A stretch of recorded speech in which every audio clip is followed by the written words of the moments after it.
trust are bleeding for Shabbat. And then, because they're alive. But yeah. What's up, what's up, what's up? Thank you guys. Welcome in. Thank you for tapping your screens. That encourages TikTok to put me on the For You page, and it helps me to get more people in here. What's up, Play-Doh? What's up, Joey? Plato's Cave, tell me, am I doing a good job? Am I going to be the next upcoming TikTok content creator if I keep doing these Day of Debates things? Joey is my favorite agnostic. I want to be just like Joey, but pause, no weird shit.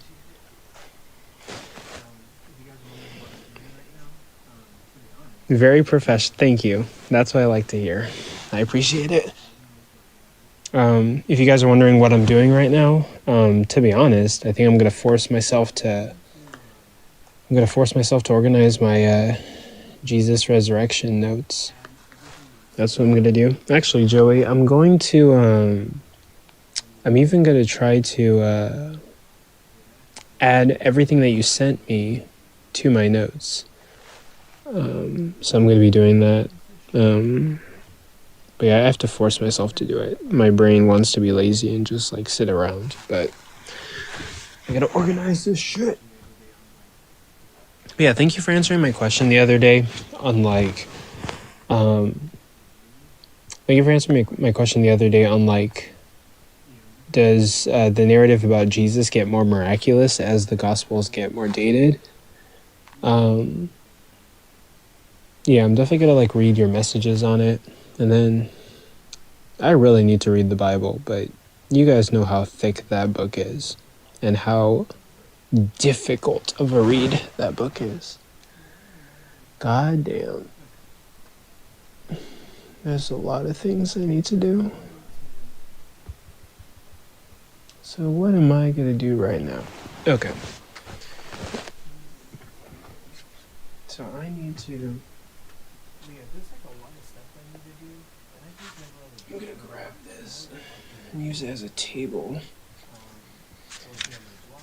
But yeah, there's like a lot of stuff that I need to do, and I just never really get to it all. I'm always watching YouTube or working on my blog site or doing everything but what I need to do. Like, I need to read the Bible, I need to read this, I need to read this. It's a work in progress. But we're working on social media, and we're working on social media and editing videos and doing what we gotta do. But hold on. But yeah, what's up? Hey, CF Joel.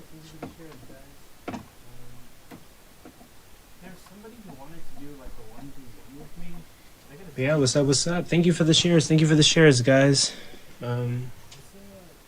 There's somebody who wanted to do like a 1v1 with me. I gotta send them this live stream. What's up? Good to see you, Justaro the Jester. What did you guys think of the event? Oh yeah, what's up, Jewel? Don't worry about it. I'm gonna get your debate on a different event. That's like a promise. And I'm gonna advertise it, I'm gonna promote it, it's gonna be lit. It's just like it got really late that other night, and like I was like, bruh, I need to get out of here. I'm pretty sure like, I don't know, you guys probably didn't want to debate either. Shoot. I'm just getting my room organized. I'm getting my Kindle tablet ready so I can charge it and use it. This guy named JJ. Nah, dude, your bio says 17 years old. If you want to join, you have to be 18 years old. You have to be at least 18 for TikTok policy. I can't talk to minors. Sorry, bro.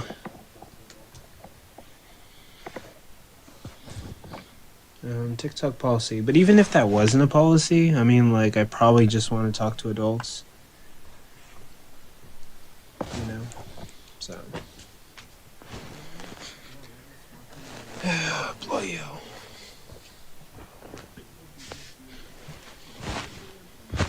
But anyway, yeah, we're just working on right now. I'm gonna condense my notes, which it would be easier from my computer, but I'm working on my laptop. So, oh, wow. Well, yeah, welcome in, guys. Welcome in, guys. Miss Sir, what's up, Miss Sir? I'm just chilling like a villain, waiting for ops. Okay, so building a worldview, my beliefs in regards to the resurrection of Jesus Christ. Building my worldview, my beliefs in regards to.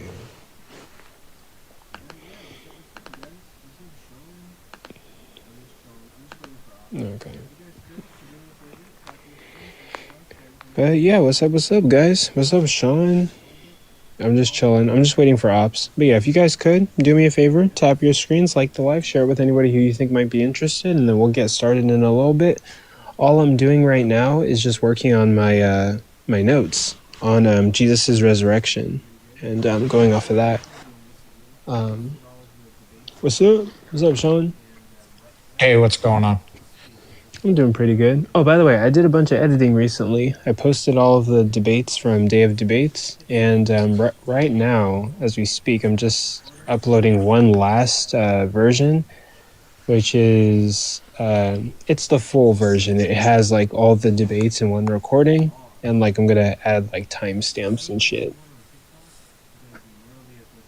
Fair enough. I'm a boss. I don't think anyone on TikTok does nearly as much editing as I do. Let's be completely fucking for real. No, I'm kidding. No idea.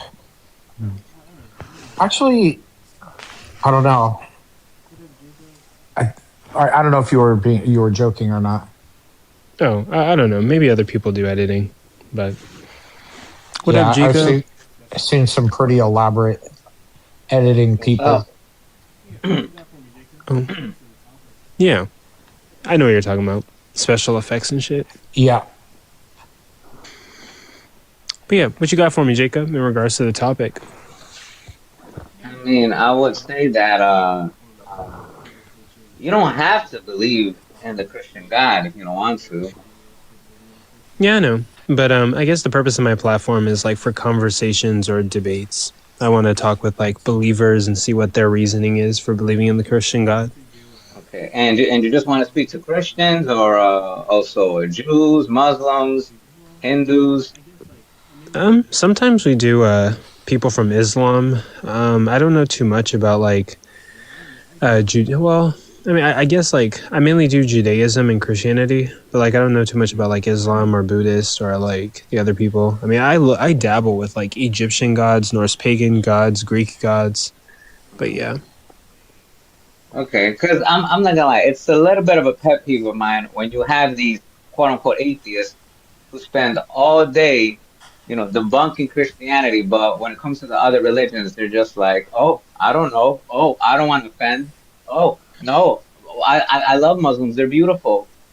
So, Oh yeah, well like I don't see that. I'm an atheist. I hang out in atheist spaces all the time.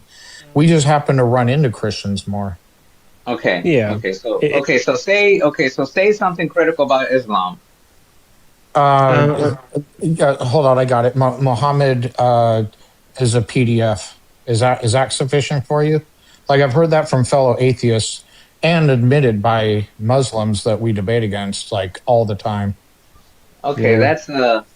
that's a it's a cliche at this point, but okay, no, that's fair. Well, That's fair. yeah, I mean, does it have to be creative? I mean, that's probably pretty much the most awful thing. Now, I don't think Christianity or Islam or any religion has met their burden of proof. That's a separate topic. But if you want the harshest criticism of all, their equivalent, although not equivalent because Muhammad isn't considered God or what have you, but their highest, most venerated figure besides Allah himself is Muhammad, and that's a Mhm. harsh criticism of him. So, does that suffice? No, no, yeah, Also, no, yeah, no, yeah. That's fair. That's fair. Yeah, Because I've come across atheists who spend all day. it's all Christianity, but you bring up something else like Judaism, Islam. They're like, no, no, no, no, no, no. We love the Jews, we love the Muslims, and it's like, okay, yeah, I think there's something weird going on here. But in your case, if you guys say everyone's fair game, then I respect that.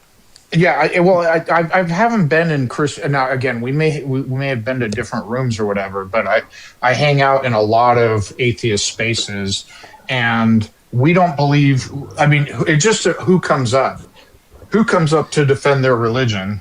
That's The really devil what it knows comes who down his to. true enemy is, Jacob. The devil knows who his true enemy is. He's not going to bother with Islam. They're on his side.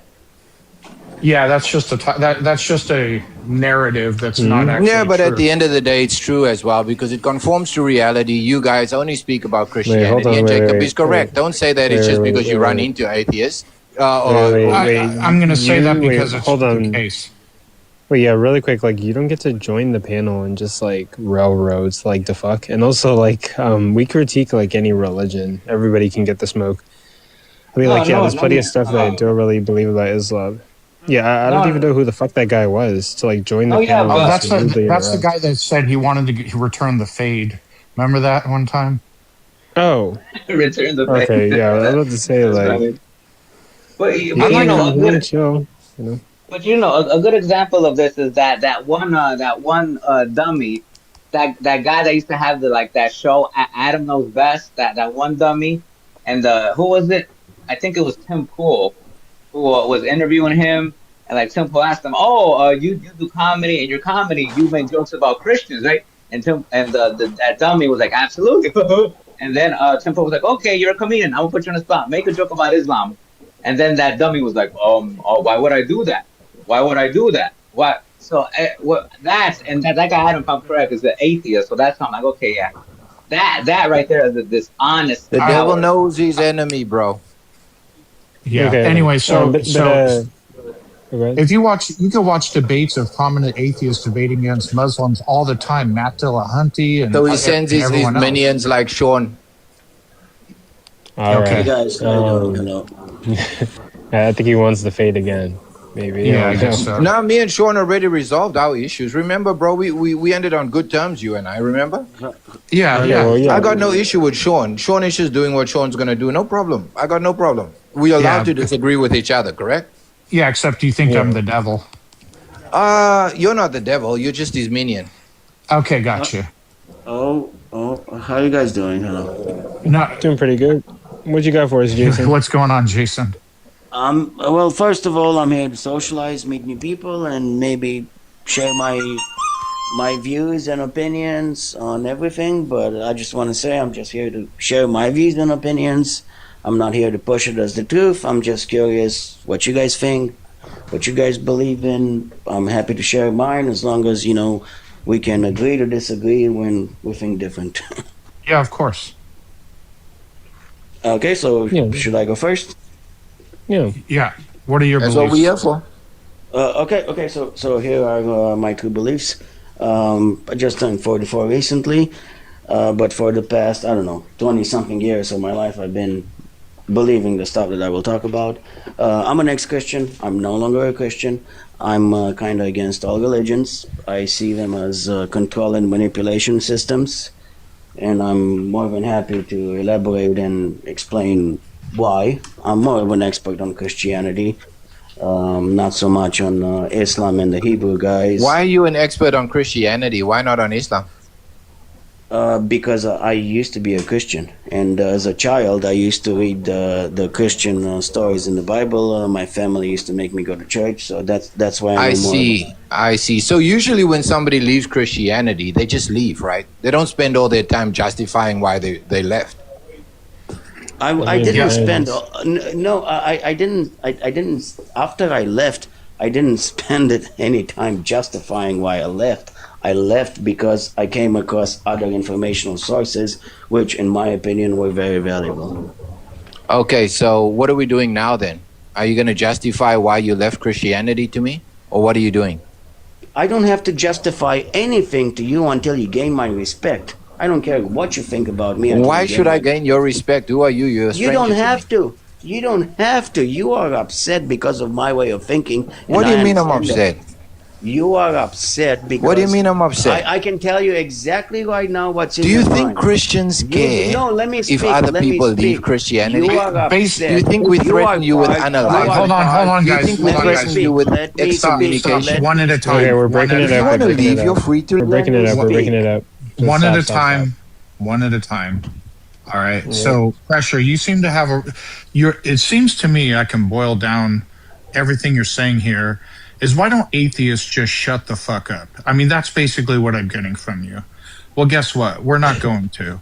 We have each of us has our own individual reasons. And if you'd like to discuss why we talk about these issues, you can ask. But right now, it seems like you're posturing. You're not actually trying to learn from us our perspectives or have a real conversation. I see. You know, Sean, here's the thing.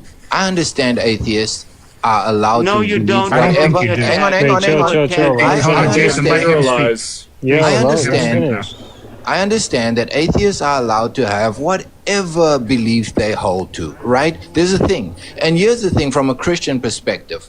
You guys are free to From do your that. perspective, You know- nobody is allowed. Hold on, Jason, let him speak. Last warning. Let me speak, Jace. Let me speak. Don't worry. Relax, brother. I got you. One at a time. One at a time. Yeah, I'm saying that from a Christian perspective, you guys are allowed to do whatever you want to do. You're allowed to criticize Christianity. You're allowed to attack the Bible. You're allowed to, completely ignore anything God related. But my thing is that it seems to me that the lady doth protest too much when it comes to atheists. Because it's always about the Bible and it's always about Christianity and Christians. And I'm saying, why the hostility? Can't we just live in a world where it's live and let live? Sure. What country? Pressure. What country do you live in, if you don't mind me asking? It's personal, mate. Got a lot of Okay, enemies. you don't have to. Well, okay, you don't have to share that. So, the TikTok, these rooms are heavy with U.S. and Western people from U.S. predominantly Christian areas. Now, there's a fair amount of Muslims too, but that I think, from my experience, Christians far outweigh them. Also, From mine, Muslims far outweigh it. From my perspective. I got you. Yeah, fair enough. So now I live in the U.S. where there's Christian nationalism is being pushed, and like we have Muslims, we have Hindus, we have all kinds of other religions that live here, but they're very much a minority, and they don't wield political power and try to push their will on other people to try to force their religion into public schools or take rights away, things like that. And so when we hang out in these spaces, Christianity is just what we're used to. We're not like treating Christianity special. It's just, it so happens I live in a Christian saturated area where the Christian right has a bunch of political power and they're pushing their will. So it's going to come up more as a topic. And many of us are ex-Christians. But yeah, on John's show where you were, we have Muslims that come up all the time, and we bring in M's sometimes to talk to Muslims about why their religion is bullshit. We are equal opportunity. Yeah. So Sean, here's the thing, right? And I hear what you're saying. The thing that I find when I'm speaking to an atheist, as opposed to if I'm speaking to somebody that shares in a belief that there is a higher power / creator / God, is that the atheist, in my opinion, their view is boring to the rest of us, because this is how we see it. You guys have not actually navigated your way past the first intellectual hurdle of whether there is a God or not. First, you say we don't know, or you say that there is no God. Now, if either of those statements are what you hold to, then quite frankly, you've got nothing to say to a Muslim or a Christian about anything related to God, because their whole ideology centers around there is a God, right? Everything that they do centers around the first presupposition that there's a God. You guys haven't reconciled that yet. And if you have reconciled it, you still don't have anything to say about whether, their beliefs is true or not. Of course you're going to say, oh, it's crap, because you don't believe in God. Well, I mean, like, it So here's depends. Like, The thing that I'm saying, Sean, is that belief in God is a prerequisite to understanding truly the inner workings of these No, it's belief a systems. prerequisite to your no, it's really psychological not. profile. You don't understand simple psychology. Your ego gets in the way of clear thinking. I can explain And all of you this. know better than everybody Yes, else, I do right. know better. just You're a like the fucking atheist. idiot with All a right. big Classic Hey, hold ego. atheist on. thinks Sorry that they to Pressure, are say let, this. God. let You're one a at a You fucking think time. that you're idiot with a God, right? big ego, and I'm He, tired of he people was like you. Jason You was think up you're next. God. You don't have the answers, bro. All Okay, right, go Oh pressure. no, ahead. I do Go. Here's have the the thing. answers. Trust me, I do have the answers. Hold I on. have I can researched this address stuff what he. for the I can past 20 address. years of my life. I do have the answers. I can I address don't what think you you do. said. I'm Pressure. sorry for getting angry, but you're an idiot, Pressure. I'm sorry. You No, I have a don't think you desperate have the need. answers. You have a You're guys. you arrogant. cannot Let You're me understand arrogant. Okay, You're what's actually prideful. really. this is You're getting a prideful. little bit boring, so we're gonna go Oh, to like one at a let me tell time. you what's. One. Hey, guys. Okay, One at a time. Like when you're shouting over each other, no one can hear what anyone's saying. I mean, I yeah, didn't and that kick. guy can get off my panel. Like, you don't unmute when I mute you and try to take control of the live. You're going to respect the space. Anyway, Whoops. Yeah, I, let's I also think I like, was. I think I was. All right. arrogance. Yeah. but So go ahead, press. Jasaro, and then we'll get back to it. Yeah. So pressure. You said you guys are boring. You don't have the answers, et cetera, et cetera. Here's the thing: if you can't substantiate that your God actually exists, neither do you. You just have claims. The rational thing to do when there's an explanation for something to be proposed is just say, I don't know, until sufficient evidence comes up for an explanation. If you can't provide that evidence, you haven't explained shit. So that's what the discussion is about. And I know Okay, you so disagree. I like that, I know. and that's fair. Okay. But so Sean, let me say this, right? Let's just say I'm a believer in God, and I don't have Yeah. any good reason, or should I say, any good evidence for why God exists. But I choose to Right. believe that God exists because it gives me a sense of inner peace, self-identity, and it allows me to actually navigate this life with a framework or principle. So let's just say that I don't have any evidence for why, if God is real or not. However, I choose to believe that God is real. What's your issue with that? Okay. So I can go like many different directions here. So first of all, do you think that people who simply intellectually disagree with you, like, hey, you're convinced that God exists, I'm not, do you think we are deserving of hell? Do you think we are working for the devil? That's which you clearly stated I am. And there's the thing, I am not. You disagree with my theology, my theological positions, and that's fine. I don't think that makes you a bad person. I don't think that you deserve hell or any sort of punishment for just being convinced of something that I'm not. What is hell I according don't to think you, you're Sean? working. What is hell Well, according to you? I don't believe hell exists, but Exactly. So what are you worried let about? me let me explain further. When you have a hell conception, and yours will be different from someone else's, there's many different ideals of hell, and you think people who simply disagree with you deserve punishment, what that does is it causes bigotry, a toxic attitude toward people who don't agree with you.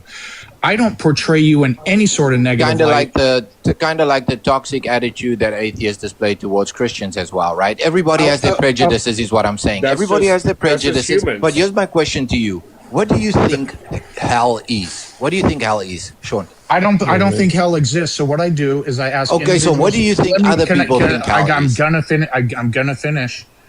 Okay, I don't believe any hell exists. So what I do when I'm talking to someone who believes in hell on a case by case basis, I have to get your input about your own belief about what hell is. Is it eternal torture? It is annihilation, etc. What sends you to hell? What are the things that get you there? I see, but here's the problem. Here's the problem, Sean. I know what you're saying. But here's the problem. As soon as I'm going to describe hell to you, or I'm going to describe my understanding of hell to you, what you're going to do is you're going to bait and switch, and you all of a sudden going to tell me why I'm wrong for thinking that hell is this and not that. So number one, you're saying you don't know what it is or you don't believe in it. But the second that I'm going to say something you don't like about hell, then you're going to say, oh, that's absolutely wrong. But you just So you just admitted that hell doesn't exist. Yo, may I say something, Sean, real quick? Sure. Yeah, go for it. Yeah, just a small thing. I want us to lead. I want us to lead these conversations without arrogance and presuppositions of what you assume that we are going to say or what you assume that we are going to think. Let's just have this respectful dialogue, and let's just all battle misinformation. That's also why I'm here too. It's you can't generalize all atheists that saying that you're gonna say this and you're gonna think this way. Just wanted to say that. Sean's super respectful, and he's gonna give the energy back that he gets. So, And I appreciate that, Justaro. The only point that I'm making, right, is this. When you believe in God, it's not just I'm believing in a flying spaghetti monster or Sky Daddy or anything like that. You have to understand that and you guys are very smart. You obviously understand that the principles of believing in, let's say, the Christian doctrine comes with a lot of philosophical assumptions and theological assumptions as well. So it's not only are you believing in divinity, you're believing in a source of divinity, you believe in the sense that man is created with intrinsic value and self-worth in the image of God, and all of that, what that means. People have written hundreds of thousands of books just on man's intrinsic value, whatever. But what I'm saying is that it comes with a lot of philosophical assumptions. So it's not just a simple thing to say, oh yeah, you're going to hell. No, what is hell? What do you mean by hell? And I know some people would have a certain version of it and other people would have a certain other version of it. But if I'm looking at it and I'm saying that God is real to me and he is the source of goodness, he's the source of health, he's the source of life itself, and if you are going to choose to live your life separate from God, the God that is loving and just is not going to force you into heaven with him. You are going to spend eternity separate from this creator, and that's what I consider hell to be. It's an absence of goodness. It's an absence of joy. It's an absence of peace. It's an absence of the source of life itself. And this is what we mean when we say hell. God doesn't send anybody to hell. People send themselves. You send yourself to hell. Yeah, that's on the believer bingo. All right. So, if I send myself, I'm just going to choose not to. But you have to believe in God exists. I'm not convinced God exists. So what am I supposed to do about that? You're either going to spend eternity with him or eternity separate. That's our belief. Now, if you don't believe that, if you don't believe that, then you got nothing to worry about. I asked the question. I asked a question, Pressure. I am not convinced God exists. So if I'm not convinced he exists, I can't choose to have a relationship with him or any of these other things that'll help you avoid hell.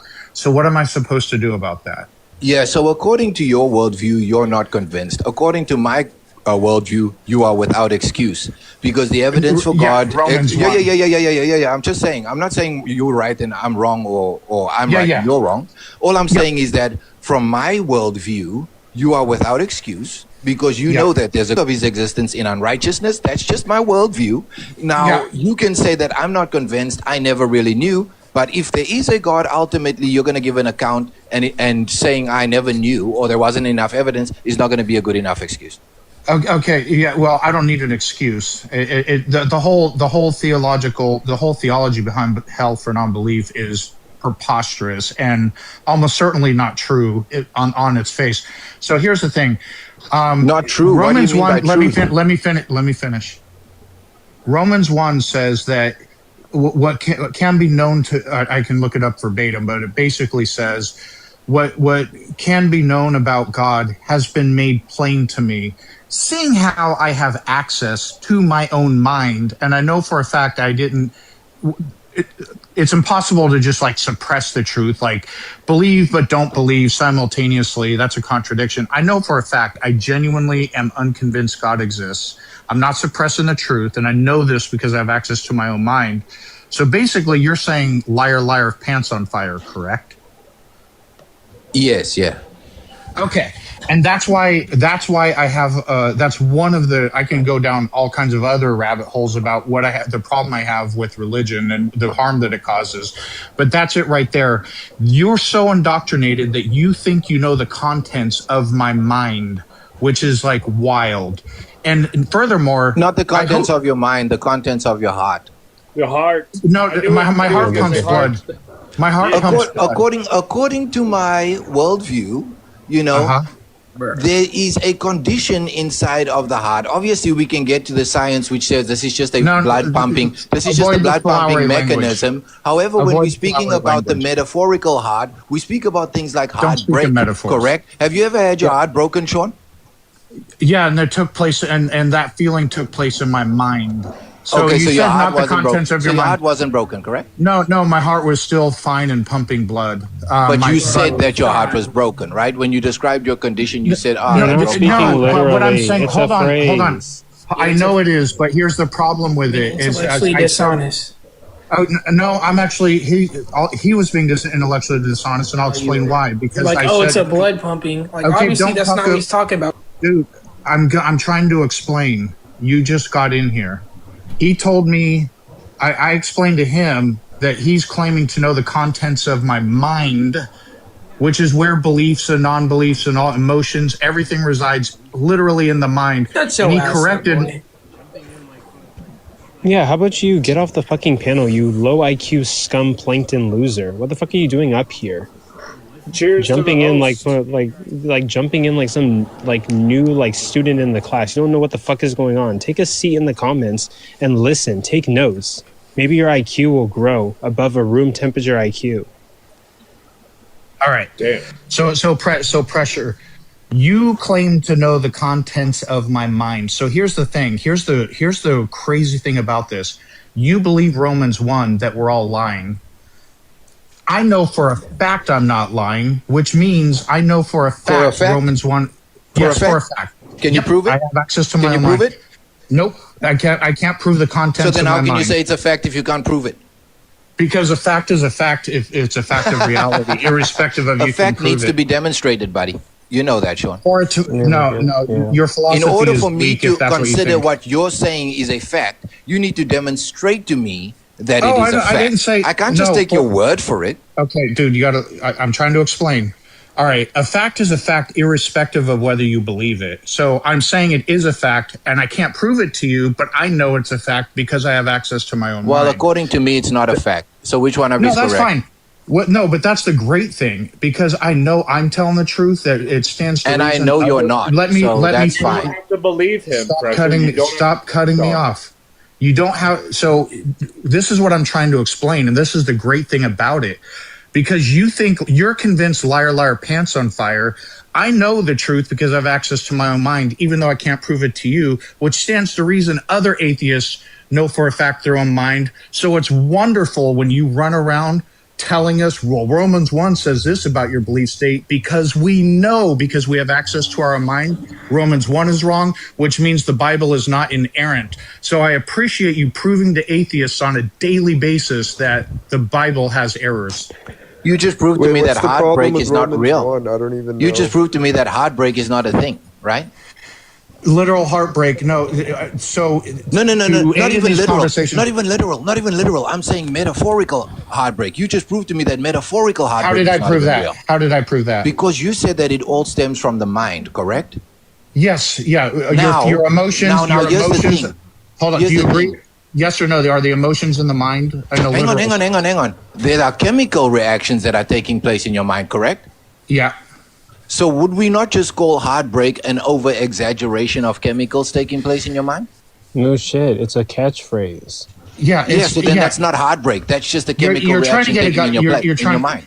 Yeah, so your emotions, your brain is what. It's the same thing with happiness. It's the same thing with sadness. There is no happiness and there is no sadness according to your worldview. It's just an over-exaggeration of chemicals taking place in your mind. That's false. That's false. I'll speak for my own position. Thank you very much. I know it's easier when you make. Are you not a naturalist? Huh? Are you not a materialist, a naturalist?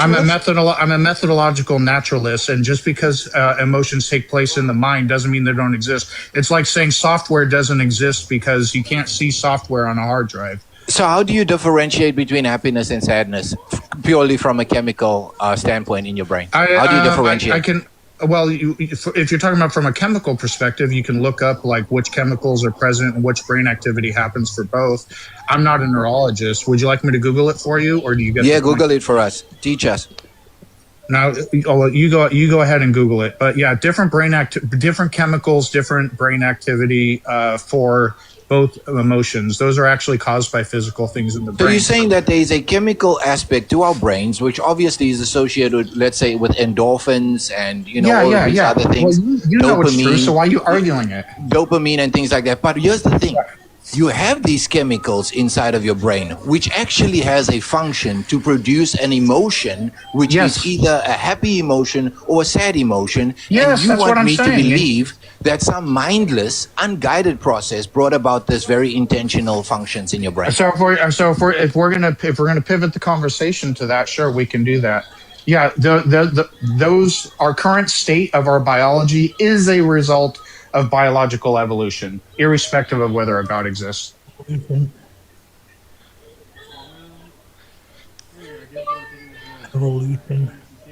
Well, hello. but Anybody else home?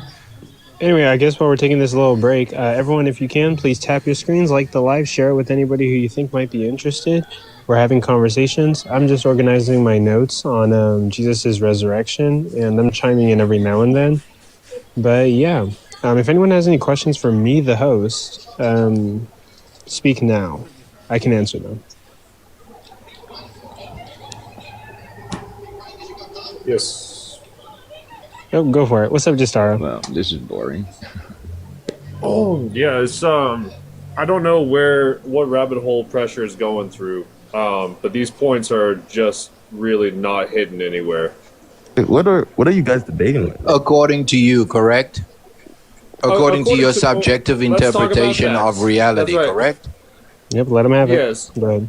According to my purview, according to my worldview, it's making complete sense. But I can understand why atheists do not prescribe or subscribe to my worldview is because they do not share the same paradigm. What's correct? Wait. Okay, the let them have it. Go ahead. Yeah, so Trombone, the conversation has pressure trying to put pressure on Sean by just flailing from next pivot to next pivot. And that is a fact. And you can go ahead and question me on what facts are pressure, because you guess what? You don't have to believe my facts, bro. You don't have to believe what I say is a fact, and that is okay. I know. Wait, what did the conversation start on, though? Maybe I could. Where did it start, Sean? Pressure. Well, I don't know if this was the beginning, but it was early on. Pressure, because he read in a book the contents of my mind, now thinks he knows the contents of my mind. And every atheist, that when we say we're genuinely not convinced any gods exist, we are lying. Oh, so he's just doing a psychoanalysis on you. Well, yeah. Basically, liar. According to my worldview, you're lying. According to your worldview, you're according not. To a book that where does that take us? Well, it's not a worldview. Like, okay, you understand pressure. You know for a fact when you are telling a lie, you know it for a fact. You know for a fact when you're not telling a lie, correct? Yes. Okay, cool. So it's not a worldview. I just read my own mind. But here's the problem. Let me finish. I just read my own mind and know for a fact I'm not lying. Now, granted, you're still going to say, "Nah, liar, liar, pants on fire." I can't do anything about that because I can't show you the contents of my mind. But I'm satisfied knowing for a fact that Romans 1 is wrong. I'm satisfied with that. So I appreciate. Okay, so Romans 1. Let me get this, Sean, and I'm going to make it absolutely clear this time. Correct? Yeah. When you are doing any kind of critique, internal critique on biblical text, or when you actually examining the prospects of whether there's a God or not, you're using certain tools, correct, to be able to actually come to certain conclusions about the world that we perceive around us. And one of those tools that you are using is your reasoning capabilities, correct? Yeah. Well, he's not doing an internal critique. Wait, hang on. In the real world. Oh, sorry, that's you. Sorry. Sean, you're using your reasoning capabilities, correct? Yes. Okay, so can you prove to me that your reasoning capabilities are working correctly in order for me to trust that whatever conclusion you land on was done in a fair and unbalanced way? Well, the only way for me to do that, and you may or may not be convinced, is you make an argument for God, and if I don't accept it, I can explain my reasoning. And if you are still, if you're not convinced that my reasoning is sound, that's on you. If other people are convinced, that's what the whole conversation is about. It's you have the same problem, by the way. If you think your reasoning is sound, it's like me asking you, can you prove that your reasoning is sound? Both of us are in that same position. Is So that's reasoning what the discussion subjective is or for. is it objective? Okay, what does that? Is our ability That's to reason so a subjective silly. state or is it an objective state of And reality? the issue with this is all worldviews, even like almost any claim actually kind of falls into this sort of issue of like grounding. It's called Agrippa's dilemma. Like you either get into some sort of circular reasoning or into like brute necessity when you bottom it out, or like an infinite regress, or just like a dogmatic assertion that this is the case. So, I mean, if you're gonna say that Sean's view can't justify his reasoning, at some point your view is gonna have like some dogmatic assertion that isn't grounded. Every view has that. It's not possible to have a view that's immune from that. I agree with that. And Sean, wait, you were saying something about Romans 1. Now I have to go read it again, but what are you saying is wrong there? Okay, so it says, I would have to pull it up to get it verbatim, but basically it says, non-believers are without excuse because what can be known about God has been made clear to them. And I know for a fact it has not been made clear to me. And Christians often, not all Christians. Then can you prove it? Let me finish. Let me finish, bro. Hold up. So I know for a fact from reading my own mind, it has not been made clear to me. So that means I know for a fact Romans 1 is wrong. Well, you have to also remember that Paul is speaking to a first century audience, right? For them, God would have been the most reasonable position, and he's just kind of speaking to them about. He's not talking to us in the modern day. He's talking to them. Okay, well, if you're not trying to tell me the contents of my mind. I'll be curious to hear like an actual from a scholar. I'm not saying your interpretation's wrong. What I'm saying is I get from Christians a lot. No. Liar, liar, pants on fire. You really do believe in God. You're just suppressing it and you're lying. Yeah, So I think that's dangerous. I think that's not true. I mean, obviously, I'm just saying that Paul is speaking to first century people that in that context would have been much more prone to believing in God given general revelation. And so it's just a completely different context. Yeah, now it may be just talking to them. There's nothing in the immediate context, at least that I have seen. He thinks the world is just going talks to end, about, right? He thinks the world's going to end soon. He's not talking to future generations. He's talking to churches in the first century, right? Yeah, and also the whole planet's a big place. Like, we're not just talking about Mesopotamia. How about people who were alive back then in China and not privy to any of this shit? I think probably his scope was like the Roman world. That's probably what he was addressing. Not really.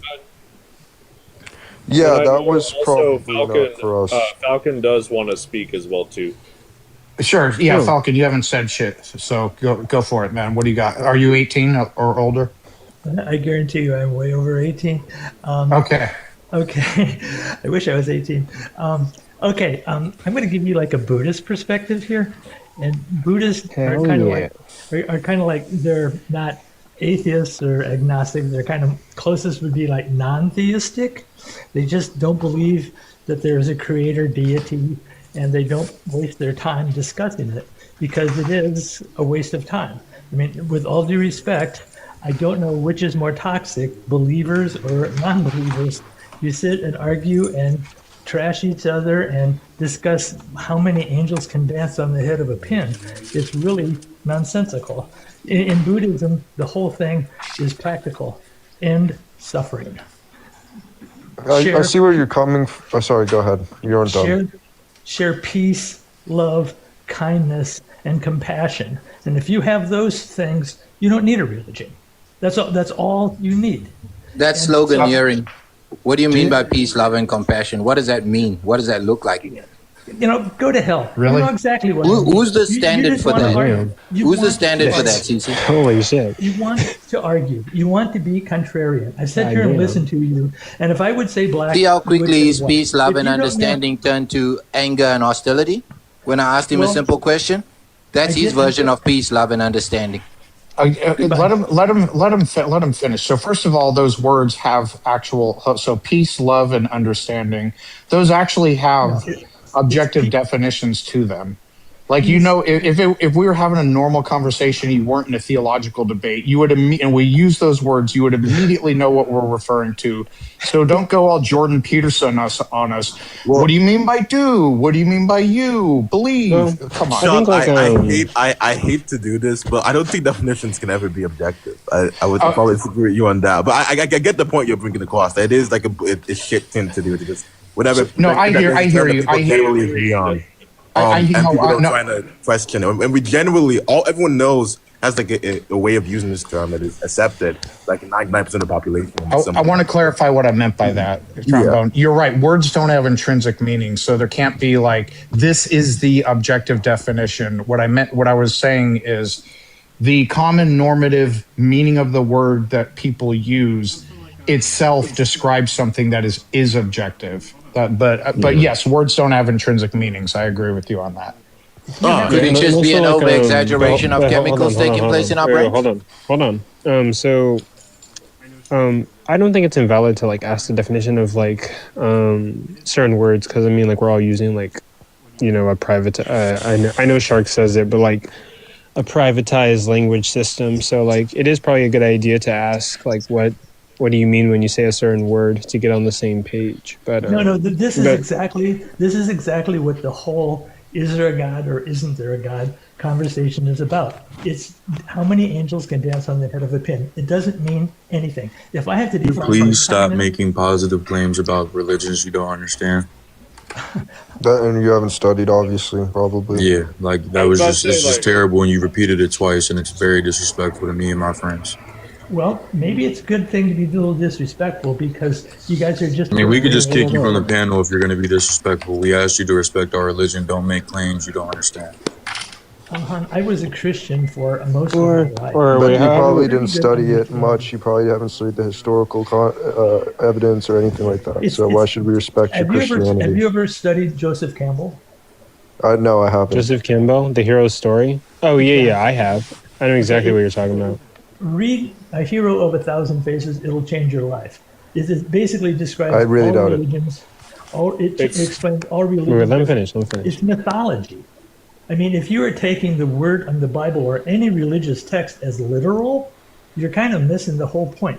Campbell said it best. He said, "Don't worship the light." Yeah, how do you know that part? Really quick before you continue monologuing, how do you know that we're missing the point?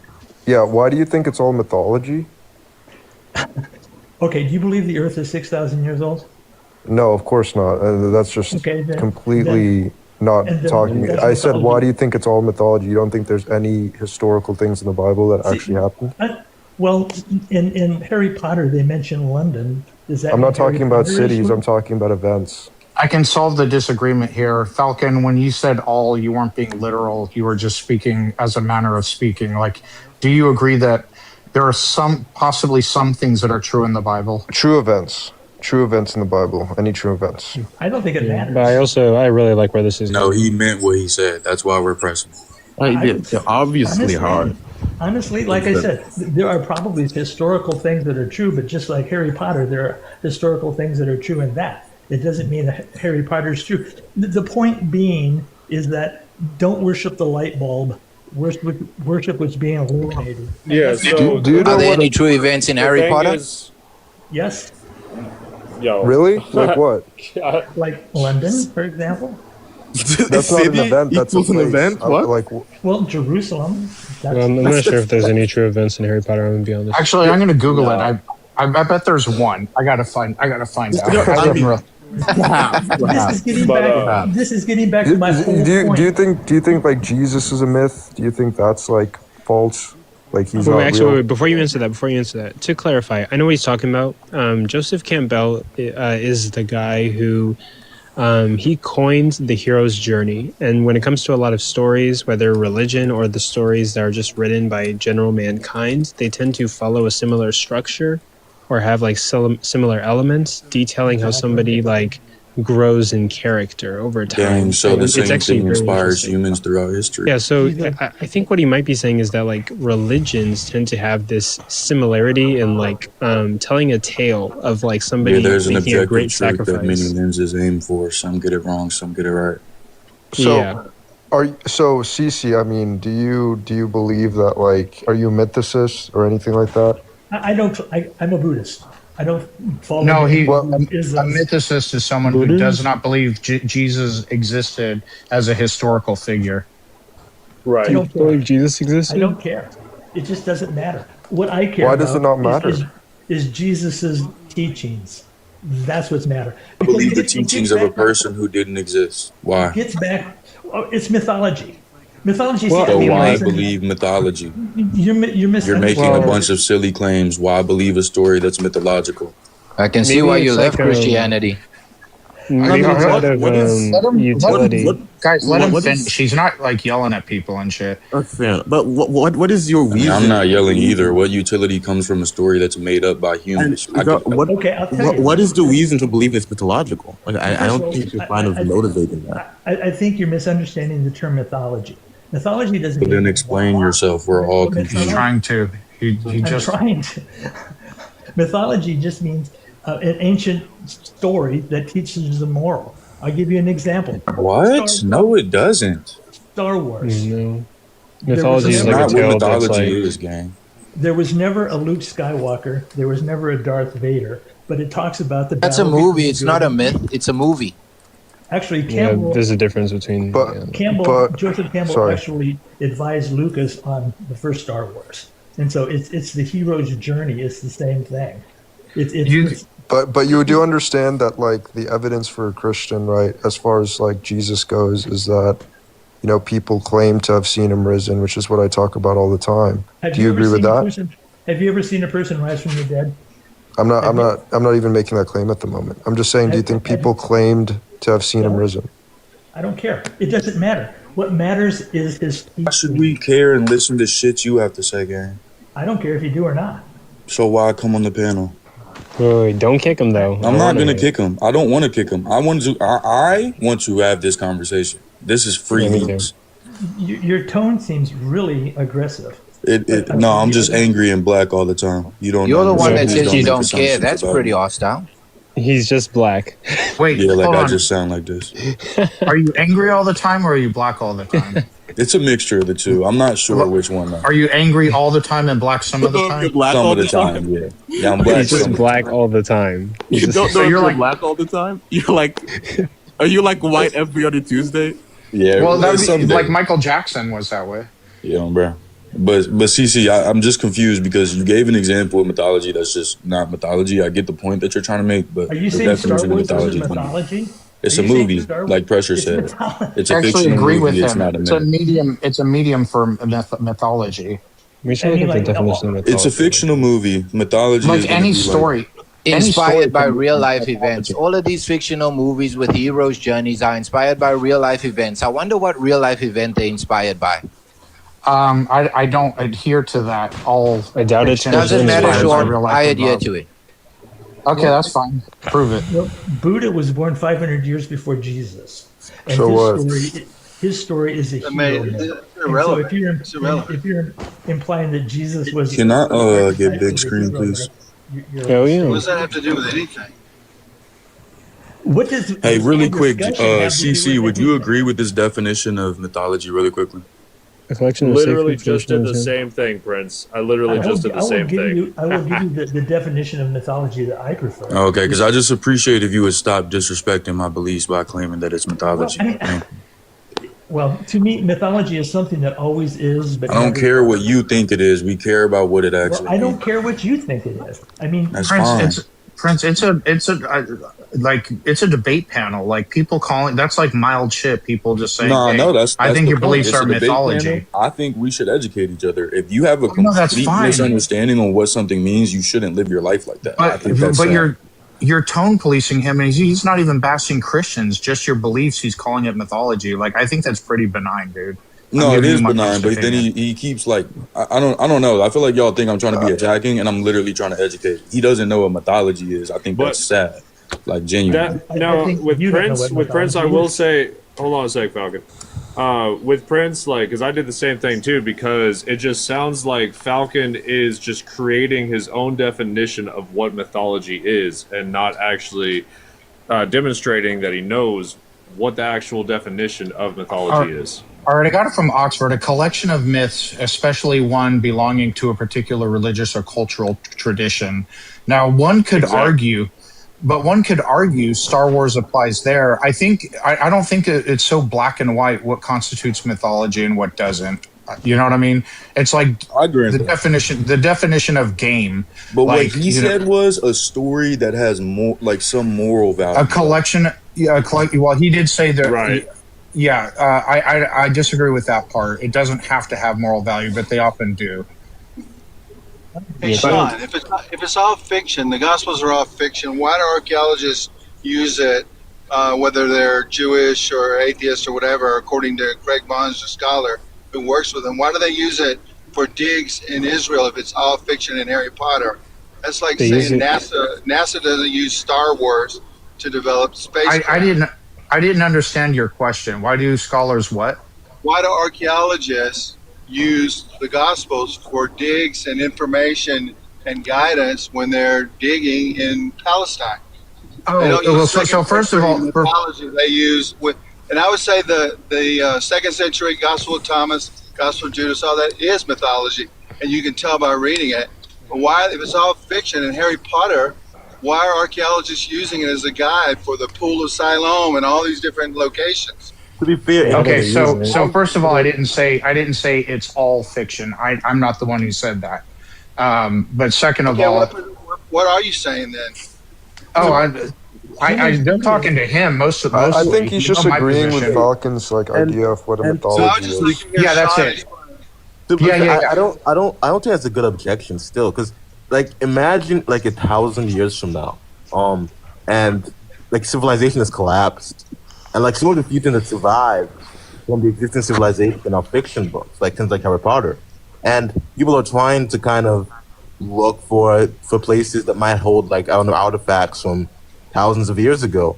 I mean, it's not inconceivable that they would use a totally fictional narrative that's indexed that occurs within existing historical places that the authors have been familiar with to try and gain knowledge about. That seems entirely plausible.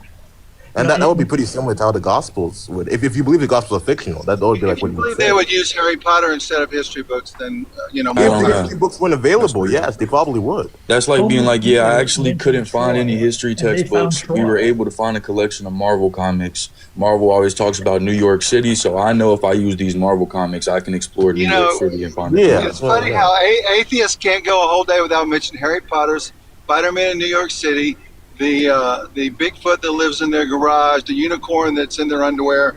I mean, come on, guys, let's get real. That's some actual philosophical argument. I don't think this is a good argument, but I just Harry Potter is hard. It was actually Christians who brought that up, just so you know. Yeah, and I don't think that's the best argument, but I'm just saying that because scholars can use the Bible to find archaeological digs doesn't like confirm that the Bible is like a purely historical narrative. Like you'd have to. Well, that's not what I said. I just said if it was all fiction, like the one dude was trying to claim. Yeah. Why would they use it? Well, look at Homer's Iliad. I mean, they found Troy, and that was mythology. See, here's the thing about mythology. It's a way of teaching a moral lesson. That was Campbell's. So what about mythology that tells people how to unalive themselves? Is there a good lesson in that? I don't know any mythology that does that, but if there's it does, plenty. Have you ever read Greek mythology? I no, not really. Okay. Their culture. You're speaking about mythology as an authority. I got a question to Falcon. So, do you know that there are like even atheist scholars that affirm that Jesus did a lot of the things that are within the Gospels. Now, do I necessarily agree with them? Not totally, but they exist, and so a lot of things that Jesus did in the Gospels they think are likely true. Even him flipping over the tables in the temple. There are scholars, even Ehrman has said that's likely to be the case, that he actually did that. And the trial where, he's before the high priest and, he affirms he's the Messiah and then he gets condemned to the cross and them betraying him and him getting arrested and things like this.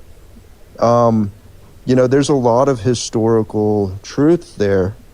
And I feel like you're probably underestimating how much historical value is in the New Testament, or can be taken from the New Testament. Sean's position is if you can't see it, it didn't happen.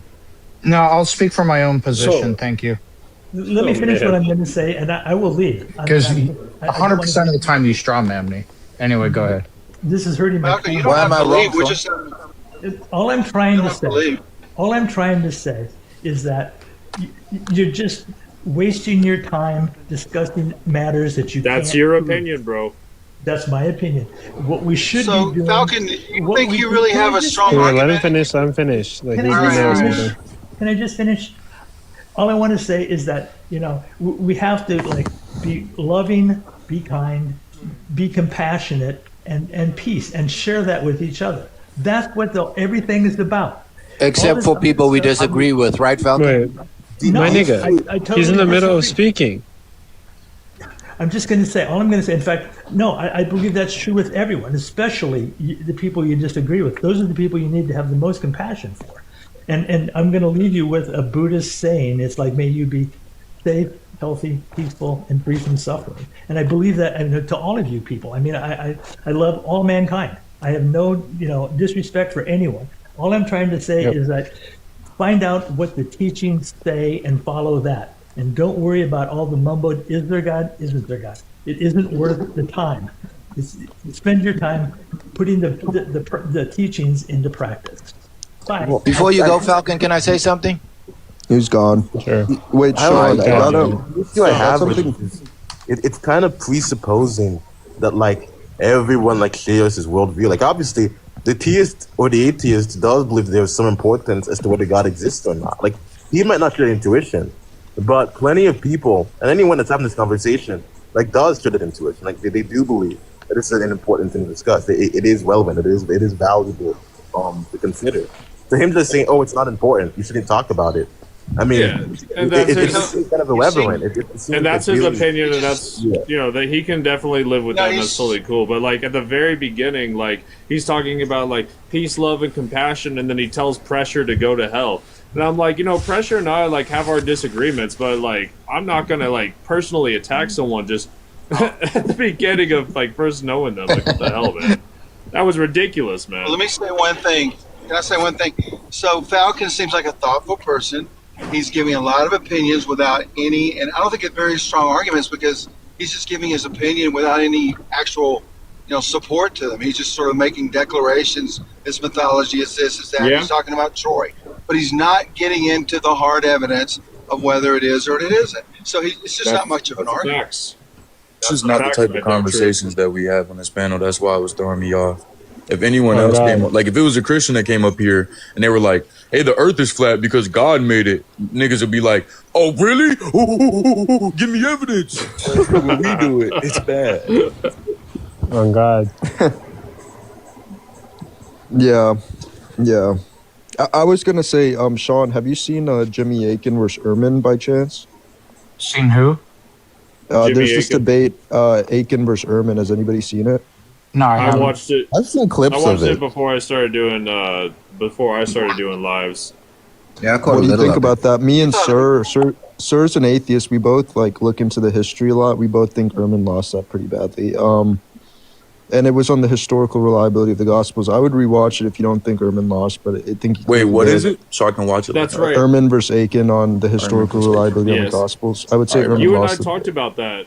And I still need to rewatch it because I disagreed. I thought that Bart Ehrman, when I first watched it, I thought he had more of a higher ground, but that was also before I got into more of the studying and investigating like the historicity of it all. So I would I just will give it rewatch it. another. Because Yeah, because yeah.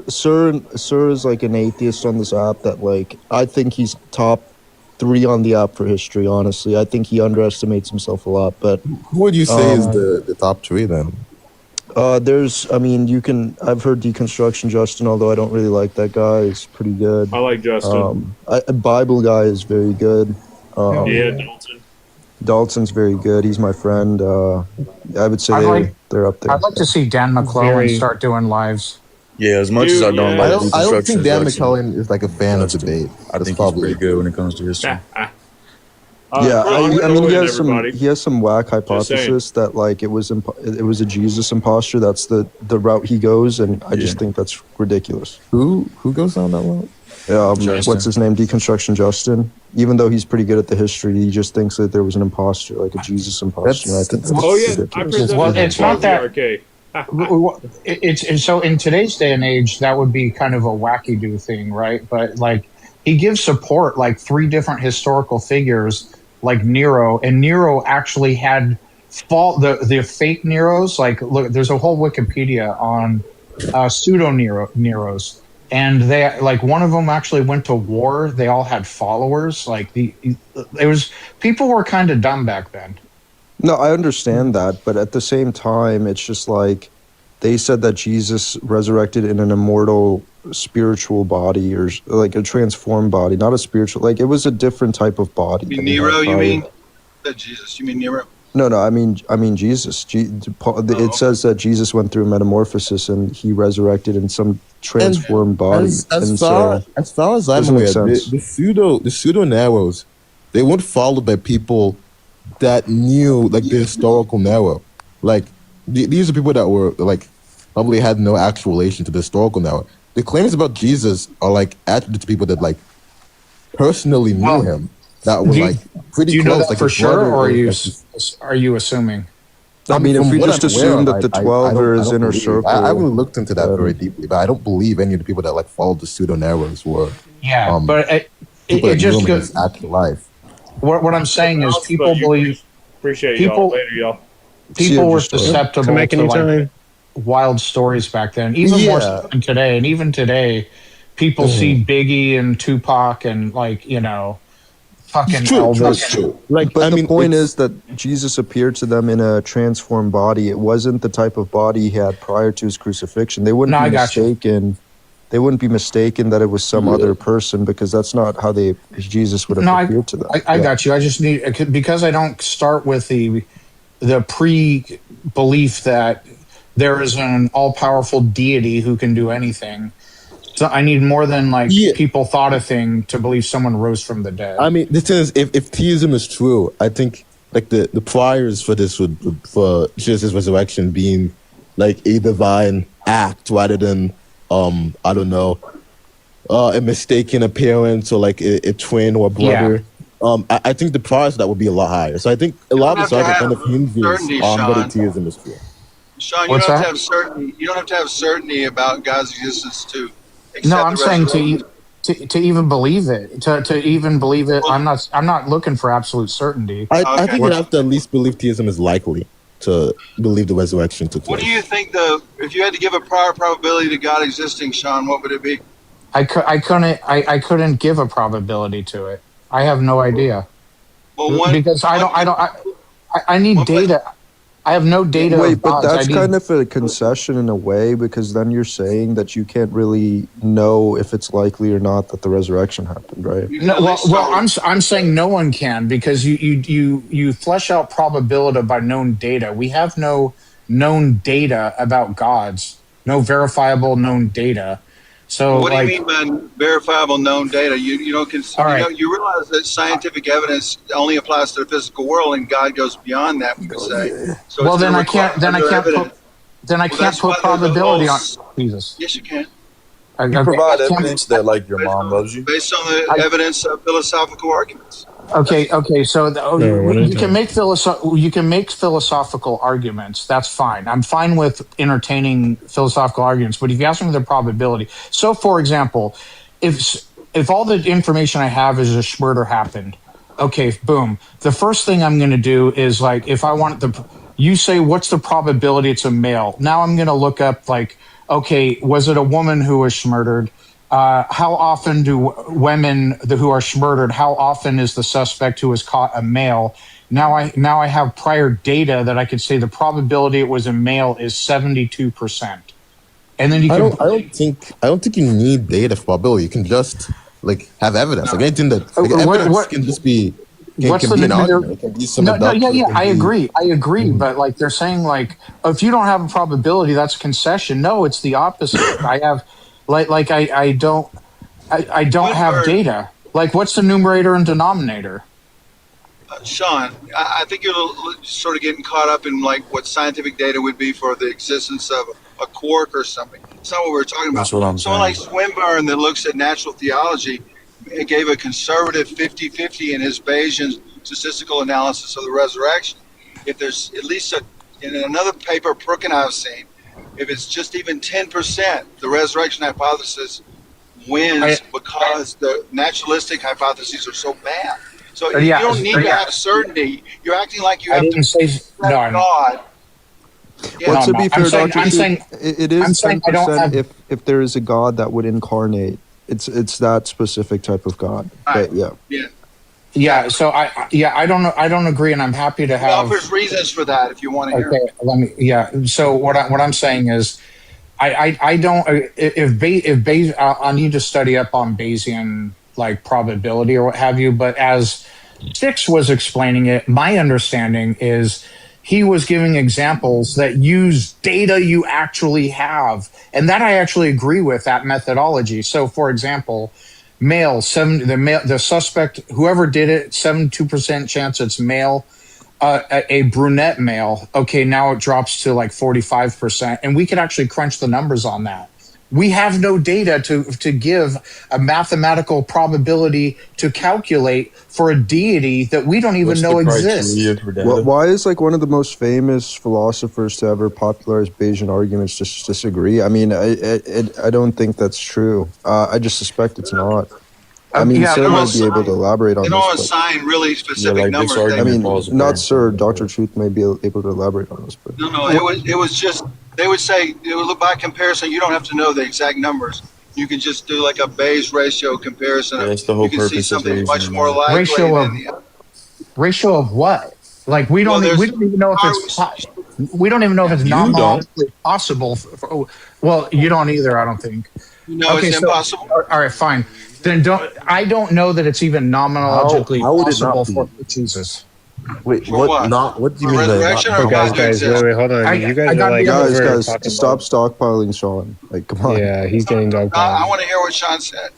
Okay, I don't even know if it's nomenologically possible for a God to exist. As far as I can tell, it's logically possible, but for an all-knowing, all-powerful, God to exist, I don't even know if that's physically possible. It's logically possible. Wait a minute. You're applying physical possibility.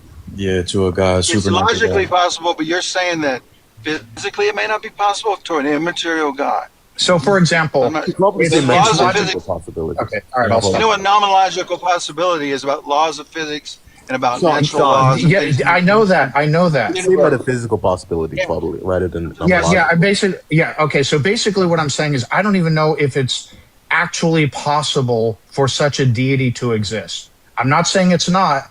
I haven't seen any evidence that it is, and nobody can provide a mechanism or how it's able to do the things it's able to do. As far as I can tell, it's freaking magic. Now, I gotta finish. I gotta finish. Go ahead. All right. So I don't even have a mechanism. So I'm not saying it's not possible, as far as I can tell. But like I don't know how you could even demonstrate that it is possible for such a being to even exist. From what my understanding is that we don't need to explain how it like the mechanism, right? Like explanatory power can be like in virtue of how or why, right? I'm pretty sure that's how that works. I could be wrong. Yeah, but for me to accept something as possible, I need the how. So, for example, if I told you my friend can drive from LA to San Francisco on one tank of How are gas, quarks formed? yeah, I can. Wow, How that's are a they long formed? way. What? How are quarks formed? I have no idea. Do you know? No, people don't know. So if we Right. don't know how, does that mean that they don't form? No, that's not the You point. just said you need to know how for it to exist. I know it's possible for quarks to exist because we see them. No, we do not. Maybe not the evidence. Well, okay, maybe not directly. Now the evidence criteria widens a bit, right? No, Jesus that Christ! Hold on. All right, never mind. I'm just going to shut. I'm just going to. I apologize Guys, for you guys have to. What is a one quark? at a time. Every time because we're going back and forth. To be fair, he's been asked a lot of All right. questions. You make quite a few statements, we can't really respond. Never mind. I'm done talking. I'm sorry. I apologize for talking. Guys, yeah. No. I'm sorry, Sean. Just let us None respond. of us did in him the same way atheists press all of us. I've experienced it. We've all experienced it it's on the probably panel. 5-1. But we gotta let Bruce answer. And we're just asking questions. Don't step on me. Every time I answer, you step on me. Every time. Because you'll say probably something like and then the 80% of answer the time. changes when we ask our questions. No, You said you nothing need to know. changed. Nothing changed. So we're going back to. All right, Wait, all right, let him you're talk. right. Let I him talk. apologize. Sean. Go ahead. You're right. Go ahead. I'm going to come back to the course when he's done. I like this. Please go ahead. Go ahead. Okay. I don't know if it's nomenologically possible for a God to exist. For me to accept something as possible, I have to have either an actual demonstration that it exists or at least prove that it's possible by showing the mechanisms. I'm not saying logically possible. That's a separate thing. I don't even know it's possible for a God to exist. So I can't calculate. I have no data from which to calculate the probability. And I'm not just going to pull something out of my butt and say 50-50 because there's two choices, because your chances of winning the lottery, I could just say that's 50-50 because you either win or don't win. I mean, that's So clear, that's but when you say nomological possibility, Yeah, that's just a category. Isn't the scope of that just like that seems like physical possibility? That is entirely Like you restrained can't, to, like, the you physical can't world. be Like, proving if God it was exists not- nomologically. It can't be nomologically possible. Yeah, like that. Hold that on, wouldn't but apply- let me that hear wouldn't what apply Trombone to is God. saying. The scope of that would not include God. Oh, wait, Trombone, repeat what you were saying. Let me hear No, what like you were saying. this, as far as I'm aware, and maybe I'm confused on this. The scope of nomological possibility, that's the same as like physical possibility, or like with the physical laws of the universe. Okay. Natural law. Wait, so when Okay, he says it, is that then let me use a different word. Wait, he's not finished. He's not finished. He's saying the same thing me and True said. If theism is true, God just Can I say something, Sean? Well, a lot of people like, holy shit, I can't speak. Well, like if theism is true, that's proposing that there's like a supernatural agent that is responsible for the natural world, for the physical world. So like saying this when is physically or like nomologically impossible. They're not sure if God is physically or nomologically impossible. I don't think that's like a good question, because God would by definition not be something that would be included within that like scope of possibility. Okay, then. Yeah, okay. it seems like it doesn't Answer work. that, please. Yeah, Can go I ahead. say something? Go ahead, Dr. Thank Shrew. you. If God is just like Trombone said, I guess his name. If God is the creator of this universe, he's not limited by the laws of physics in this universe. And if he's limited by anything external, he's really not the ultimate metaphysical foundation of anything. You brought up quarks, which I'm glad. Up and down quarks that make up protons and neutrons, very critical. Can't see them, but we can logically infer their existence because they work within the model. We use logical inferences about the existence of God, which we have to use philosophy and things like that. For unique events, you almost it sounds like in God, unless he shows up and rings your doorbell and you see him, you can't accept him. And I just don't think that's what's going to happen. Nope, that's a straw man. All right, so I said flat out, period, I'm willing to entertain actual whatever arguments there are. The only thing I'm saying is that I don't have a means to even calculate the odds. It could be that P equals 0. I don't know. All right, so whoever was talking about nomenological possibility, is generally used under the conditions of the current laws of nature and everything like that. That's fair, but I'm talking about the same concept of that type of possibility. Maybe you mean Okay, all right. I apologize for Not talking. multiple people. Go ahead. Come on. I didn't mean He's in the middle. I wanted Like, what did I do wrong? maybe you might mean metaphysical. Now we just crying. Like, I don't know. Ron, what did you mean by all right, how about this? demonstrate? I'm just going to talk What do over you every time and then just say, when you get annoyed by it, I'm just going to say, oh, you're just crying. Okay, do it. Ron, what did you mean by demonstrate? Okay, wait. Okay, whoa. Let's just speak one after the other. I'm gonna like honest. also, Can I go? To lower the tensions in the room, can just don't. I'd Coco, like to stay can you on give this me a topic. quick TLDR? What's a TLDR? Too long didn't read. It's like a recap.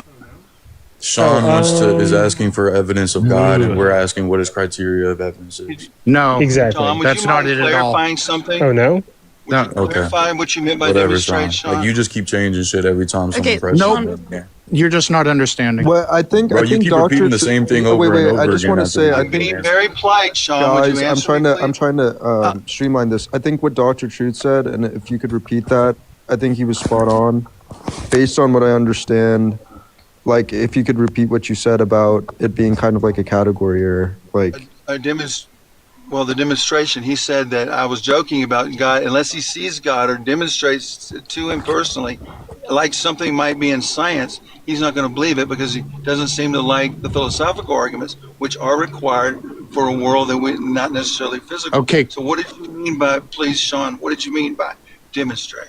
Okay, so first of all, I literally, explicitly, multiple times said I am good with entertaining philosophical arguments.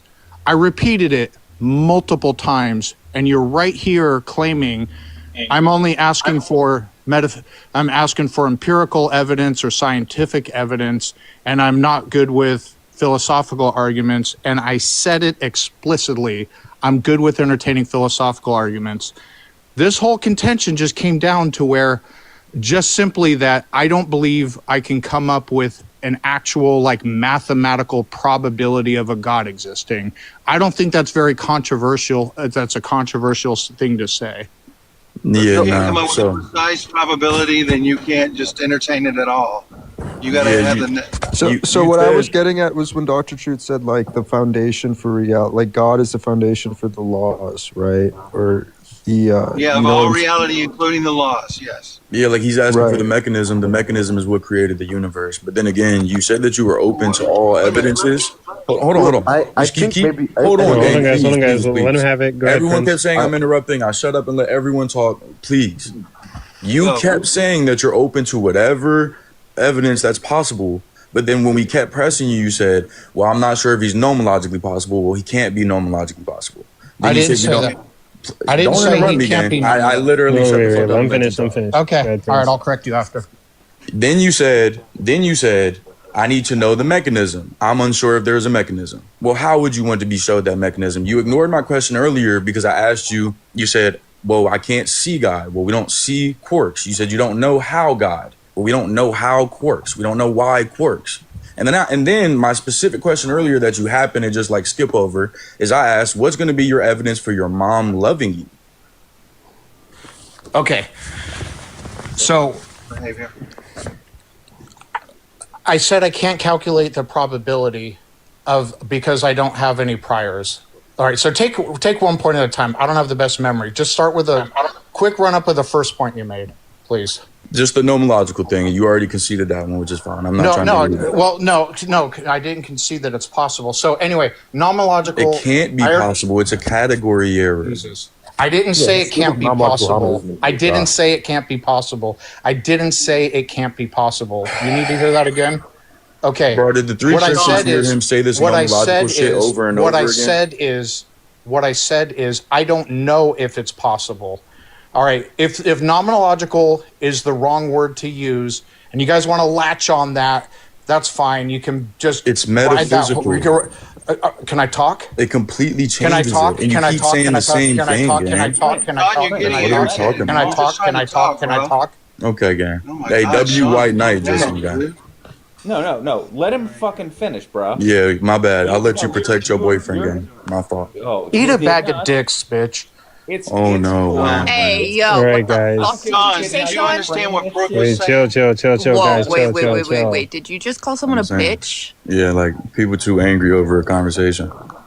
I'm sorry, Hey, you don't Sean. get to use that. That is, oof. That is Hey, not a good look. Sean, I'm not you worried said you about were how I open. look to you. Look, Oh, Sean, you look no, great. I You look mostly great. just mean like that's very misogynistic. Don't do Okay. that. yeah, it's a All whole right. thing. Whatever.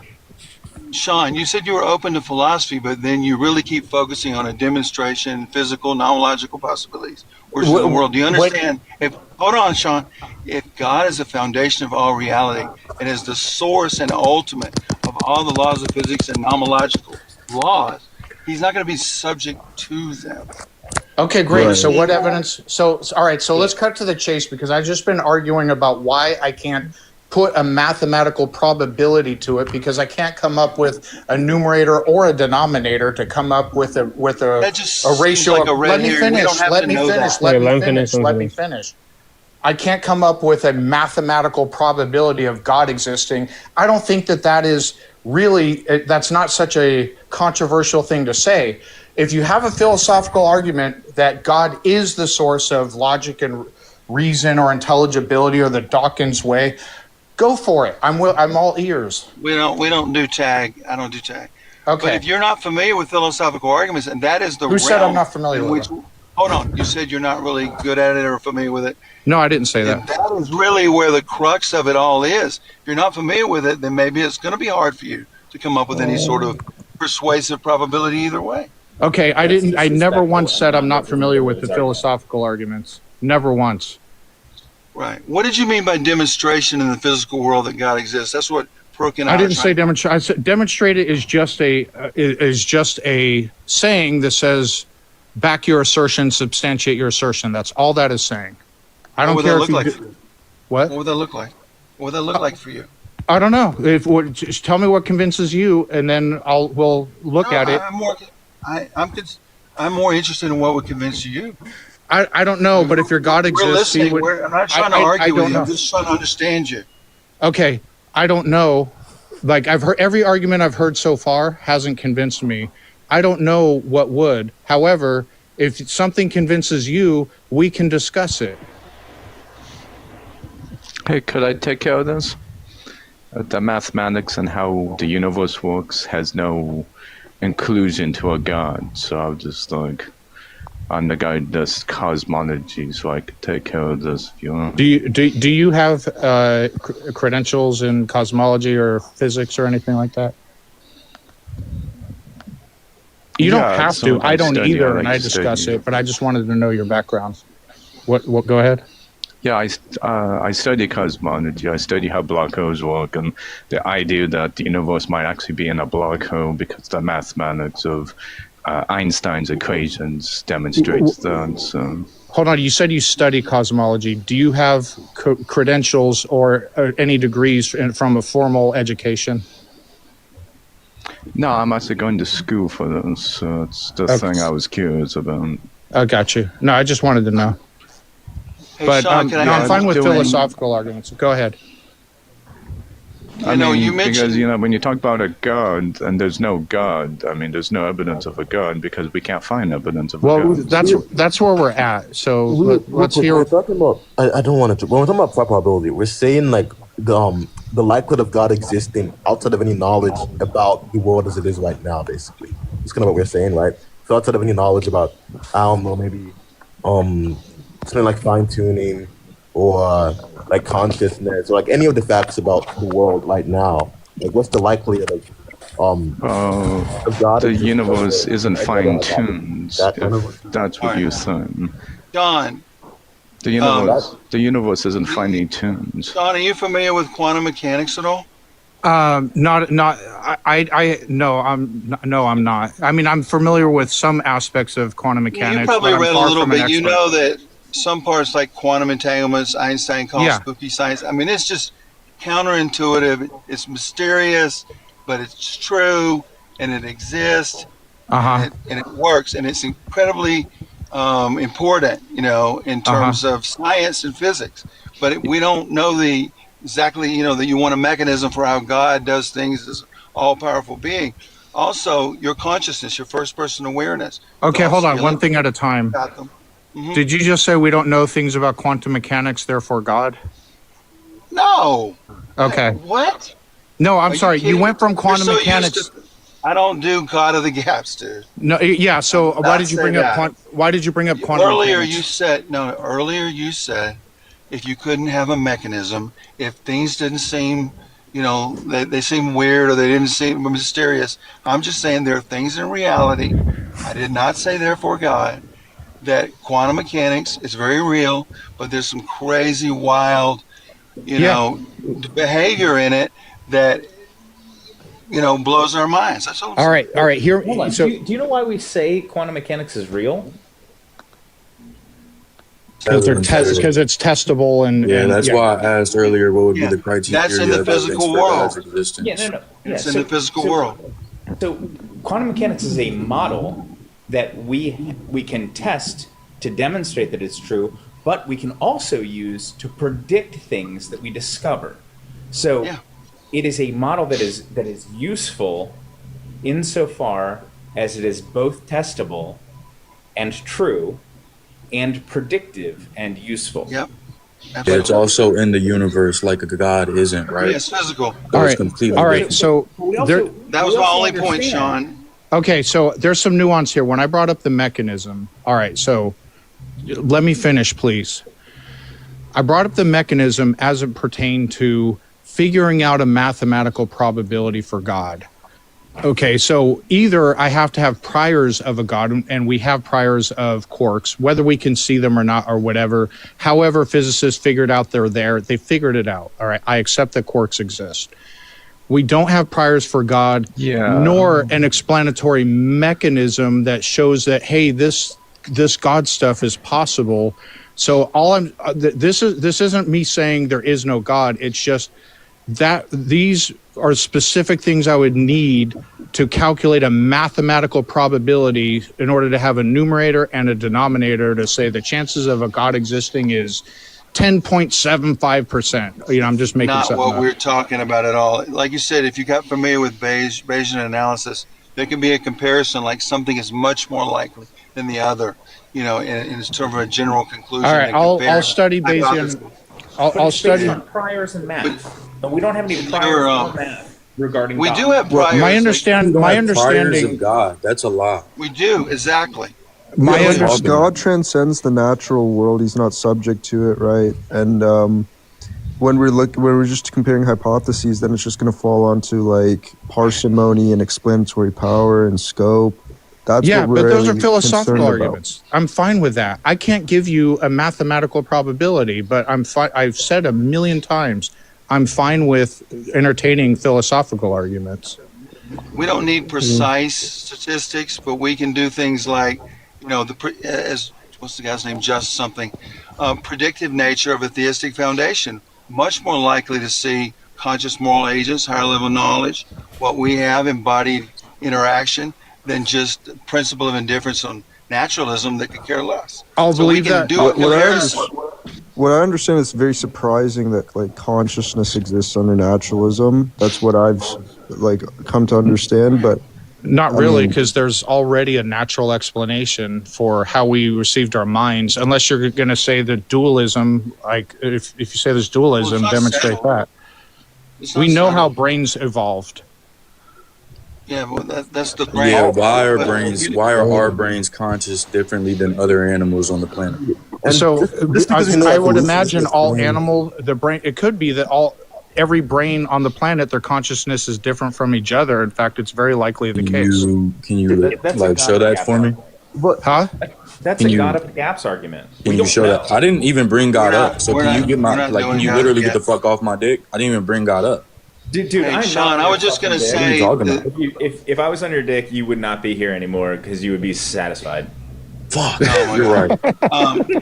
Don, you have first-person consciousness. There, philosophy of mind. There are multiple views. There are issues on all sides. I'm just saying there's certain mysteries. I'm not saying therefore God. I'm just saying your first person consciousness, you have it. Wait a minute. This is my argument. In addition to the logical inference we use for up and down quartz that works, that we cannot see or measure directly, with your first person consciousness, you can't show me exactly on an instrument. You can show the third person microphysics changes, but not the same thing as the qualia in your brain, in your mind, and your first person awareness. You can't. I can't look at it and see that be identical. So I'm saying that not everything has a direct explanation without using philosophy. There's a whole philosophy of mind, for example. Well, I'm happy to accept an explanation once the evidence bears it out. And, the things we do know about the brain, as far as like what parts of the brain do this conscious thing, like doing math in your head, what parts of the brain are responsible for that, how emotions are formed by it's all so far. Whoa. Every demonstrable cause and effect in the brain is naturalistic. Now, is there a soul that's also operating in the brain? That soul sure seems vulnerable to brain states, but is there? I don't know. If someone claims there is, I just want evidence for it. Yeah, Sean, can I ask you a question? Even if we explain everything in like virtue of evolution and in like naturalistic mechanisms, this doesn't explain some things about like how the mind works. It explains like psychophysical harmony. Like, I mean, that like is still a problem even when you like factor in evolution. Can I ask you a question, Sean? Like natural selection, like there's still issues with how like our minds are that don't seem to be really likely to have happened if naturalism were true, but seem to be really likely if theism were true. Okay, we pause. Right. Go ahead, Prince. If you existed when in, you talk about like, holy shit, I didn't know your name was Prince, gang. Hold on, go ahead, Prince. Hey, Prince. Hey, hold on. Hey, sorry for what I said to you earlier. I lost. It's all good, gang. Everybody has bad days. Yeah, all right. John, it's cool, man. We're not really trying to gang up. We're just trying to talk. If you existed in the 1930s when like early atom theory was going around, right? I'm sure. Or is that wrong day? Is it 40s? I know it's early. Yeah. But I'm not gonna lie, that was funny. But would you grant though? Wait, what is it, Dr. Truth? Am I wrong? I think we need to go back to the 19th century. You're basically saying I'm almost done. No. I'm just giving you a hypothetical. Let's say we exist in the time. Oh, where, like, I thought you were making it. No. I'm just saying. Let's say you're same age now, but back then when they're first discovering the atom, right? And the evidence for it is clearly not as strong as the evidence that we have now. The system might seem incomplete. Would you still hold to that belief? Which belief? That the atom exists. Hey. Yeah. So here's the deal. I'm going to be real. When it comes to matters that involve like high levels of expertise, like we're talking PhDs study this stuff, where it comes to mostly the sciences, right? But also law and things of that nature. I read a lot about science myself to like understand their evidence, but I just straight up, like if there's a scientific consensus on a thing, I accept it. So I'm the same one. Yeah, because nobody can be an expert in everything, and we have to function that way pragmatically. Yeah. So what if the consensus was that God existed? You would just believe? Like they proved it scientifically? Maybe philosophically. Maybe more likely than not, and like the majority of the world agrees, like, yeah, more likely than not, a God created the universe. The one area where I don't do consensus, and you almost can't, is in philosophy, because if you read the philosophy is just like perspectives and thinking about shit, and then they formalize like concepts. They have specific names so that people can communicate deep ideas to each other. But also, if you read the Phil papers, like there's not a consensus on anything among philosophers. They don't agree on anything hardly. But Sean, it seems like you said you can't assign a number, but it seems like you. Just let me finish. I almost got to go. Sean, it seems like you pretty much make a 99.9% chance that God doesn't exist. You act like he doesn't. It's like Coco a bit, and who I love. He says he's an agnostic, but I've never heard him say anything positive about God. No. No, it's not like I don't put a percentage on it. So I accept that there's aspects of how the universe work that might even not only be outside our knowledge, but our ability to comprehend. Just like you can't teach an ape, or well, we are apes. You can't teach a chimpanzee computer science, right? It's beyond their ability to conceptualize. And in that realm, maybe there's a God. I can't rule it out, but until like at this point with what I have, I also can't rule it in. Wait. And I definitely am hard atheist toward like the Christian God. John, do you assign any likelihood to like naturalism? Hey, could I add something real fast? Actually, yeah, go ahead, Power, and then Trombone go after. Well, I'll just ask the question. I just want to hear Sean's response. I don't really have much to say. All right. But go ahead, Power. And then... Well, I was gonna add to the conversation about there not being a God because knowing that energy can't be created. How would God create the universe if knowing that energy and matter cannot be created or destroyed? We know what energy is. We know what matter is, but we know that it can't be created though. So how would God create the universe knowing that these elements or these things that expands the universe and accelerates the universe can't be created? So yeah, that is a question though I was going to add to that. No. That's after the universe is created. That's the law. Yeah, energy can't be destroyed in this system. Well, here's the it can't be be created or destroyed in the system. In the system that we believe was created. Did you hear the question I asked? Maybe because maybe I don't know. What'd you want, Trombone? I was just asking, would you assign like a probability to naturalism being true, or do you have like no idea what the likelihood of naturalism? No, or any other okay. hypothesis about the universe's origins, basically. All right, so I'll put it this way. The probability of the natural world existing, I'm not saying solely existing, I say obviously P equals 1, right? Yeah. Now the probability of something else existing, I have no freaking idea. Yeah, can I so then you would have to say naturalism and theism are basically maybe equal is the wrong word, but they're equally undecided, right? You have no idea on what the likelihood for any of those possibilities are. So then I would say if the posterior, okay, go on. If I can jump in here, you're asking for a rational comparison between two things, one of which doesn't have a rational value that can be applied to it. And when you say that they're equal, you have one thing that has a mathematical number that can be ascribed to it, and the other thing that is undefined. And you're comparing to undefined, which can be either infinity or zero or somewhere between the two. And no. We know that the natural world exists, but I think what Sean says is that he doesn't know there's anything outside.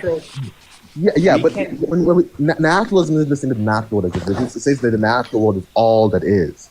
So he's saying that he doesn't know. Maybe I don't mean to stop. I think that's what you said. That he doesn't know what the likelihood of that being the case. The natural world is all that is. Like that as undefined for him as God exists. What's undefined? And actually, as far as a mathematical probability, God is undefined. No, not at all. As much as don't be confused between there's the natural world, the physical world, and then we look at what is the foundation of this reality. You don't have, you can't show me or demonstrate y'all's words that the foundation of reality, the ultimate nature of it all, is natural. You don't. You have to. You haven't even demonstrated that it needs a foundation. There are. If I could multiple arguments say something really quickly. Wait. Why can't I just hold to Let her have foundationalism here? Dr. Answer that, Dr. Truth. I was going to say, why can't I just hold to foundationalism here? Define that. So I take the law of non-contradiction in physics to be axiomatically true, right? Okay, logic is foundational, okay. Yeah, so no, it's not that it's foundational, it's that it exists.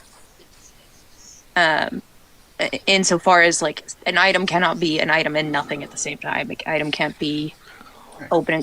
That is a fundamental foundational principle of the universe, point blank, period. The second precept I have to take is that I can trust my senses, so the other part is based in phenomenology. But foundationalism is basically saying that, like, the law of as long as I can accept that my senses are somewhat trustworthy, and I recognize that this is a unchanging law of the universe, I hold it to be the foundation. What is wrong with that? Nothing except sense perception and laws of logic we use in science. We trust them intuitively, like you're saying. I applaud that, but we can't prove them without using themselves. So that's why they're not 100% proven.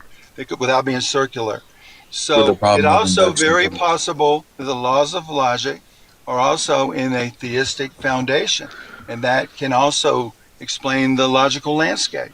Well, so what would this theistic foundation be? Some form of theism. Okay, well, what would you say that is? I would say God. Okay, what is that? Greatest possible being. The greatest possible, maximally or perfectly? Well, either way. Perfection, perfect being, greatest possible being, maximally great being. However you want to look at it. That's the traditional definition. Okay, and the argument for this? Sorry? The argument for this? Contingency argument, hypothesis comparison we talked about earlier that gives us Bayesian analysis. Bayesian analysis, okay. Probably so a worldview comparison. Hold on. Nomological harmony, psychophysical harmony. All right, so those are ontological argument using perfection, about 5 or 6 arguments. Well, hold on. You pivoted away from one. I'm not saying you're pivoting on purpose, but you made the argument. You made the argument that God is the source of logic and reason. She asked you for the evidence for that, and you started naming other arguments for God. So, like, well, she asked me what that would be like, and how would I know it's necessary and foundational, and I listed some of the arguments. Well, yeah, those are just other arguments for God. So here's the thing: as far as I can tell, it could just be that the moon cannot exist and not exist simultaneously. That's just a brute fact of how reality works. It could be just a brute fact. If you're saying that brute fact, or sorry, not brute fact, that fact that the moon cannot exist and not exist simultaneously. Well, that's one of the. That's one of the. That's one of the. Don't you kind of want a foul of having like too many of these? There's a very, very, very easy thing I can clear up here. When I'm talking about foundationalism, I'm talking about epistemology. About knowledge. But yeah, we're not saying anything on about I wanted to just clarify that, right? When I'm talking. Okay, so I want to. I was in the middle. I was cut off in the middle. I was almost done. All right, the moon cannot exist and not exist simultaneously. That could just be a brute fact of reality, and that is the law of non-contradiction. Yeah. So it could. So basically, what I'm asking for is prove it requires a grounding, and then prove that grounding is your God. Hey, what happens if I were to tell you that the universe is internal and the universe has always been here without a God? It could be It doesn't really eternal. solve the issue, but I mean, I guess the issue, kind of what Missy is saying, is her view kind of has a lot of assumptions. A lot of it's like less. And I don't know what we object is. It's less parsimonious on like a big level than just kind of having God being is necessarily a foundation. I'm accepting two precepts. I don't understand what you mean. Missy made an argument that was incredibly devoid of a lot of presuppositions. I made two Okay, Also, Trombone. If you can tell me what two presuppositions I made within my argument, I'll agree with you. But I don't think you can. I'm just saying there are more assumptions made under that view than under like a theist. Okay, can you present those presumptions to me? That logic is Because presumption axiomatic, and that means you can what? trust yourself. That you can trust your senses. It's just something you. That's one. Just an okay. What was my argument? Trombone, do you want to have Prince answer for you? I didn't hear the question. Maybe I. Okay, I don't know. you said that my view holds more presuppositions than the God hypothesis. Is that More correct? assumptions. More assumptions. Yeah. More presumptions. That means that I have what? More precepts? Presuppositions? Is that how that works? Okay. So what presuppositions do I hold that are unnecessary to my position, or what extra presupposition am I holding to? What presuppositions did she make? What presuppositions did I make? Yeah. Sense perception is valid. Wait, don't tell him Dr. Truth. I'm asking Trombone. It doesn't matter. Okay, No, it does, because this happens all the time, right? I think I might have misunderstood what you're saying. You're just talking about like how like epistemology, right? I made 2 precepts. I said that I can trust my sense data up until a point, so that's grounded in phenomenology, and that the law of physics and the law of non-contradiction is axiomatic. It just exists foundationally. That like all the laws of logic are axiomatic. So when we're looking at the laws of logic, let's think about the principle that we are talking about with all 3 of them, right? That big concept of existence and non-existence. That is fundamental to the universe.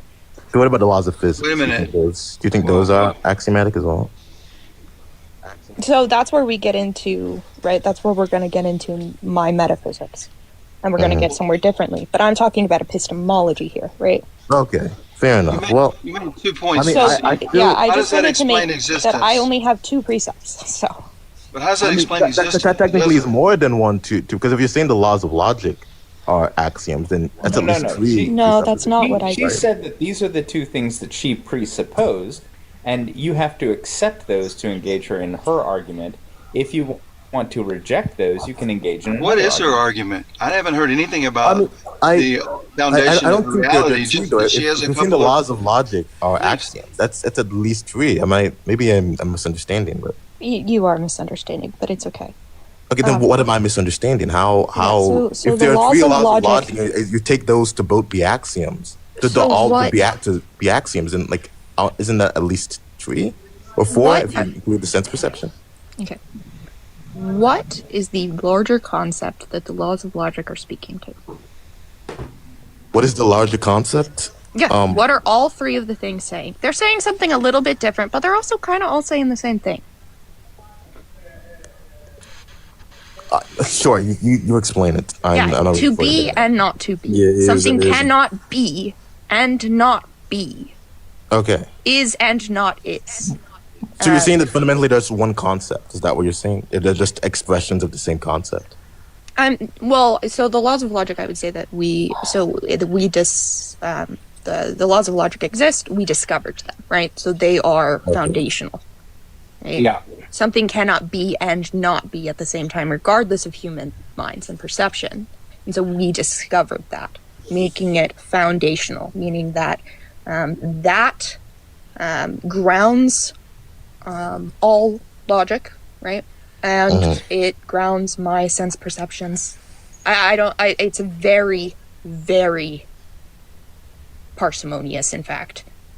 How does your sense perception ground it? So my sense perception is grounded as I think, therefore I am, right? And then Kant or Descartes? It was Descartes. Descartes. But so what's the second precept? Can you trust your senses to up until a point? Do you accept that? Me, yes. Yeah, everyone does, right? Because we wouldn't be able to engage. Like if you said no, I don't, then I wouldn't be able to engage in a conversation. This is about your with you, knowledge, right? but not about the foundation of reality, right? Well, no, it's about the foundation of knowledge, right? We're talking about epistemology. Knowledge. Okay, but you went into knowledge when we were really talking about the ultimate foundation of reality more than She was talking about knowledge. Okay, the foundation, right? So when we're talking about the foundation, we're talking about our epistemology, how we're getting to that answer, correct? No, I was talking about the ultimate source of our existence, which is beyond epistemology. So I would need to know your epistemology in order to know how you're getting to that conclusion, right? I need to know how you figure out things are correct or not, or what your epistemology is, and then we would need to go through argumentation. Yeah, based on reason and experience. Missy, if I may, Dr. Truth, she's talking about the epistemology of how we know what we know, what's going on. Yeah, and that's what epistemology is. It's the knowledge of reality. It's not just knowledge for knowledge's sake. Yeah. It's the knowledge of something Well, meaningful. I think Missy and I agree. I mean, as most people, we trust our sense perception. We agree on the classical laws of logic. I'm just seeing where she's going. I'm not sure how she's getting any deeper than that. Well, I'm saying that is foundational. That's what foundationalism is saying. Okay. Those are the only. I don't know if you would even call them precepts, but maybe. Yeah, I guess you could call them that. You that I have have myself. You have to presuppose them. Yeah, you have to. Yeah. Is that my senses are generally reliable and that the laws of logic work. I don't assume more than that. Like if you ask me, phenomenal conservatism. Yeah, like if you ask me, well, how do you ground logic? I'm not convinced it requires a grounding. If you say it does, you're adding more assumptions to it unless you have evidence to back it up. I think there's just things that we observe, whether it's the mathematical landscape, the harmonies we talked about, nomological, psychophysical, are they more likely with a theistic foundation or just a more random particles, collisions of a naturalistic foundation that doesn't care about life? I think one second, Dr. Truth, that was very straw man. And I know that you engage in an honest discussion, so I'm a little bit shocked by that character. That's not what naturalism is claiming. No, you haven't said really what you view. You've mentioned two things. No, I'm just saying you understand philosophy. Which I said I agreed with you on those completely. You understand philosophy, right? I recognize that. You recognize that. You set up a straw man of the naturalist position. Did you or did you not? What? No. What is the Okay, then that is what you genuinely think the naturalist position is. Help me understand. That it is just random and uncaring and unfeeling. Do you not see how you're loading that? You're loading that with propositions. Are you suggesting that atheistic naturalism believes that quantum fields are feeling? No. What? Then what are you saying? You are making the claim that the naturalistic world is random.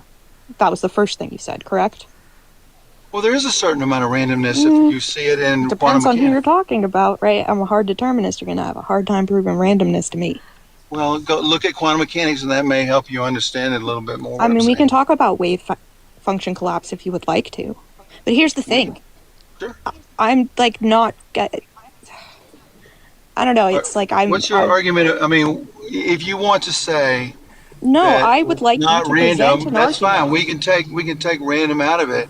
But I don't think it has a strong preference for life because I don't think there are any reasons for that. And by the principle of indifference, I think an infinite number of possible worlds could have occurred under atheistic naturalism. I don't mean to straw man you, Missy. Oh, you didn't straw man me. I'm not. I'm a property dualist. I just thought you completely straw manned that argument, and that's disingenuous, and I'm going to call that out. I'm not saying they're not various views, of atheistic naturalism. There's not just one. I think it was just a little bit presumptuous to say it's uncaring, unfeeling. You're loading that with moral, right? So you're loading that with moral language, unfeeling, uncaring. I don't think recognizing that's not a part of that position, correct? Right. So understand. Can you hear me? Do you know how to let other people finish their sentences? Go ahead. Yeah, I wish I could, but I have memory issues, and you constantly speak over people. Oh, but you're saying that people kept going on. I don't think that most atheists would say that that if there's an initial naturalistic state, that it was moral or caring or correct. Why would they not make that claim? Most likely. You're breaking up. Your connection is bad. Yeah. Why do you? Tough to hear you. What do you think? I'm going to have to go in a minute. What do you think? Yo, shout out Taj. Thank you for the gifts. I appreciate you. I just think it's not personal. It's impersonal. Okay, that's fine, but still loading an argument, like setting up an argument and then loading it with moral language, which oftentimes isn't even. You have to recognize that there are lots of moral anti-realists within the atheist community, right? So what it's doing is it's propping it up with this emotional moral language of this is bad because it is unfeeling. Moral realism is different than the initial. Again, incapable of allowing others to finish. Go ahead. If you have so much to say, I would Basically love to moral, hear I'm your not talking argument for about God. I would love to moral hear why I should realism. think of God. There are Okay, multiple. present the argument for me. We don't have time to talk about the week, but no, I apologize. I just want to say. I think his connection's off. He's been red barring for a while. Yeah, it always happens when I pull into the concept. I'm going to go. But if you've got arguments that particles and energy sets are. We can't hear you, Dr. Truth. Yeah, you got horrible connection. Hope I'll you have a catch you good next night, time, man. I man. heard you say that you were leaving. Yeah, I'll catch you next time, right? Like, I've had conversations before. I'm sure I'll see you again. It sounded like you said the atheists are right. That's what it came out like sounding like. That's basically what he said, I'm pretty sure. I mean, I'm not sure about all that. Missy, I have one question for you about your foundationalism. If the laws of logic are going to be, I mean, obviously I accept that they're axiomatic, but like I would like in my world, they're going to be grounded in the essence of God. You say they don't need, I mean, I don't really want to get into that. The whole purpose is me asking you a question, right? So if you say that they don't need any grounding, my question is going to be if the universe is going to... I got to run, guys.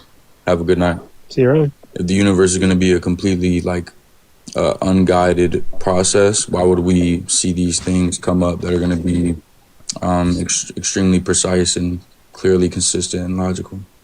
Are you asking me why we see supposed quote-unquote order when we're supposed to see supposed quote-unquote chaos? I'm just making sure I'm understanding your... Well, yeah, it seems like the laws of logic themselves are sort of like, I don't know, they seem guided in a universe that's mindless and unguided. So, we're using seems here, which I don't like. Unless we're talking about phenomenology. Your second precept was trust in my yes, senses. Which is fine, but we can go into the phenomenology of it. But just because something seems that way, right? I would say that like when it comes to quote unquote order, it's all deterministic anyway. So, what do we mean by that? What do you mean by order? I guess the way that the universe arranges itself, and then so it would follow that because it's deterministic, it couldn't be another way. But then the question would be like, still, why is it that the universe could not be another way than this? Because it exists. And it's not that it doesn't exist. Is the universe infinite? That would be an is statement. Huh? That would be an is statement. Yeah, that is true. That is just a why statement. is the universe this way? And you said it's this way. That's fair. Repeat the question.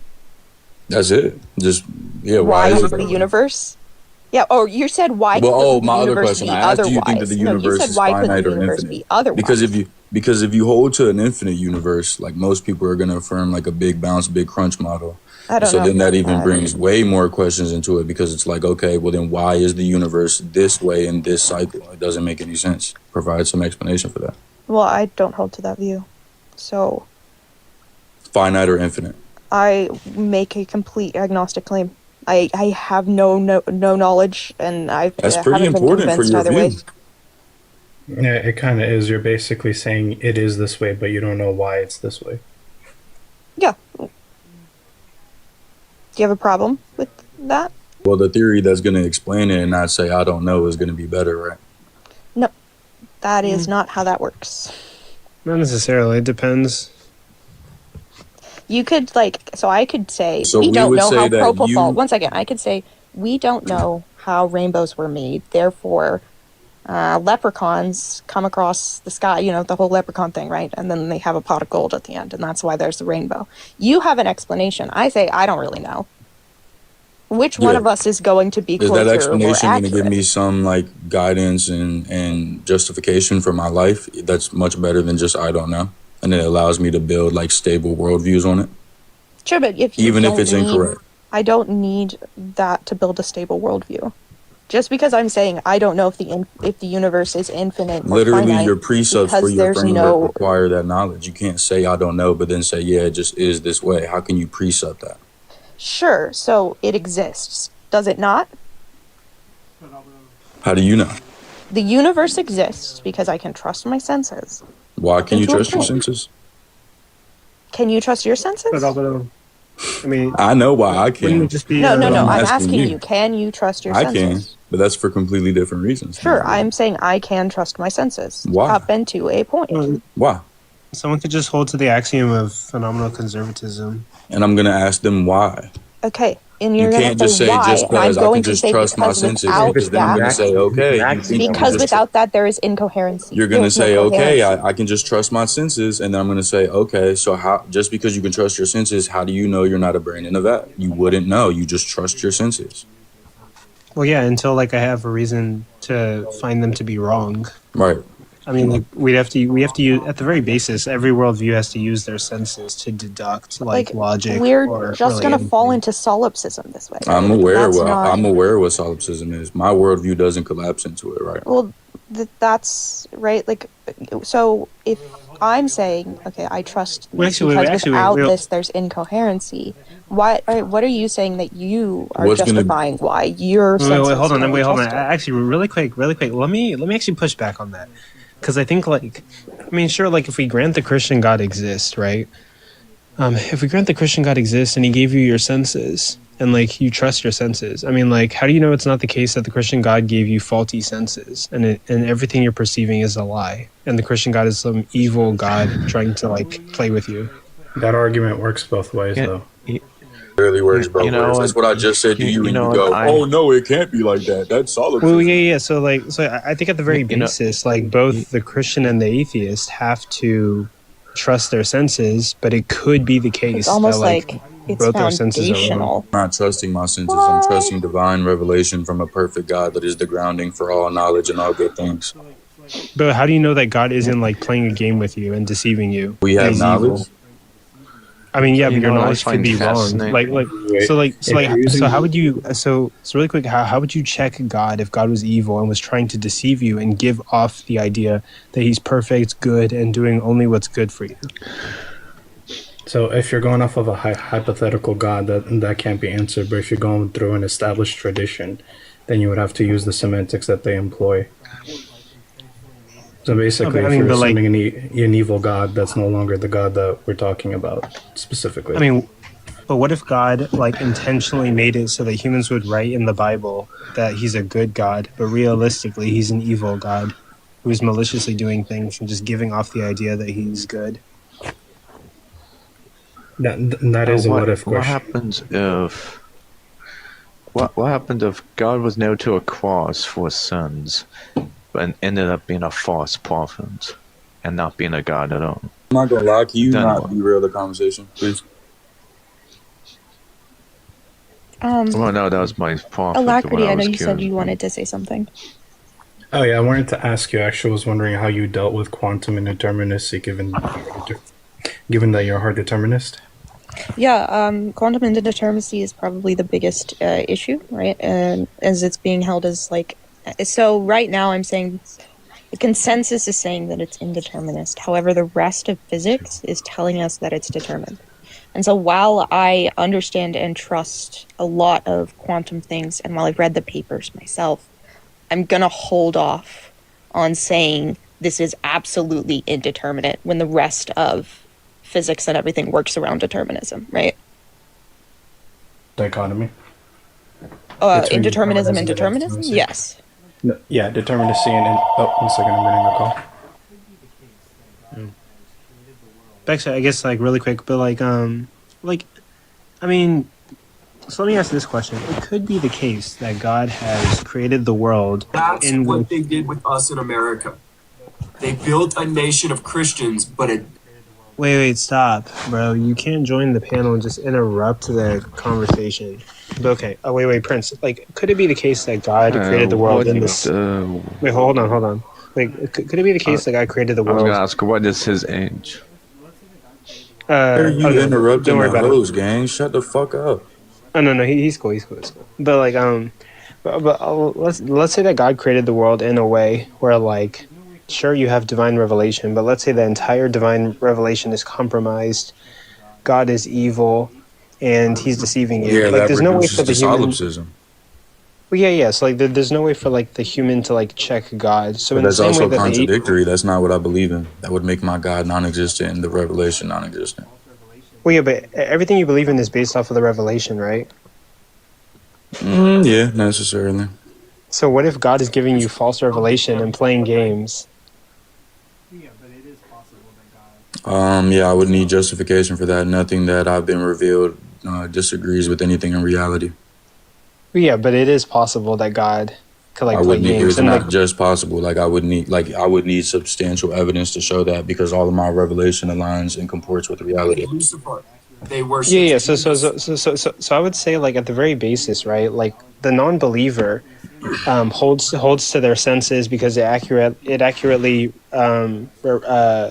relays reality to them in the same way that the Christian also kind of has to do the same, and both could be wrong. Like, Wait, say that again. I'm the sorry, I didn't hear you. okay, so like at the very basis, like I think the non-believer believes in his senses, and it could be the case that his senses are wrong, but they have to hold to it at the very basis unless they dive into solipsism.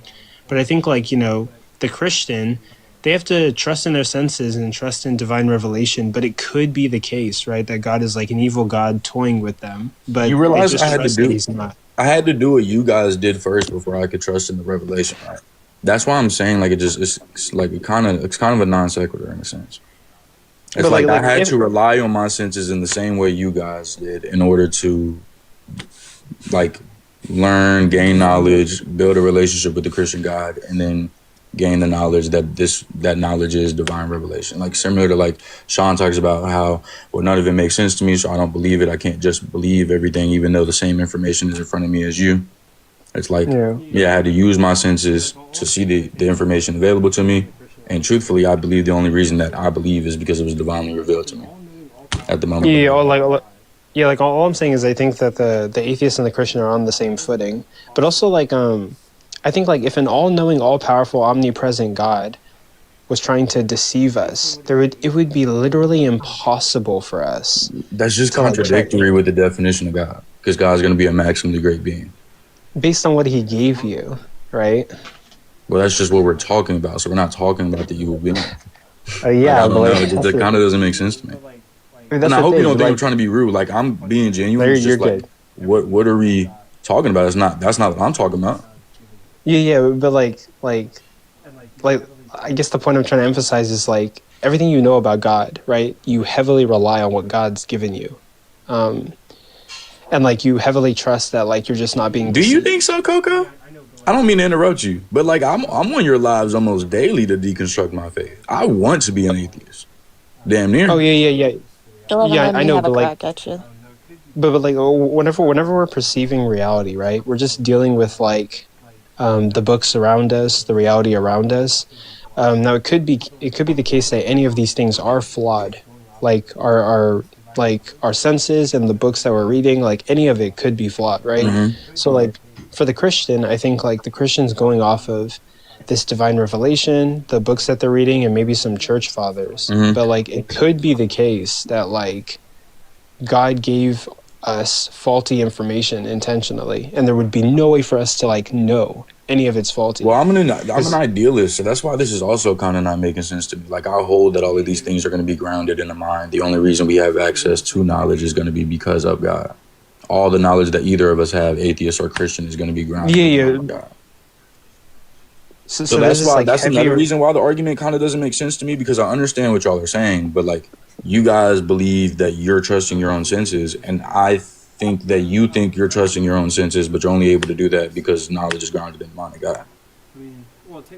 Okay, so you're just saying, I don't know. I think the phenomenal conservatists would just say, technically all they're saying is like they trust their senses until like they have a reason not to. But I guess like they heavily rely on like the data around them that they're interacting with. It could be I think both views are heavily relying on something that could like fall out beneath them. Is anyone denying that though? I think Prince acknowledges that his view is based on assumptions. I think he's just saying he has to make less assumptions than the other views. That's kind of the claim. Like no one's denying that they aren't assumptions. Like obviously every view terminates. I think they make the same amount. I have assumptions, lots of but- questions for Prince here.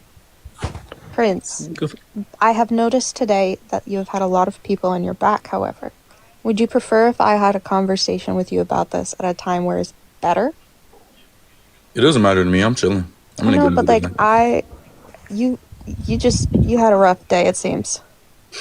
Yeah, I mean, you can always hit me up on Discord. We can hop on a call. You know what I mean? Always, but like I don't want to like rip into you if you're like not having a great day. No, I'm chilling. I'm having a good day. I'm chilling. Okay, so you're saying that your senses are grounded in God. If you don't have your senses, how do you know that? That's what I said. I said I couldn't come to that realization until I used my senses. No, I'm saying. Wait, senses or reasoning? Those are My own reasoning and my personal experience. I couldn't. Senses. See, so the first thing that we have is our senses, right? It's the first thing we have. If you were to say, I don't accept that my senses are reliable and trustworthy outside of the mind of God, how would you be able to have any sort of coherency, point blank, period? I don't think anyone does. I believe just stated half of wait, Prince. You just stated half of a thesis. If you're saying apart from the mind of God, you can't trust your senses. How would you know that something is true by your senses? Ooh. Yes, that is. I don't even know like what's going on. It's just the statement didn't make that much sense. Basically, the formal claim would be something like, given the fact that there's a providential God or a universal mind that created the universe with intent, right? You have good reason to believe that any particular senses that you have are truth tracking.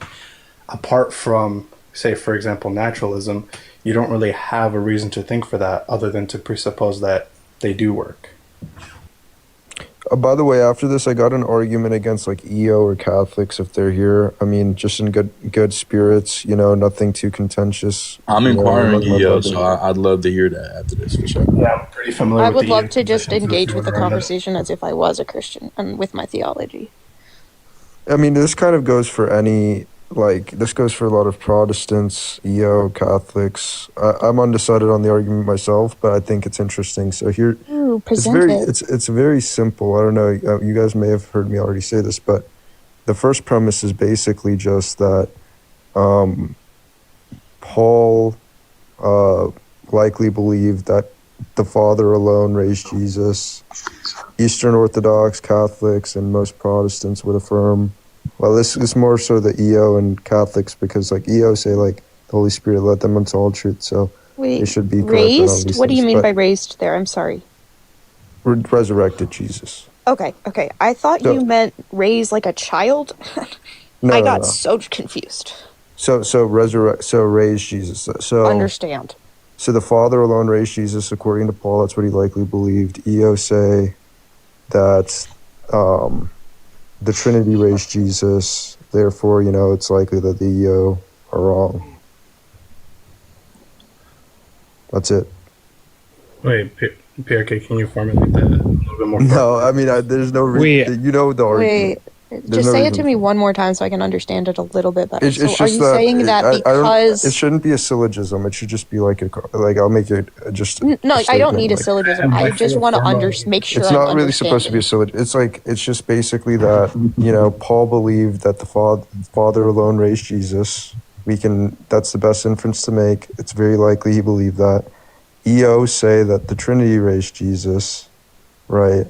And so, obviously, those both can't be true at the same time. Therefore, I'm just saying that, like, the Eastern Orthodox Church, by affirming such dogma, is wrong. Likely. I'm not really hearing a pushback to a triadic explanation. It was from the Father through the Son by the Spirit. That's a one token act. I also don't have a problem with the Trinity, so...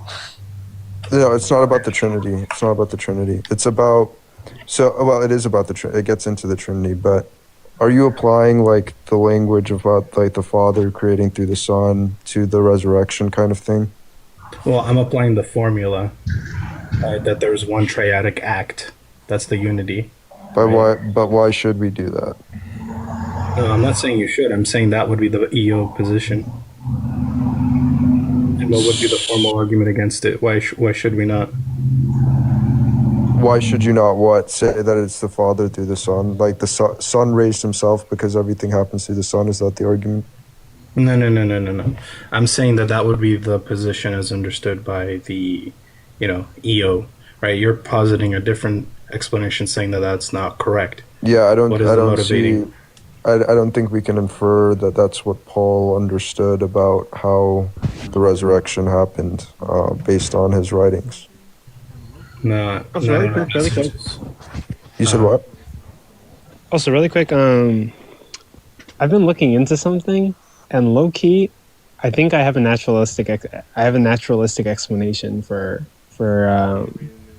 Paul's vision.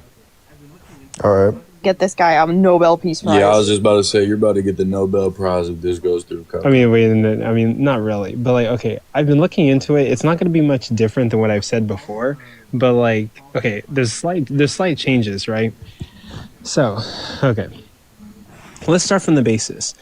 Paul had a violent part in persecuting Christians, right? Yada yada, enemy of the church, violent part in persecuting Christians. Then he goes on a journey on the road to Damascus, and during this, he's in the desert.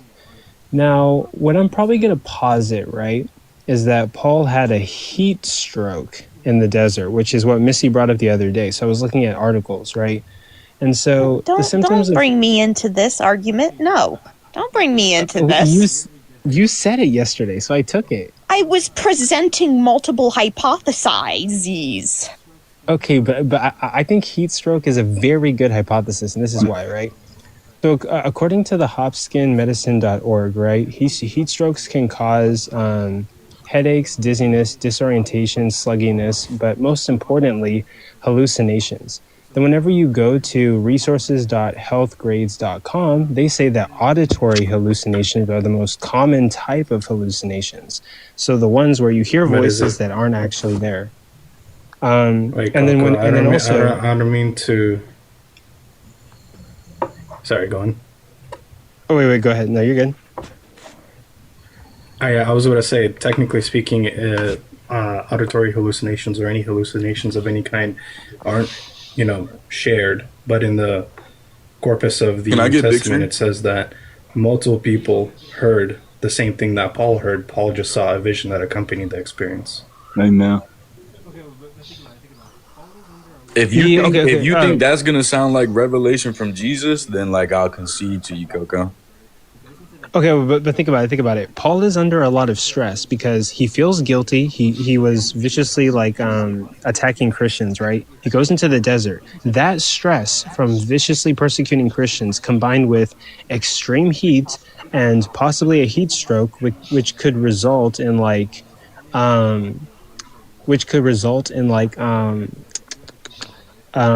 dizziness, fatigue, and then hallucinations, and then the most common hallucination being auditory hallucinations. And sure, I can grant that the two other people that were with him, didn't see any. Stop! Don't grant that. It's an X. Yeah, I mean it is an X, but what about the entire inner circle of Jesus? Hello, dialectical athletes. It's me, student of Kaysen. Chill, dude. Chill on all that. Don't do that today. Student of Kaysen. But okay, wait. We'll get to that later. But there's two. Okay, so you guys are saying not to grant acts, but let's say that there's two other people that are with him. I mean, it's possible they could have had heat strokes too, and also it's possible that he could have heard a noise. That's a horrible argument, Coco. No, they're in the desert and they're both even under if all three of them were to have auditory and visual hallucinations, they would not share those auditory and visual hallucinations. And so even usually... 1 second, I just have to, Coco, even if this is why you just don't grant acts, but also, oh my goodness, my accent. That's a horrible argument. Wait, but think about shared berebement hallucinations do happen. Yes, but it's very rare. And that would not be in this situation. They're not having a bereavement. These are individuals that would be sharing heat stroke. So I think it's much more probable. And they don't hallucinate people; they hallucinate water or shelter. Hold on. Think about blindness. Oh, wait. Hold on. But think about what they're sharing, right? Like the two other people that were with them, they couldn't understand the voice and they saw no one. And Paul's understanding some kind of voice. So you could just say that Paul's having like some kind of like auditory hallucination. The other guys are like hearing something, but they're not really understanding it. And it could be the case that Paul interpreted a sound in the desert as like a voice combined with his heat stroke and his stress from like murdering people. And it could have just been like a random animal somewhere. Doesn't make sense. I mean, it does make sense. Like you can make up anything. You can make up anything to make it make sense, but like, I don't know. It just doesn't seem. It's not convincing. But like, that's not unconvincing. I'm sorry, Coco. That's wrong. That doesn't happen. That's not how the brain works. Come up with a better argument. I mean, like, but also, I also looked into how heat strokes affect the brain, and like, there was something that I saw where like it can change your personality, and it can literally like affect like, it can literally actually like harm certain parts of your brain and make you think differently or operate differently. So that would explain Paul's conversion afterwards. Think Christianity is harmful? Wait, the murderer became like a great priest, and that harmed his brain. No. I'm saying that he had a heat stroke so intense that his brain chemistry was changed, and he became a Christian afterwards. Yeah, so the serial unaliver became a priest, and that harmed his brain. Well, for what? He's a serial unaliver. He's not like psychologically like healthy to begin with, and then the heat stroke also contributed to that, alongside his guilt and alongside I'm a serial his brain just unaliver being and I'm severely extremely damaged. mentally healthy. Well, hey, I'm new with y'all, but hey, how do you explain the blindness? Oh yeah, the blindness. And then Ananias, 3 days later, being told by God to go to him at this specific place and tell him what he needs to do to be saved, and he'll receive his sight. Oh, okay, yeah. So when it comes supernatural. So when it comes to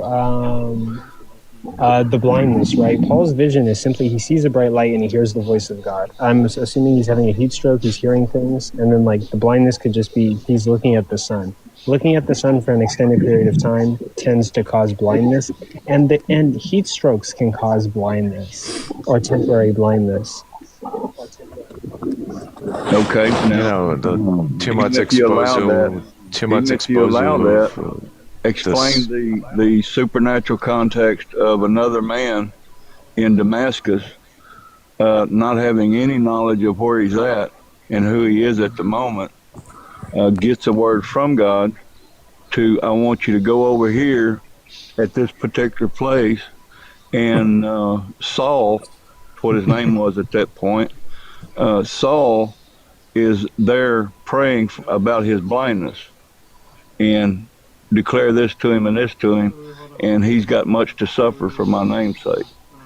He goes to the place, and that's where the man is. You know, Wait, hold on. So like, that'd be something extra I would have to explain. Oh, and then Prince, I saw what it said. Heat strokes don't make violent people non-violent, but we do know that heat strokes can change people's personalities due to severe damage to the brain. It makes them more violent. So if Paul was experiencing like a heat stroke during that moment, why didn't he start beating on people? Coco, I got a more interesting thing. Oh, I mean, like there's other symptoms. Paul, but this. I mean, like there's other symptoms. This is very interesting. This argument I'm going to present to you. So it's basically that when you're grieving a loved one, like the disciples are thought to have by atheists and whatnot, when you're grieving a loved one, that there's a 10%, 12% chance that you're going to have a visual hallucination of that loved one, right? Or like there's 10 to 12% in the population that have visual hallucinations of lost loved ones, right? But all the 12 disciples, 100% of them had these experiences. They all had these visual hallucinations, which is radically more than 10% that is understood to should happen, right? Something like that. So, you're talking about 12, we should expect maybe 1 or 2 of the disciples to have had visual hallucinations, not all 12, right? That's not just rare, but that's almost like that's just not a thing that happens. that you have 100%, you know, like it's completely against what the statistics demonstrate. But according to like whose written record are all of them having visions?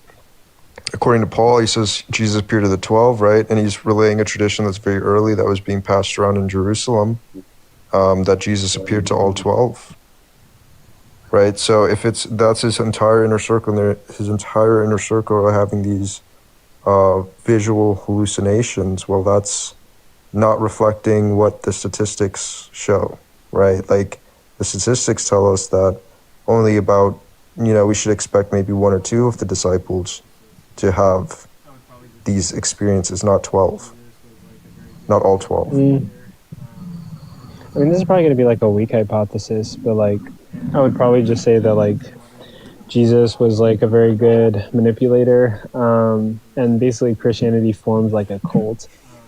And just like in some modern day cults, even after their leaders die, the members still stay a part of the cult and they still continue doing cult things. Paul's writing about all these experiences, but Paul is just a victim of like psychological damage, heat stroke, and feeling immense guilt from like violent persecution. He's under a lot of stress. He breaks down. He's writing for everybody else, and they're just cult members who are insanely in love with this person that was supposedly doing miracles and like speaking and interacting with them, and they wanted to keep it going, so they kept it going. Wait, why are you showing this, Prince? But I see what the you, comments. I'm bored, so I figured I'd just troll the comments. Oh my goodness, bro. But yeah, like couldn't it be the case? Yeah, that, like the sample they really size is what like Jesus said, the sample size is the 12 disciples. We look at that sample, we see that 100% would think that they see him visually. That is completely, you know, I see where you're coming from, but that's just, you're saying that he was so charismatic that that's what explains why all of them could have had these experiences. But, you know, that's even, he'd have to be the most charismatic type of whatever. Like, I don't even know how to go about, I'd have to look into that more, Coco, to be honest, but I just think that it goes against... but given the experiences, like Paul's writing about their experiences, they're not even writing about their experiences themselves. Yeah, no, but I'm just saying, if it were the case that all 12 did have these experiences, visual hallucinations of seeing Jesus or whatever, yeah, it's not consistent with the statistics. It's just not the data. Well, let's look at these apostles and disciples of their general nature before Jesus was crucified. When the Pharisees sent to have him taken from the Mount of Olives, they all ran. They scattered.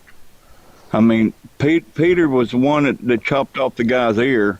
Jesus put it back on his head, and then after that, they all scattered. Save John came along back a little bit later, but they all ran because they were fearful and of their lives. And now all of a sudden, after the crucifixion, and he is raised from the dead, they witness him, they touch him, they hold him, they hug him, they eat with him, and now they go from these men who are afraid to take a punch in the nose. But all of a sudden, they say no. The Pharisees recognized that these men were ones that were with him daily, and now they put it in their face. That's a whole different character change right there. But like, if all of that is based off of the Gospels, I'm actually gonna low-key assume that the Gospels were like tampered with, just for this reason, right? Jesus dies in 33 AD. I've said this multiple times, but the Gospels are extremely dated, right? And as you go from like the earliest Gospel to the latest Gospel, later Gospels are revealing like extra details about Jesus's life and just getting more and more and more extravagant. And so I just think, like, you know, they work together Jesus, to write. No, they're not. No, they're not. They are not. I mean, yeah, they are. There's all four Gospels hold a very tight timeline on Jesus and his ministry, and there's more there's more written in the secular and historical context about Jesus, more proof put in the pudding about Jesus than there is about Julius Caesar. I mean, That's I wouldn't a say that known there's fact. I wouldn't say that there's proof. I mean, there's evidence that we Oh can yeah, source through, but there's over 5,000 contextual proofs of historian writers. One was just mentioned there on the screen a minute ago. Was I wouldn't say Eusebius. that. I wouldn't say that. I would say there's stuff written about Jesus, right? But given the dating, right? So essentially, Jesus died in 33 AD, and people were literally walking around for like decades, essentially, right? Until they finally write something down, which is going to be Mark in like 60 AD, and then it just gets worse for the other Gospels. Sure, you can say like you can say someone Sure, you can say like one of the Gospels copied off of Mark, but I mean the other ones are adding extra details. Like I think it's Luke, but Luke is adding stuff to like the Virgin. No, Matthew, Mark, Luke, and John. Person-to-person interviews. Luke was using interviews to get his information. Luke was using other historical documents and talking with Paul in order to make sure that Yeah, he was using those documents and changing But he was also talking with Peter and James. I mean, you could say he was changing them, brethren but that he was an Jerusalem. accurate historian, and that was the purpose of Luke. He was using known historical events and like repurposing them in the story and changing them when he sees fit. That's what he was doing. No. Yeah. Really quick. This is what I was trying to tell Ko earlier. If we actually looked at this, and this is using 50% because it's not even talking about visual hallucinations. If it was visual, it'd be like more like 20%. But even then, right, it's saying 1 in 4,000. But if we use the visual hallucinations, which is the 0.2 probability there, which it's using, it's 1 in 244 million chance that all 12 of them would have had visual hallucinations. This is given. Wait, like, that's Paul. not. That's complete nonsense. I mean, if they're all in the same group, walking around and traveling together, and one person has a hallucination, it's going to raise the probability that other people are because they're likely to share in shared experiences and sort of influence each other's experience. Well, no, that's not what was brought up a while ago about Paul road to Damascus. So I mean, he was by himself. If I hang out, if I'm friends with a bunch of people that believe in aliens, right, and I'm hanging out with a bunch of people that believe in aliens, and someone in the group claims to see a flying saucer, it's going to influence my experience on whether or not I see a flying saucer. So you're saying I should account for priming. You're saying I should account for priming. Peter, that'd be kind of cool. So are you saying that in the context of the book of Acts that we're talking about the passage on the road to Damascus? Well, the passage in Acts, I mean, first of all, this is a 2nd century writing, and there's clear theological motivation for him to have the way he presents the Damascus experience. I don't even have any reason to think that version of the Damascus experience is historical. First of all, it contradicts what Paul says in his own letters. So, and secondly, even if I grant that, it's still the case that if Paul was with people that kind of were partaking in this movement, that they might have similar experiences that he has if they were with him, or they might interpret those experiences later to be. What do you mean by similar there? I'm not. No, Paul. Yeah, like let's say it's the same thing we see with like Bigfoot sightings, like Loch Ness sightings, and like sightings of like people that claim to see flying saucers. Right? If I'm hanging out with people in a group that claim to have such an experience, it's going to influence whether or not it's going to influence. This is how memories work, right? It's going to influence whether I later interpret that experience to be me seeing it as well. Okay, but guys, Paul was right. He was writing along with other men of the same mindset he had from the Pharisees. He was not writing with a bunch of Christians. Everyone was against Christ. When Paul was writing, he was. Well, first of all, we're talking about something in Acts, not in Paul's letters, but when Paul was writing, he was a Christian. He wasn't. Okay, you're saying writing. I was thinking writing when he was going to Damascus.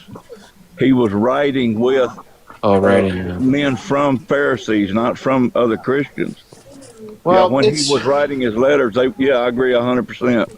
It's honestly kind of unclear, based on Paul's own words, how he viewed this movement. I mean, he does talk about persecuting Christians, but he never really tells us why he persecuted them in his own letters, right? I mean, was he ordered to do it? Right? Yeah, he did. I'm sorry, he did.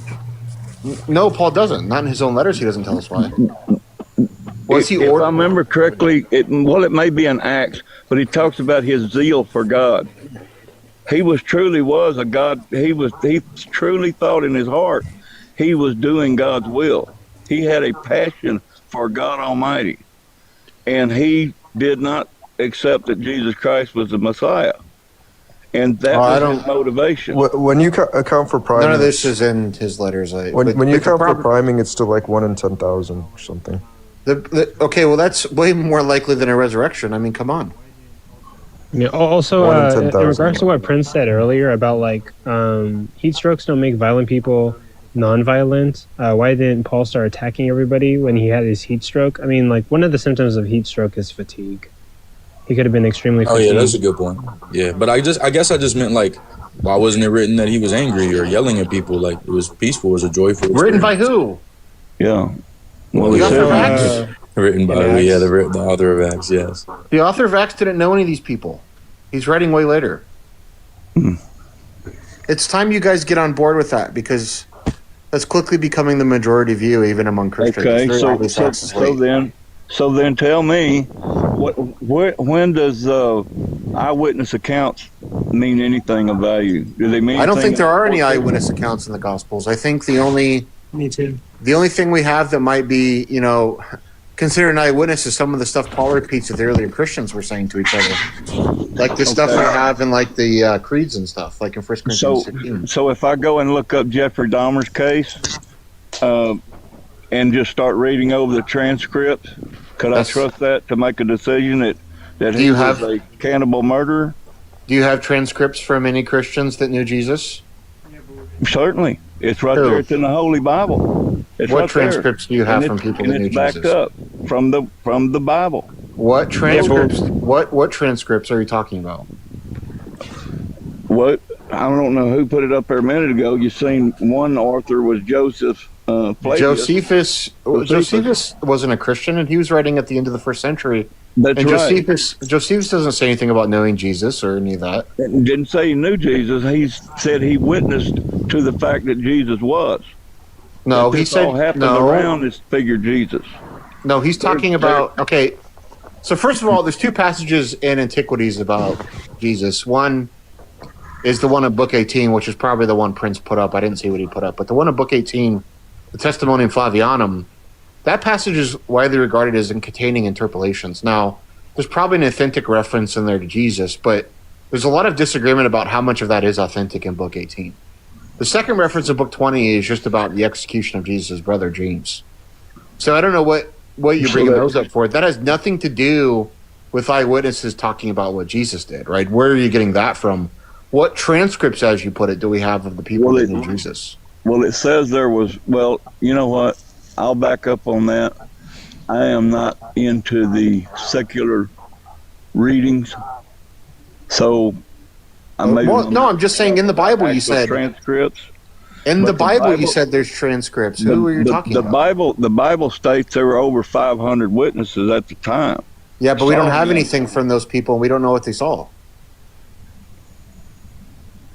Excuse what? We don't have anything from those people, and we don't know what they saw. Right? No, the 500. Hang on. The 500 witnesses are said to have seen the risen Jesus, right? Or that Jesus appeared to them.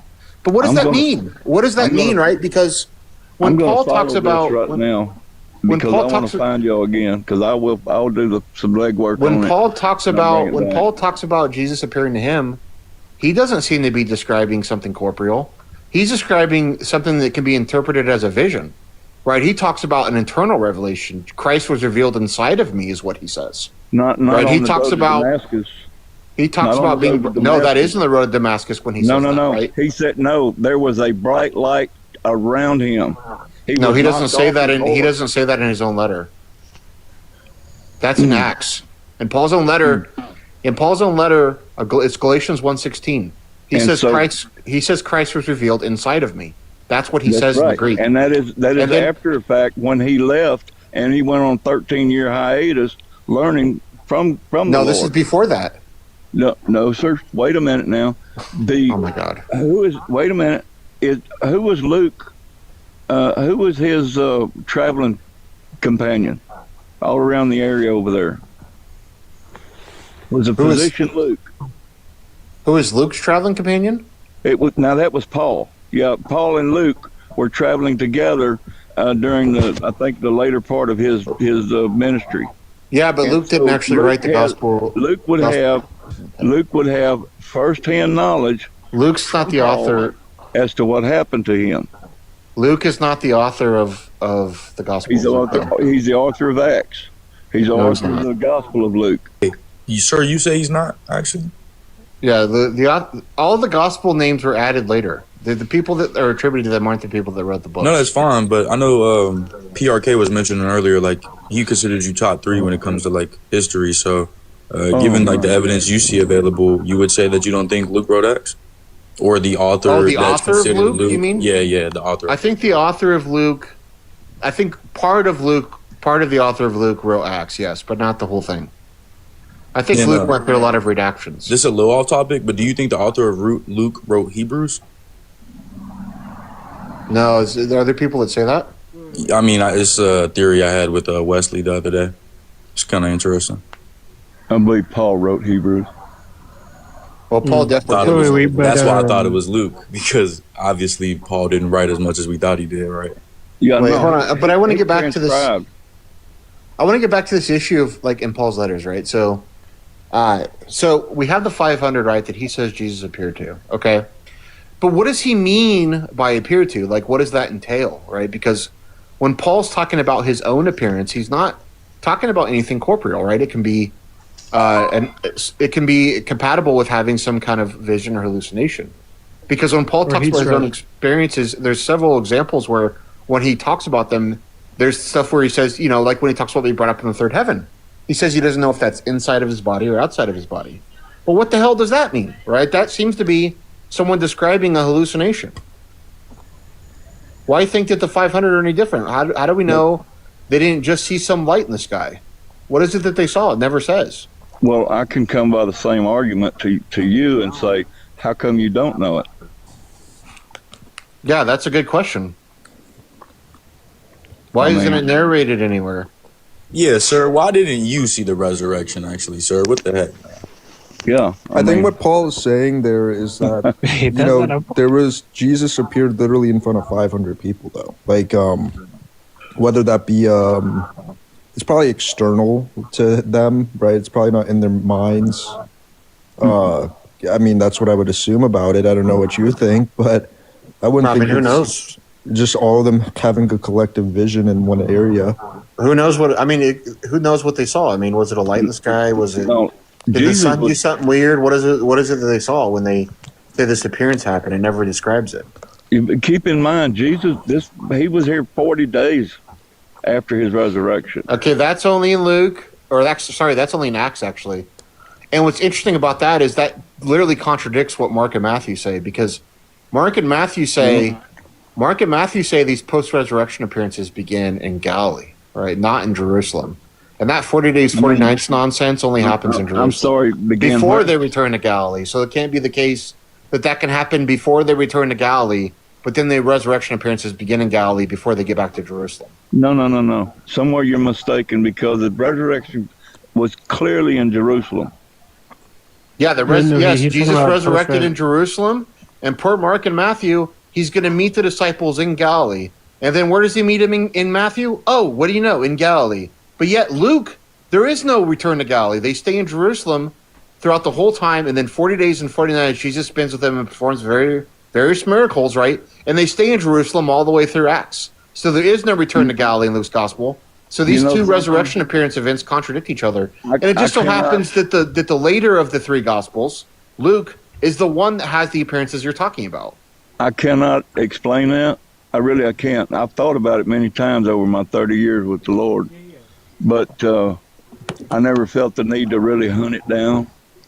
But I'll make a need out of it now. Well, I was going to ask. There's an explanation for it. I was going to ask, sir, and PRK, like, PRK, you hold that Paul describes it as like a spiritual body resurrection, right? And like, I think many Christians would consider that like maybe his new form, similar to like what we would receive at the end, right? Yeah. And so, like, at that point, I mean, Jesus is God, so he would be like in his godly form. Why couldn't he just be at two places? So, I mean, that's for sure. Yeah. Well, also, wait, really quick. He's not But also, bound really by quick, time or place. but really quick, Michael, yeah, you're always welcome here. Come back and always share with us like anything new that you learn. I just we ran always talk across y'all a while we always ago. talk about this stuff and we study it. I can't be up here much longer. I got to go. But what did you ask, Prince? If we're doing an internal critique and like, yeah, the body came back, but the story is wrong. One person says Jerusalem, one person says Galilee. If that would be Can it be in two Jesus' places? Yeah, why couldn't it be in two Can the places? disciples be in two places? No, that is Okay, true. so where did he first appear to them? Was it in Jerusalem or Galilee? That's the true. kind of Yeah, I'll do some because the research on issue that. the issue is that so in Mark, it's going to be Mark 16:7, I think, or Mark 16:8, I think, and then it's also going to be in Matthew. What is the resurrection chapter of Matthew? Is it 28 or 24? I forget, but whatever the resurrection chapter is in Matthew, I think it's 28. 28:8. 28 is the Great Commission, or 28:6, whatever. In both those instances, when Jesus, when they find the tomb empty, right? Jesus appears in Matthew. It's Jesus, and the Gospel of Mark, it's an angel or somebody in a white robe. But they tell the woman to go tell Peter and the disciples to meet Jesus in Galilee. That's what's said in Mark. Then that's where Mark ends, right? That's kind of the end of the story. Then in Matthew, it's Jesus that appears to these people at the empty tomb and tells them to meet him, tells the woman to tell Peter to meet him in Galilee. And then after Jesus appears to the woman and tells them that, then Jesus meets the disciples in Galilee, and that's where the ascension happens, right? Now, in Luke's gospel, they never leave Jerusalem. They're in Jerusalem throughout the entire thing after the post-resurrection, and they remain in Jerusalem during Acts. So there is no return to Galilee in Luke's gospel. The key to being with you, I don't know the Bible like through and through. Is that where it ends after the 40 days? Does he like ascend in Jerusalem or like? Well, the 40 days is in Acts. Okay, so it ends in Luke's gospel. It ends in the Great Commission, right, where Jesus ascends, right? But that happens in Jerusalem, and then or just outside Jerusalem, it says, and then Acts begins where they're still in Jerusalem, and they've said they've been there for 40 days and 40 nights where Jesus performed various miracles. Gotcha. Right? So okay. And Luke's gospel, the trend is they're in Jerusalem, they find the empty tomb, they're getting ready to leave, and then two disciples on the road to Emmaus, which is just outside Jerusalem, have that appearance from Jesus where they first don't recognize him. And then he tells them to go tell the other disciples, and they run back to Jerusalem and tell them. That all happens the same day. And they never leave Jerusalem. They remain in Jerusalem all through Acts. So there is no return to Galilee in the Luke Acts kind of narrative. They're in Jerusalem the whole time. I'll for sure do some research on that. That's interesting. I mean, are you trying to say there's a contradiction, or are you trying to say? Yeah, the contradiction is Jesus couldn't have first appeared to the disciples in Jerusalem and also first appeared to them in Galilee. Given those two locations are like a 5-day walk from each other. Well, I mean, it doesn't. How you know he didn't enter creative mode? How you know that? Nah, bro. How you know he didn't just like fly over that joint mad quick? Nah. I mean, is it inconsistent to say that he met in Jerusalem before they went to Galilee? No, because they never returned to Galilee in Luke's gospel. Yeah, that doesn't mean that they didn't. Just because Luke doesn't record it doesn't mean that they didn't. When can they return to Galilee when they stayed in Jerusalem for 40 days and 40 nights? When does it says that they stayed in Jerusalem for 40 days and 40 nights? Yeah, that's Jesus commanded them to stay in Jerusalem after he appeared to them outside of Jerusalem. But does it say that he commanded them to stay there for 40 days and 40 nights? It says he commends them to stay in Jerusalem, and then in Acts it says they were there for 40 days and 40 nights. So yeah, in Jerusalem, stay until the Comforter comes. Yes, read Luke chapter 24 and read Acts chapter 1. Come on. Hold on. Wait. So to be clear, Luke talks about appearances in Jerusalem, but then Matthew talks about first appearances in Galilee when Matthew the women. and Mark, yes, Matthew. Look, I got a video about this on my channel. You can go watch.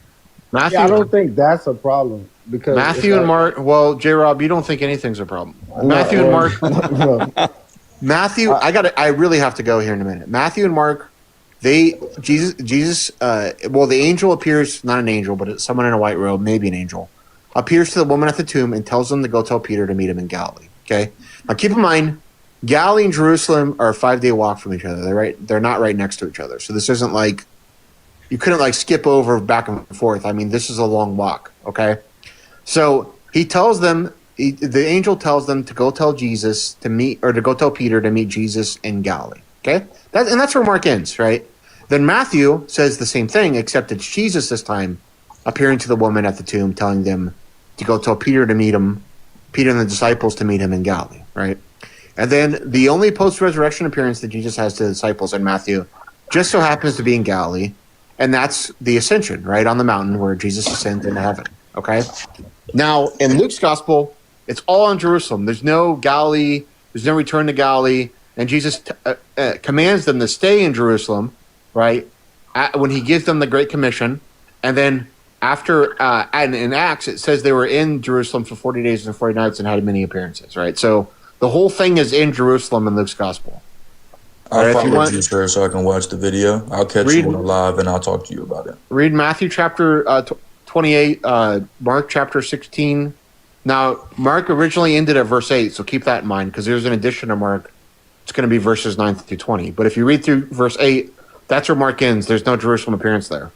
And then read Luke chapter 24 and Acts chapter 1, and you'll see. Can you do me a favor, sir? Can you, because like if I'm reading the Bible, I'm not going to remember that part is added. Like, do you mind messaging me? It says that you'll see a footnote in all Bibles. All Bibles that I'm aware of have a footnote there that those verses aren't in the oldest manuscripts.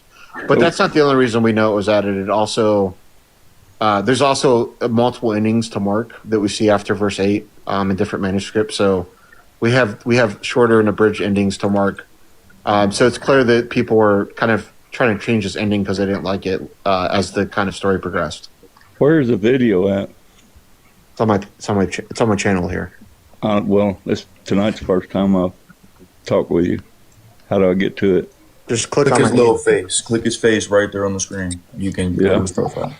So you don't think it's at all reasonable to say, and I'm not advocating for this, but just an idea like that's the short ending, like that there could have been a longer ending, but they took away that longer ending for some reason and just left it with the short ending.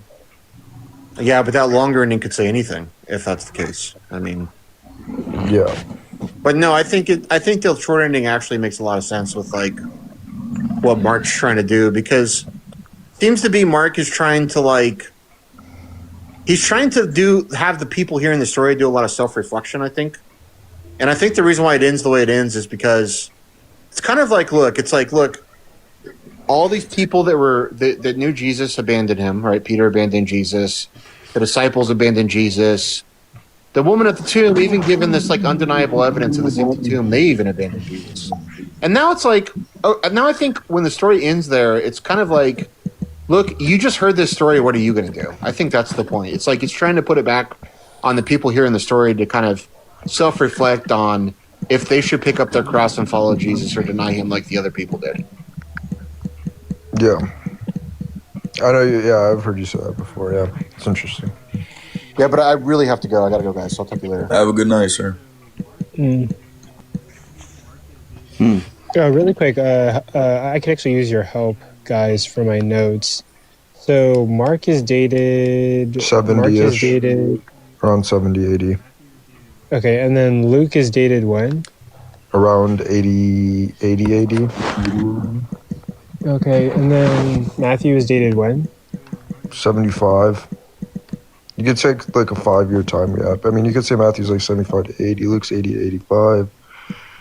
And then when is Mark's John dated? 75. John, like 90-ish.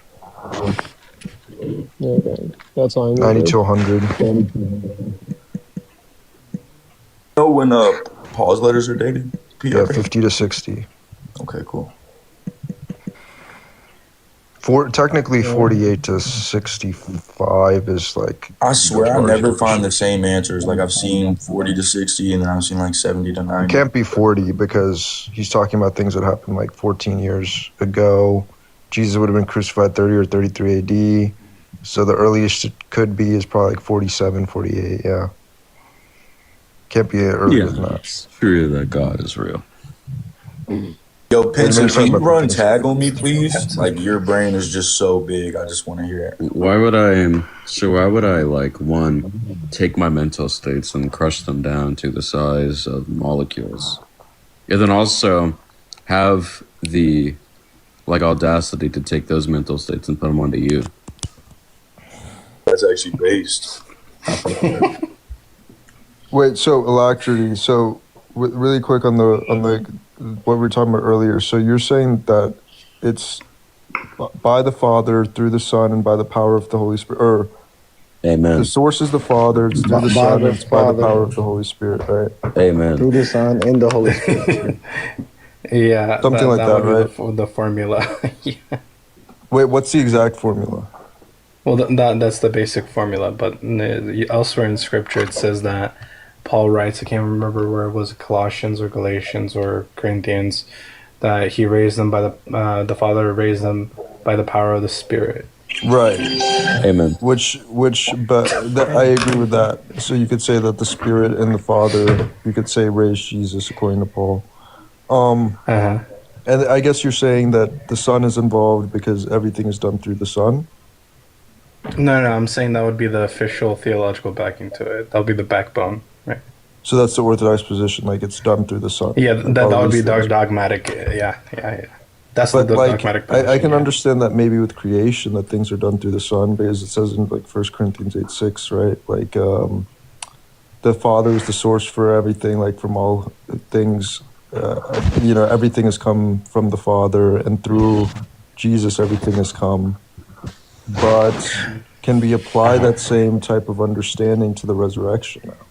Well, I would first have to get down exactly what the understanding of Christology would be. Are you taking to be that Jesus is co-substantial? I'm not taking a view on this for this argument. No, I know, but I would have to understand what specifically sort of baggage you bring up to really make sense of the claims that you're making. Like, would you say that Jesus is created or uncreated? Well, I would say if it was the Father alone who raised Jesus, I'm not sure, actually. Like, I don't know. Really? You wouldn't know? No, I actually don't know. Bro, just come to the truth, bro. Stop playing with yourself. I actually don't know. Like, I'm undecided on that. I can't give like an honest answer one way or the other there. Yeah, because if you believe that the formal teaching that, like, say, for example, the presupposition of the ancient Christians was that this was always the case, that God structured like a trinity, functions in this sort of way, and then you use that as an interpretive lens to interpret certain passages, right? Like, for example, the resurrection, right? So by necessity of that dogma, this is true, right? And if you're positing an alternative explanation, right, I would need to understand what, not necessarily, like, if there's a disagreement, what grounds does that disagreement come about, and how do you make sense to make it of the easier, overall? like in this pair, like if it is the case, what I'm saying is true, that Paul believes only the Father raised Jesus and the Spirit did. Like, the Spirit isn't the third person of the Godhead in this view. Then the Spirit would be like God's power or something, or I don't know how to like explain it in a way, but yeah, that's kind of what I'm saying. Yeah, God's real. Yeah, so the formal argument would be that the Father raised him, or, like, let's start off with that. The Father alone is the person who raised Jesus, and that Jesus did not raise himself. Yeah, that would be the argument, which goes against EO dogma, Catholic dogma. Well, it only goes against it if you presuppose that strong, like, view that I was purporting, right? Basically, Jesus didn't raise himself in the formal sense. It was the Father, right? But in the predicate sense, when you apply the, what was it? It's like, for example, the forward formula that I said, you can say Jesus raised himself because Jesus is, in the predicate sense, God. Right. So if you were to like go from your assumption that Jesus is God, then you can say that Jesus raised himself, and that Paul wouldn't have to like elaborate. That would be the only way you can make sense of that. Otherwise, it's a full-on circle. What if we just God don't died and God raised assume? himself. What if you just don't assume coming into this argument that Jesus is God or he's not God, and just read the text for what it is? If you're saying the plain, simple reading of the text, that would also include other passages, or unless you're just strictly isolating this. No. We could talk about other passages too. I mean, I have to, there's a lot of considerations that goes into that, but we can, yeah.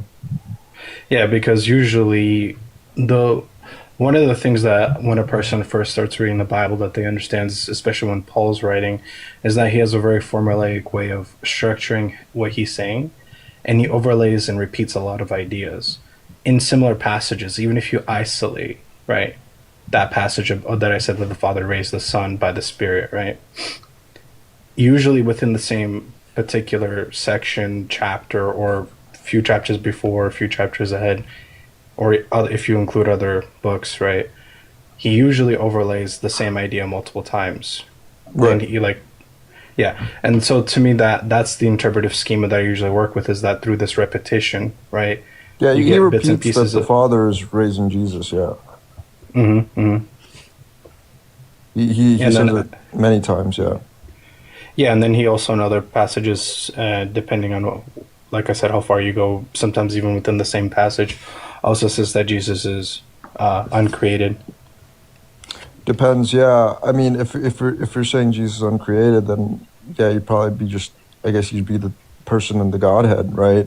Unless you're like a Mormon who takes that he's uncreated but not God somehow. No, the Mormons take it that God is created. That the Father is created? Mm-hmm. Oh, I didn't know that. That's really crazy. But they would say that Jesus is eternal, right? I'm pretty sure. They would redefine eternality as... No, Mormons believe that, the Father became God, and same thing with the Son, right? That they all became God. Yeah, what's true for Jesus is true for the Father. He was basically some dude that achieved some sort of like godhood. I just think from the text it's very clear that Paul is like under the assumption that it's the Father alone who raised Jesus. Now I see your view, and the Orthodox dogma being that it's through the Son, and that if Paul believed Jesus was God, then obviously we can infer that he believed that Jesus raised himself. But that's the idea, the God raising Jesus is like what's in question. Like I feel like I don't want to assume if he's God or not before. Wait, PRK, can I run something by you? Because I've been researching into this. I'm not sure if like this take would be heretical, but I'm unsure if like it technically would have been Jesus that did the raising. He had nothing to hold him. Like death had no hold on him, so he just overcame it. He wasn't held accountable for anything. That's the view That held would by be Thomas heretical. Aquinas. That would go against Catholic and Orthodox dogmas and stuff. Yeah. You think so? Well, could you explain it to me? Because don't they say that Jesus by the power of himself raised him, by his own authority, or by the authority given to? I don't know what you guys say. You say by his own authority he raised himself, right?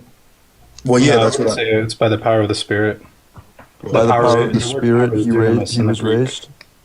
Yeah, by the dunamis of God, he was raised. So, does he have the inherent ability to raise himself? I think he has life within himself. I'm trying to understand. Yeah, because remember, technically speaking, God can't undergo death. And I'm not, by the way, when I'm saying these positions, they're not juxtaposition to yours. I'm just laying out the landscape, right? I'm not saying I'm correct in virtue of what I'm saying, but I'm saying this is the, what is the common belief is that Jesus has a satiety, right? He has life within himself. He can't undergo death unless he chooses to. The state of death, right, would be something that he would have to comply with. Technically speaking, when Jesus rose, right, that was him exercising his aseity, life within himself. Okay, so he... Okay, I see what you're saying. But that just seems to me that you're saying that he did raise himself. No. Like I said, everything is accomplished. Everything. This is an unbroken formula in one action token within the Trinity. Mm-hmm. There is no instance where Jesus is acting apart from the Father. Yeah, given the hypostatic union, it's basically impossible. Yeah, that would be the theological backing or baggage that comes with that. If you accept the Trinity, obviously.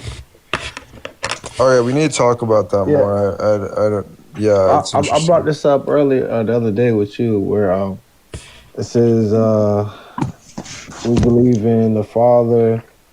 What does it say? From whom all things exist, and then Jesus, in whom all things like hold together, right? Yeah, but I just don't see how you apply that to like the resurrection.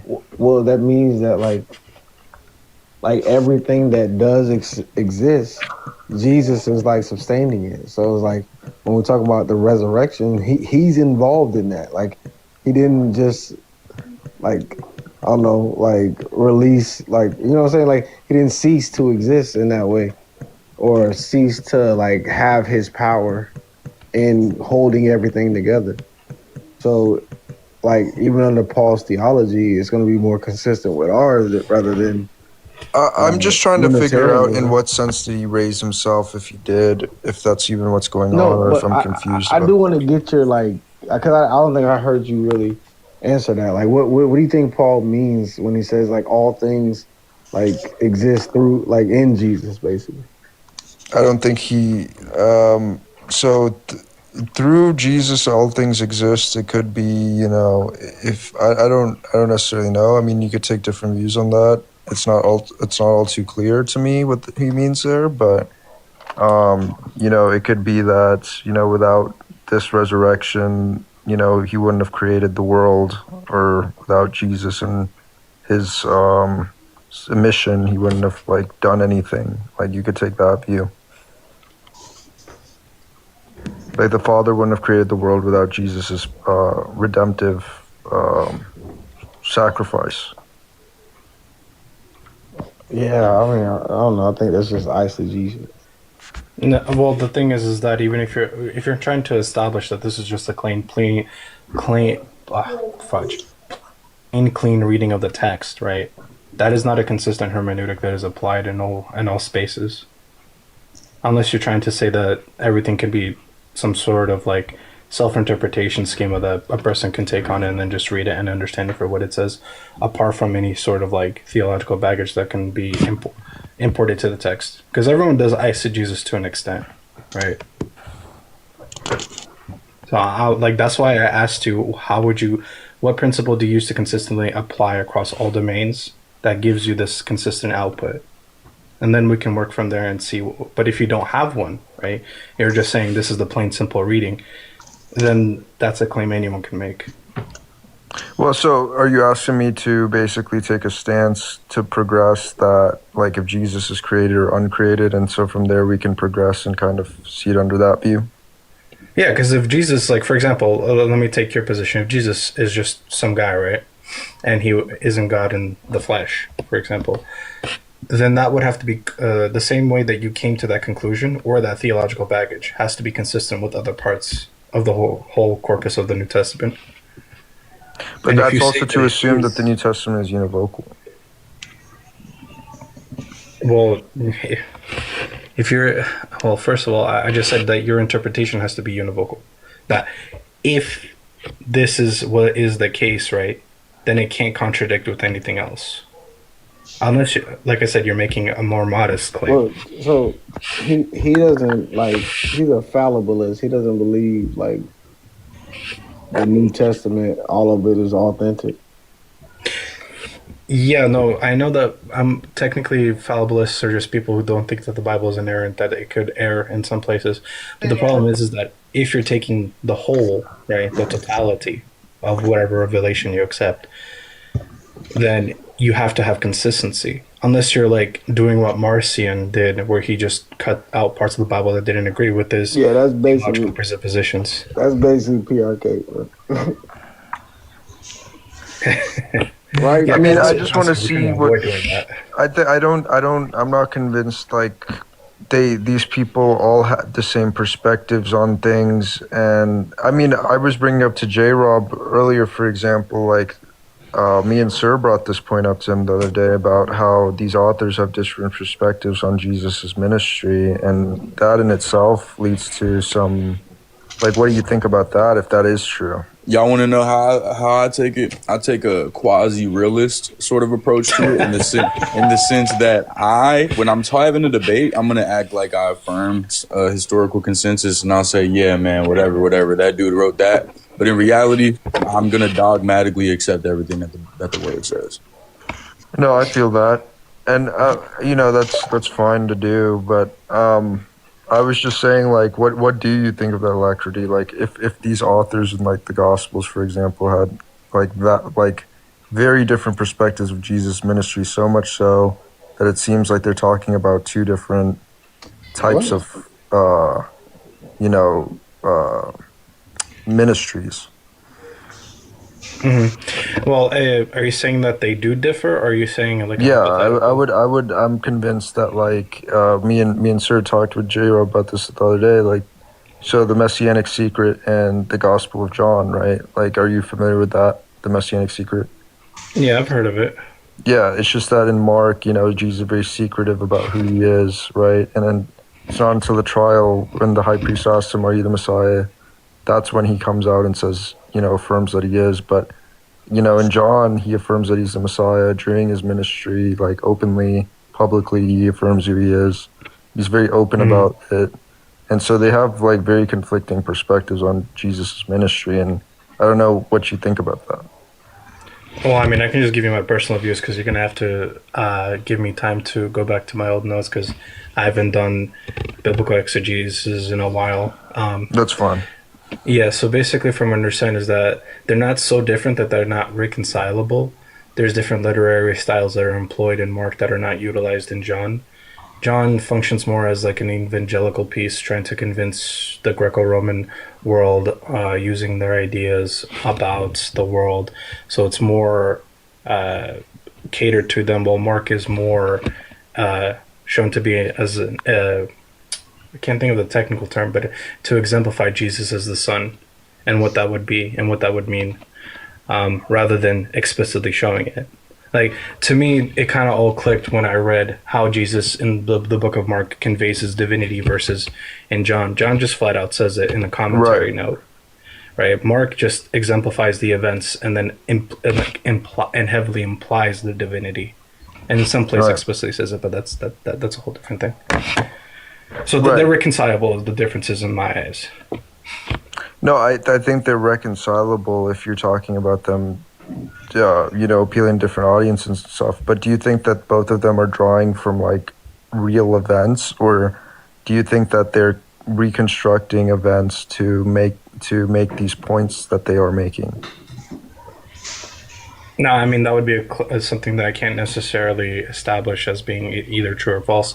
Right. Because I just have the historical data like everyone else, and then I have to interpret it through some sort of schema. If I'm using the historical method, right, that's going to give me different data from, say, someone who is Christian versus someone who is a Gnostic versus someone who has some sort of like axe to grind.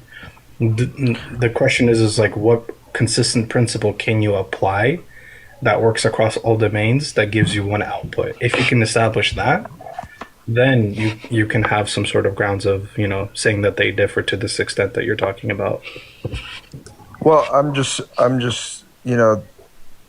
so yeah, I mean, what I'm concerned with is that they could make up events, and just like you said, you don't necessarily know which one is true or false there. I mean, I think a reasonable person can come to either conclusion.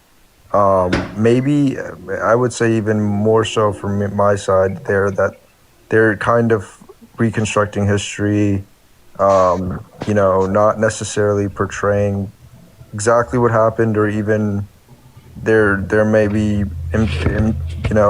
adding events into the story to make a theological point, which things that Jesus may have not done, and I think that's totally reasonable to come to. But I see where you're coming from. Well, I mean, okay, well, no, I totally understand what you're saying, but there's slant. You can slant this a little bit. Like, for example, the Eastern Orthodox tradition doesn't take the biblical corpus to be something that is meant to be historical. It takes it as liturgical, meaning it's supposed to establish some sort of fundamental pattern in truth, and then repeated verbatim. So, like, say for example, majority of the events didn't happen. If the truth that Jesus is the Messiah, and they used literary style to, even fabricate events, not fabricate historical events, that's not a thing, then you can say that they're still establishing truths by any means that is normal for their environment and their time, right? So say nothing else is true but the creeds, but the dogma, right? Still doesn't mean that it's not true given the Bible. Because then you would have to set yourself up as what is the authority and what establishes what is true here. I take it to be the case that there's two things that are true in the Bible that only need to be true, and that's the death, burial, resurrection. And if you push comes to shove, I would add the sacraments as like little bits and pieces of like rituals that they did that had theological meaning to it. Basically, the baptism and communion. If you have those things, you have what's called the fundamentalist understanding of who Jesus is and what he came to do. And that's all you need to be a Christian. You don't need to accept the whole totality of Scripture, but it obviously helps if you do. Yeah, I mean, it's a tradition. Communion is a tradition, and I get that. And, it has a long history. Is it a tradition because of what the gospel says, or was it a tradition and then the gospel preserved that tradition? That's kind of what I don't know. I say it's in virtue of the people and what they did, right? That chose to communicate the message the way that they did, right? Say, for example, we had no gospels and they decided to, communicate through like thick poetry that had to be interpreted through some schema that only they had, right? That would be a very obtuse way to preserve it, but it still preserves it. Do you see what I'm saying? Yeah. Yeah, that's kind of like the way that I'm going about it, is that if you're saying the Bible establishes it, right? Yeah. That's different from saying that people established it and then utilized the specific way That's where I'm getting at. Like, did the people establish it and the Bible preserved it? Or did the Bible establish it and the people took it and ran with it? And that's kind of the thing that, I don't think we can know. And so it takes people to it's write hard for me to take that as a dogma. You said what? Yeah, as a dogma. No, okay, yeah. If you say it as a dogma, then I understand that there could be some like confidence dropping there that happens if you think that it's people that are misunderstanding Scripture and then misapplying it. I just take it to be the case that the church, or that the Scripture is, not, I don't take it as being inerrant. So, but yeah, either way, yeah, go ahead. Yeah, I was going to say, I technically would say that, because if I'm being consistent, I don't use the Bible in that way. I use the claims of the church, right? Or like, for example, if I say to you that the Bible says that the church is the bulwark of truth, right? Bulwark of truth, right? And you say, oh, you only understand it through the Bible. I'm saying, no. The Bible does say this, but I believe it to be the case because I listen to the consensus of the church, of the body, right? And I apply myself to that ecclesial system. Yeah, question. How does the Eastern Orthodox Church come to a consensus in modern dogma? How does it come to not modern dogma? I apologize. How does the Church come to a consensus in modern theological findings? I apologize. Oh, you specifically mean modern? Yeah. Technically speaking, there would be no modern theological disputes. Whatever needed to be talked about was done through the 7 ecumenical councils, and they usually appeal to tradition. and interpret things in light of that to possibly answer any like modern contentions that might rise up. Sure. So, like, would you say, like, right, this is an example, that if the synoptic problem was to be true, do you think that the church would have like another council to understand? They did have a synoptic problem, and that was they did have a council about it. That's how you got the modern day canon.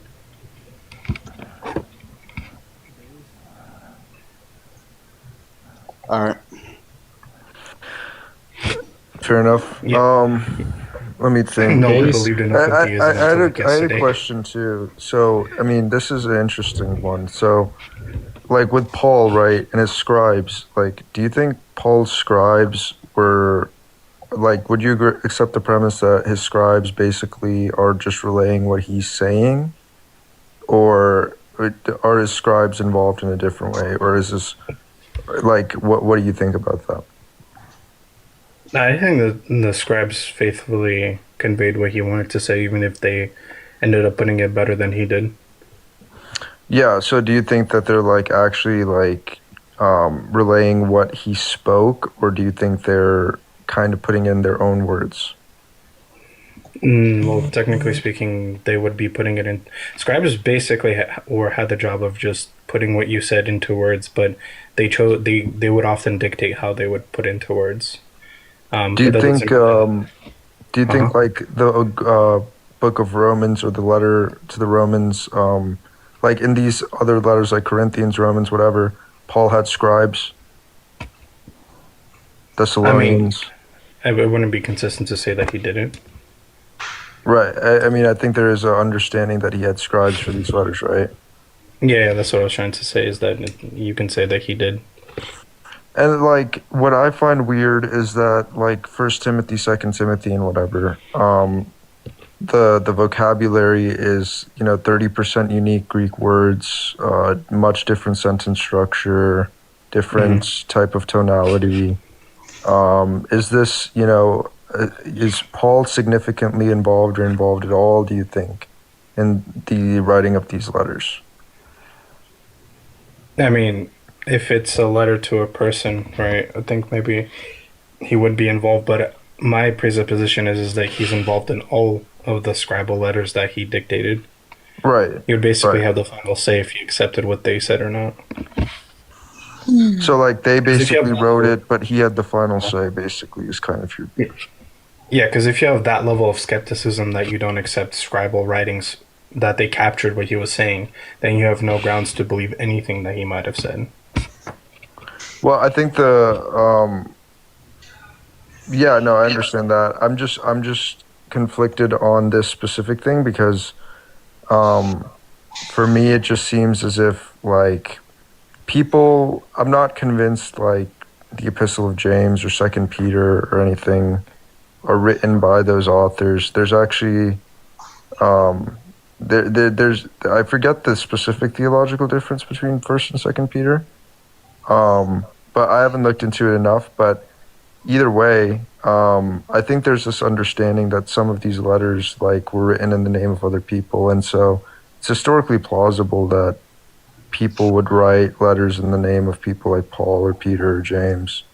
And when you see that type of like stark difference in the writing style between letters like Romans and Timothy, I don't know, it casts a little bit of doubt on whether Paul was significantly involved in these letters, for sure, in my view at least. Well, if I was charitable, I would say yes, that would be grounds of questioning their reliability, but if it's overall consistent with the dogma, then see, this is why I said it always goes down to ecclesial commitments. Is that, do you subscribe to the dogma? Do you subscribe to the fundamental teachings rather than every little thing? And I already said I don't subscribe to every little thing. I subscribe to the ecclesial understanding. Okay. Like I like, for example, to put my position out in the open, it's something like, I trust that the witness of the church is accurately reliable to the events that they claim them to be. But do I trust that every discrepancy in the text itself amounts to literally nothing. It's like, no, it's like, obviously, if there's contradictions, if there's issues with, like, how you said, one uses vastly different vocabulary from the other epistles, right? That creates some issues, right? But if my commitments are not to those specifically as a foundation, but to the claims of the church, then that's a non-issue. If even one of the books in the Bible, New Testament, let's say, were forged, would that kind of undermine the church at all, like the Orthodox Church? Let me give you a hypothetical, and let me see what you say, because this hypothetical is meant to be like an indirect answer, by the way. It's not a question. I'm not answering you with the question. That's not what I'm trying to do. But imagine that you had a fifth gospel. And the fifth gospel is completely consistent with the four, right? Yeah. Basically said the same thing. Different style, different wording, but roughly said the same thing. Would that be grounds of casting doubt on the overall message? No, of course not. Yeah, and that's how I feel about it, that even if there was a forgery, right? Say it was never caught, it was just this immaculate forgery, right? If it's consistent with the overall corpus and the dogma and ecclesial, demandings of the church, their teachings, then there's really no issue. Because, like I said, the Orthodox don't claim that it's historical; they claim that it's liturgical. Right, but then again, like, so it doesn't matter if it's a forgery, but if it's consistent, it passes. Yeah, say to the level that it passes, right? Say if it invents some new idea that is completely alien, then that would be grounds of not believing it, either at least that part or the whole thing. Like if there's a gospel that said Jesus, like the Gospel of Thomas, right? Well, there's obviously those are way later written, right? But the idea there is that because it's inconsistent with the teachings of the church, then you have grounds to reject it. Right. It's a consistent hermeneutic is what I'm saying that I'm applying. Okay. Yeah. Okay, that's fair enough. I mean, yeah, that's fine. Seer, why'd you call me a low tier? God damn. You are tier. No. I mean, I wouldn't say I'm high tier. Yeah, I'd probably agree. That's crazy. You gonna bend over and take it like that, Coco? Coco. I mean, I would put myself in like D tier. I'm judging my tier list based on the philosophy. Like your philosophy is like L tier. Like you're like F plus. You know what I mean? Wait. Okay. First off, I'm not F plus. That's crazy. Sure. Like what epistemology do you follow? I mean, I'm still building my worldview. Oh, you're judging it based off of like philosophy? Yeah, that's what I said. Oh, okay. Then I mean, yeah, sure. I guess you could say that I'm like F tier. Yeah, cold confession. Thank you. Somebody clip that and post that. Thank you. I mean, yeah, like when it comes to like debating overall, like I would say I'm D tier. I do pretty well in like religious debates or like God existing or running arguments like the problem of evil or divine hiddenness. I wouldn't say I'm F. There are literally people on this app who are scared of me. You do realize that, right? Like there are people I've challenged to a debate and they won't debate me. Like, so I know that there are people who are actually an F tier. If I was to rank you, Coco, I'd give you like, I mean, I haven't really seen you debate, but like, given your knowledge, I'd give you like a C tier for sure. Yeah, Wait, do you run the LPOE, Coco? I think evidential's like better, but I do need to like look into like Bayesian probability. Okay, you moved up a tier for saying that the LPOE is lower. The EPOE is better in my opinion. Yeah, because like LPOE kind of fails. Yeah, because like I find Alvin Platinga's response to the logical problem of evil to be interesting. Isn't that like some low tier philosopher? I don't think so. Yeah, I heard Plantinga was a fucking low tier. Hegel mog him? Doesn't like Hegel like literally mog him? I'm not sure. And like Immanuel Kant, I think Immanuel Kant like literally like debunked all of his points before he was even alive. But anyways, after talking about some low tier atheist philosopher, I'll debate you on the necessity of God. Okay. Gosh, me versus you tonight. Yeah. That's my teacher right there. You know that, right? What's up, Chaser? Wait, you're a Caseonite too, Seer, or are you talking about What's yeah? up, dialectical athletes? I'm eating a sandwich right now. Oh yeah, yeah, night. Hell yeah, yeah, yeah. Alacrity, I got a last question really. What would falsify the EO church? I don't know. Ask Jingy. He's the master debater for the EOs. What would falsify? Is it unfalsifiable or is it? If Christianity is false.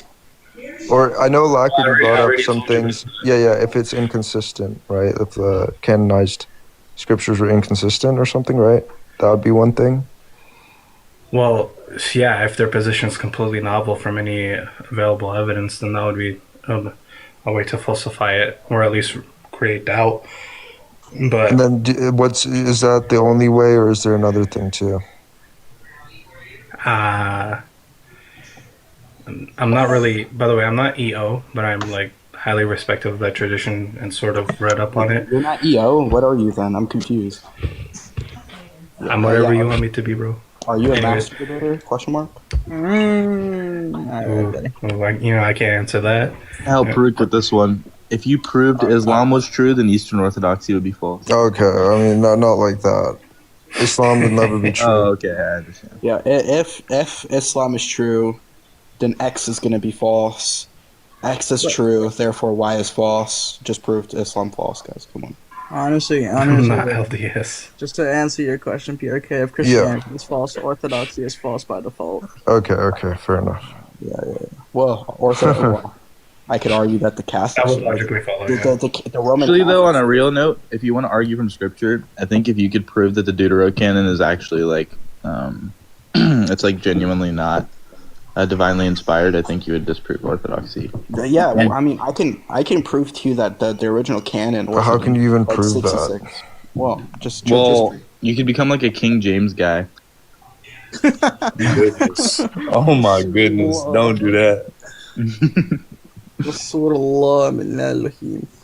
Dude, it's Muslims pick and choose the science they accept. Is my like what I tell these, like they say the heavens are expanding, so I asked them if they accept the Big Bang. They say they do, and then I asked them if they accept evolution. They say they don't.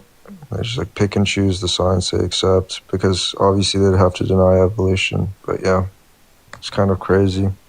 Damn, bro. I don't know. Do you guys not accept evolution? I don't have an opinion on it. I don't have an opinion on it. I don't even know what evolution is, to be honest. Jinky, we don't have an opinion on it. Jinky, you're a young Earth creationist. What are you talking about? Mashallah. Evolution. Like, you know what Sean said earlier, PRK? Like, it's like, bro, I'm not a biologist. I'm just going to affirm consensus when it comes to that. I've seen arguments for both sides, but truth be told, like, I haven't seen great arguments for young Earth creationists. And if I affirm an all-powerful God, like, why could an all-powerful God not create this universe with the natural laws as we know it and use evolution to create Adam and Eve? What I think is actually evolution is a product of a Cartesian demon. Our understanding is us being collectively deceived about everything. And I think it's actually demonic. Yeah, what are you talking about? I'm kidding. I don't care enough about evolution to talk about it. If you believe in evolution, I don't find it incompatible with the Bible. If you don't believe in evolution, I don't find it incompatible with the Bible. So I don't really give a shit. Guys, I just want to make it known. Yah hates analytic philosophy. Shout out, he loves Hegel. #1 Hegel fan. Yeah, I think that identity is the idea of the non-self realizing itself through the conception of its reflexivity. So that means The fact that you memorized that is, I guess, just made that up is insane. No, he definitely memorized that. You're not hip, PRK? Yah is like literally one of the most published philosophers out there in modern times. He's the one that came up with the existence of God. Come on now. He's like, Wait, can he go toe to toe with Ryan Mullins? he'd win. Doesn't Ryan Mullins believe that God is Coco, since you temporal? brought up Ryan Mullins, can we please just talk about, like, even if I don't agree with open theism, Ryan Mullins is smart enough that I can't say shit. Why is Russell trying to run fucking open theism, gang? Russell needs to stop running everything in general. No, don't be mean. He's a decent defender of free will, but I don't know. He's Russell just needs to retire immediately. Alacrity and You guys should give me. actually taught Russell everything he knows. So You guys should give me ideas for future debate matchups. it should be me versus Jack Ainstreak on whether or not liking children is a mental disability. Wow. Okay, I'm not sure we can do that. We can't do that. No, I'm kidding. Jack is like, if you look past that, Jack's always been really nice to me, so I'm not gonna. Gerald, do you believe in the pre-existence I of want to do a debate against Deathless on who has the best rhetoric. There's no contest. He got packed up 3 times now, and one of the times I was eating with my family. I had to step outside to pack him up. It was embarrassing. Do I believe in the pre-existence of what? souls? Souls pre-existed? Yeah. I don't really think so, but I don't know. Who wants to end J-Rob's winning streak because he just recently won a debate? I'll debate him. I'll take a duelist point. Man, I'm not arguing none of this Phil bro stuff, man. Oh. Bro, just take your win and just leave, bro. Just go undefeated. Get that ass, J-Rob. You should just run away. Anytime a nigga like calls you low tier, just be like, bro, I'm undefeated. Literally. Like, Wait, Rancho's actually an intellectual titan. For real. Well, okay, wait. Technically, J-Rob isn't undefeated because I think like in an earlier Day of Debates event, he debated AR. I think. damn. Yeah, I know for sure he lost that jump. Dude, AR tried to like call me out, and it's like I've already debated him so many times in the existence of God, and I think he was just mad that on the tier list, I ranked higher than him, which is like objectively true. What did you guys think about AR's equation for fine tuning? I think fine tuning's a dog shit argument. So, damn. Whatever his conclusion was, I probably agree. It's so dog shit that the whole KG clan got packed up by itself. The whole KG clan is crazy. Oh wait, hold on. J-Rob debated a guy named Jay during the first Day of Debates event, and it was over the topic: "Are anecdotes good evidence for God?" And I think Jay won audience vote. There were no judges. J-Rob's a goat, dude. I'm not gonna lie, Missy got packed up by J-Rob. Bro, that fucking did y'all see Jacob say beating the KG clan is an anti-feat? That's fucking hilarious. I cannot lie. Bro, it's crazy work. As soon as I heard J-Rob win against Missy, I can't take Missy serious no more. With you, like Missy did offer arguments, but I just didn't see the justifications. Like she gave like base level, like divine hiddenness or non-resistant non-believers. Then she just like spewed the arguments, and then when J-Rob contested it, I didn't hear any pushback. I'm just not gonna lie. Yeah, Missy's actually very, very smart. Actually, she can compete with the best. But like, if you can, Yuh versus Missy. Like I can definitely advocate for that. I will fight for Missy. Missy's actually very smart. She reads a lot of papers. Yuh versus Missy. Go ahead. Let's see who's on. I'm cheer off. We already tried that, and then she thought I was a stalker. I've been meaning to ask. Because that rhetoric that you did on Missy, that was too far. That was a lie. Forgot about Gerald, that. I've been meaning to ask you this question. Why did you in your own cross exam let her ask you questions? He said, so like, I was trying to help her, bro. I ain't gonna lie. Low key, like J-Rob won, but like low key, you literally gave up a cross examination, and you just sat back and let her basically try to undo your worldview. Hold on. Wait, Coco. I'm gonna show you exactly what J-Rob That's did. even more embarrassing. Missy has 2 cross examinations and she still lost. It's GG's, man. Wait, but J-Rob, you do have to bear some kind of burden of proof and demonstrate that you're God. J-Rob, this why you was sitting back, gang. Don't let them try and play with you. Don't interrupt your enemies when they making a mistake. When he was just sitting back, chilling. J-Rob doesn't have to prove anything. He has a negative claim. He's just saying there's no contradiction. Like literally, like, and that was my thing. I told her, I'm like, hey, I think I should. I told her I should take the negative on this, and she should switch up the title of the debate because it's like this is like a no-brainer. Like, if you were to make a justification, it would literally just be affirming So it would be a type of question bank in any way. So it's like, he would just be like, if it is the case for any x, that x does not ensue some contradiction given its instantiation, then x exists in some possible world, antecedent consequent.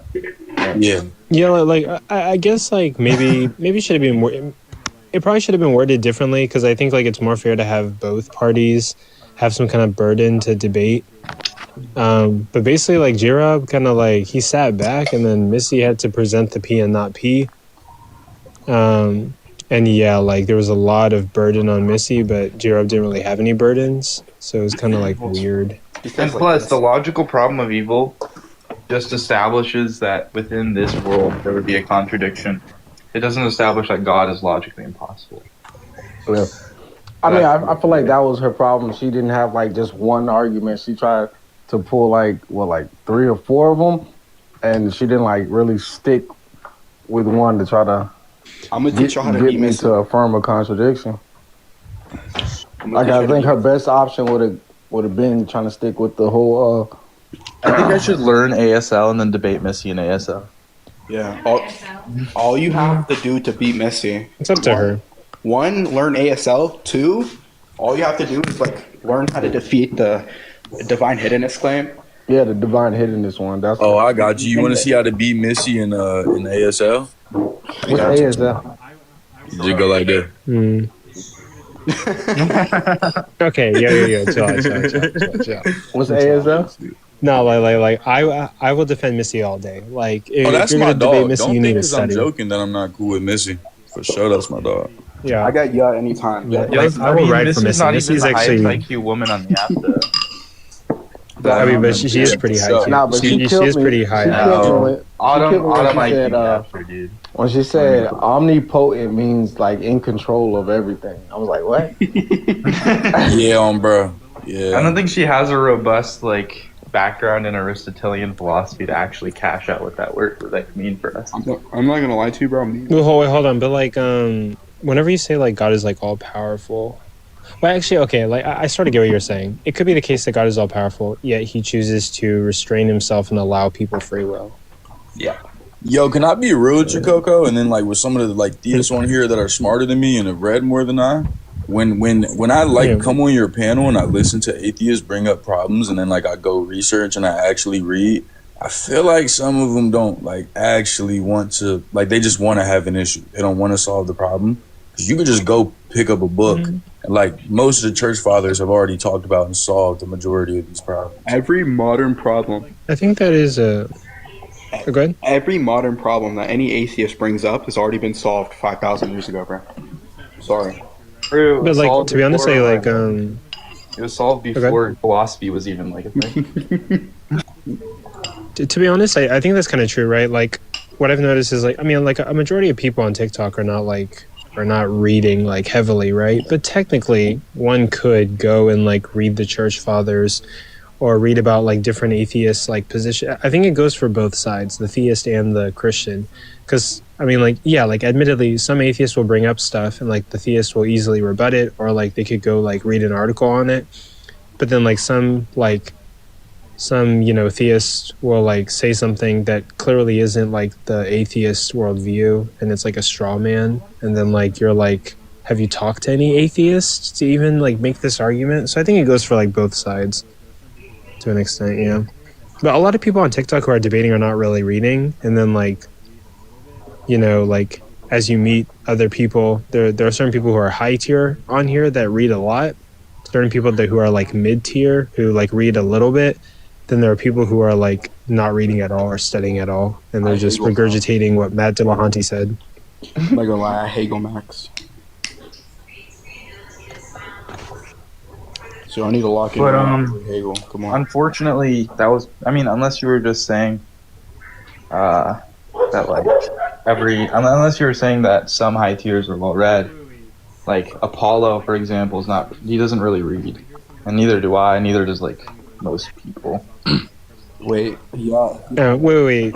Like I would assume so. Like if I hear somebody like saying a bunch of like philosophical like terminology, I'm like, okay, though they read an article on philosophy and break it down every now and then. Bro, we read SEPs and we just I don't even read the SCP anymore. I mean, I read the SCP on Bayesianism and on inferentialism, and like a couple of things like hypothetical deductio, like that type of philosophy of science stuff. What do you read then? Like, do you even read? I refer I refer to the Stanford Encyclopedia of Philosophy. That's SCP. But actually, I think I'm gonna start reading like either Phenomenology of Spirit or Being in Time. Because I'm not gonna lie, if the goat doesn't read at all, bro, I might just have to like stop reading. Well, okay, I will say I've like done a decent amount of the. Well, I'm like 3 textbooks of logic right now. I'm 3 textbooks in logic. I'm doing like meta mathematics and like a little bit of philosophy of language. But Does for the most philosophy of part, language even work or not? Is that just like propaganda? Dude, just learn to okay. speak back. Generally, it's not really necessary for these debates because like there's kind of an agreed medium, which is just going to be like bivalence and like reductio as being valid proofs, etc. But if you ever want to like I don't know, it's just what's interesting to me. But like with metaphysics, I'm like extremely unread, even though I'm like good because I hang around people who are good at it and then I just learn from them. But like, I don't think learning has to be autonomous. That's like a very like new thing. Like, it can be. I think the basics you should learn on your own, like logic and Bayesian, like basic probability. Even though I think probability is sophistry, but So you're getting into what Shark is doing, philosophy of language. Shark is not a philosopher. Okay, No. sorry. Shark, No. I wouldn't talk about that. I'm sorry. I made a deal with Shark. I can't. I'm not going to talk about him anymore. Wait, Seer? Wait, what about me? What happened? No, Shark. Yes, sir. Y'all passed that up. But Chaser, well, I mean, I guess I maybe read more than like the average person, probably. Wait, y'all passed that John up? Who? Shark? Yeah. Yeah, we did. We're good. For sure. That's cool. I'm glad. Oh, what's up, Alacrity? Oh, I just said that I'm back. I had to do a couple of stuff. I'm Yo, currently at work. Alacrity, how much do you read? You're pretty high tier as well. I don't read that much, I'll be honest. See what I'm saying? I think generally most of like the pretty good people either have read a lot or just like generally. Actually, I would say Eric is the exception. Eric is like the person who reads a lot and is intelligent, and that's I'm why. gonna be honest. I didn't have to read a lot at all. I was able to just hop on panels for a couple months and act like I knew what y'all was fucking talking about, and then I just like looked it up, and now I just actually know. I'm not gonna lie to you. That's how I learn stuff. Yeah, I learn stuff from other people. Then I read articles. I read like here and there, write stuff down, add to my notes. True. But what up, Padre? I'm a big fan of Plato. I think Plato's a goat. Anyways, Hegel is going to be my next endeavor, I think. Being in Time is what I want to read, but I feel like I should read Phenomenology of Spirit first. I've been reading Hume a lot recently, not gonna lie. Hold on, Padre. Hold on, Padre. What'd you say? No, I was agreeing with Chaser. No. Yeah. So, Chaser. Yeah, what's up? So, I wanted to ask you about some Kant stuff. Do you accept the analytical synthetic divide? Yeah, I do. Oh, okay. Never mind then. Because I've heard of critiques about it, but if you accept it, I'm not going to lay that on you. I'm going to let you. Well, I think for some things it's not. Like, I don't think mathematical propositions are synthetic. But I think, like, causal claims, things like that are obviously synthetic because nothing about a baseball will give me, like, any inkling to its causal efficacy of breaking a window, right? So it's like clearly there are synthetic claims, but analytic claims. I think he was wrong because he didn't have a language robust enough to express the definition of numbers, and then the definition of like what's it called? operations, right? And it's like, if he had that, maybe he wouldn't have said that numbers. But actually, ISO makes a unique point on this, which is Kant's claim still holds to the necessity of these truths in virtue of the like a priori faculties that we have that allow us to access them, right? But Kant, I think it's wrong to assume Kant is making a metaphysical thesis and not an epistemological thesis, you know? He's saying he's doing metaphysics instead of epistemology? No, reverse. I think he's doing epistemology instead of metaphysics. Yeah, because if, from what I understand, well, I can't remember the critique fully, but the argument was something like this. If analytical statements are self-referential, their content is void. And if they're referring to other things, right, then there's like a causal or some sort of like link between the two, which again would create issues and reduce analytical statements and collapse it into synthetic statements. If by apple you're referring to this thing that is a tree that is making apples, and you're using, you know, some sort of like pre-existing knowledge of a said thing that you wouldn't have otherwise, then you don't have a claim to know that it's an analytical statement. It's still done through, because I take it to be the case that synthetic statements are human information or statements made through human experience.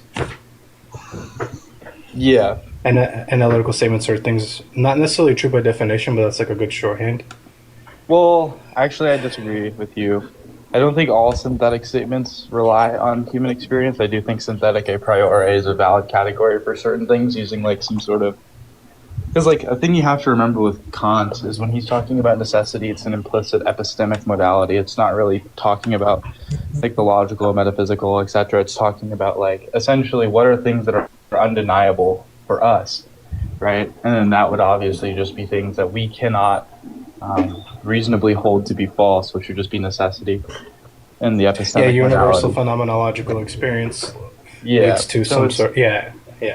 So it's like essentially some synthetic a priori statements exist because the common understanding prior to that was that analytic a priori was the only type of a priori. Would be like, yeah, these are the only things that don't rely on experience to be true, largely because of the Enlightenment kind of pushing rationalism or empiricism, where rationalism relies on unjustified like foundational assumptions, and then empiricism obviously negates. But anyways, essentially, Kant's trying to aim to justify these assumptions of the rationalist tradition to make it like cohesive with the empiricist tradition, at least on my view of the history, right? And he accomplishes his aim through his famous transcendental like justification, right? It's like, let's try to negate it and see if experience is even possible. And if you can't negate it without experience, I mean, if you can't negate it and still preserve like coherent experience, then it must be impossible to deny, right? And thus it establishes like the epistemic scope.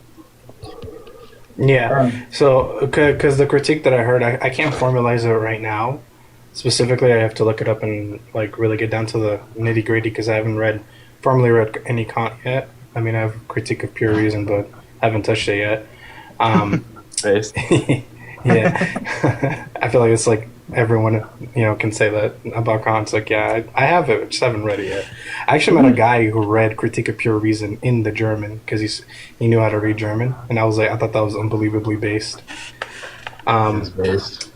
But basically, if synthetic statements or analytical statements collapse into synthetic statements, and they're ultimately self-referential, there's like no logical link between the object and the thing that is in the content of your mind, essentially. And whatever you take it to be that an object is only a logical link that happens within your mind. And if that's the case, it still presupposes some unifying principle in which these content of your mind over the idea of the thing overlays with your perception inside your mind. So basically, there'll be some sort of like transcendental categories that have to be the case for you to even do that. And that would be like some sort of like transcendental, I forgot the word for it, there's a specific word for it, but it would be like a transcendental understanding of perception even within that you can't do what Kant wanted to do with the analytical synthetic stuff. Is that you still have to have some unifying principle to perception to even have logical congruence with objects and your thoughts, or the perception of your thoughts.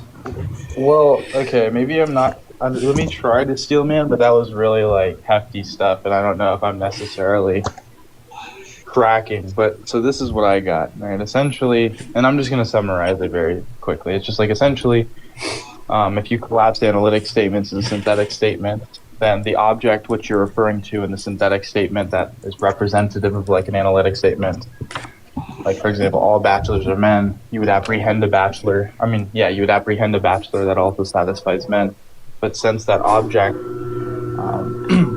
is identical to the thing in the analytic statement, which is like defined as such or something, it loses content, and thus you must have the distinction.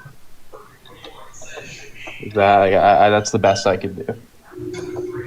Yeah, basically the idea would be something like the perception of an object is not the object, but it is the noumenal world that you inhabit that necessarily is within, well, Kant would say it's in the mind, but that would lead to other issues. But specifically, given that you're perceiving something and making logical links within your mind, that can only be possible through a unification of perception, like some sort of like hardwire or a software in the brain that's causing this to happen. Okay, and when you say unification of perception, you're just saying that there's like some sort of like harmonious principle that allows your thoughts to be like, I guess, like linked to each other in some way. I don't want to say causally linked, but like allows your thoughts to interact with each other. Yeah, basically biologically linked. Okay. It sounds like psychosocial harmony to me. A little bit. That's what I'm currently trying to look into. Okay. But send me whatever you're talking about, and I'll check it out. For sure. Actually, I do have it. I'll send it to you, and then let me know what you think. But I do gotta go. Yeah. All right. I'll be back on in a minute, so see ya. All right, see ya. I'm playing Red Dead Redemption, guys. What do y'all think? I think that's one of the best games ever created. Right now, I'm playing Minecraft. I'm playing 1 though, and they didn't save my progress, and I was like, low key a quarter deep into it. So I'm gonna restart it. But yeah, it's unfortunate. Wait, in that game, can you unalive Triple K members? Triple K, yeah, I think so. In Red Dead 2, yeah. Yeah, you can. No, base. Where are they There's at? also a vampire in Red Dead too. I know. I'm finna go. I'm probably finna play Red Dead 2, bro. I'm not finna play this one because this. You know one what you guys need to play? You guys need to play Rust. Rust? I'm not trying to get called. You want me to be called like all types of slurs, bro? My feelings were easily hurt.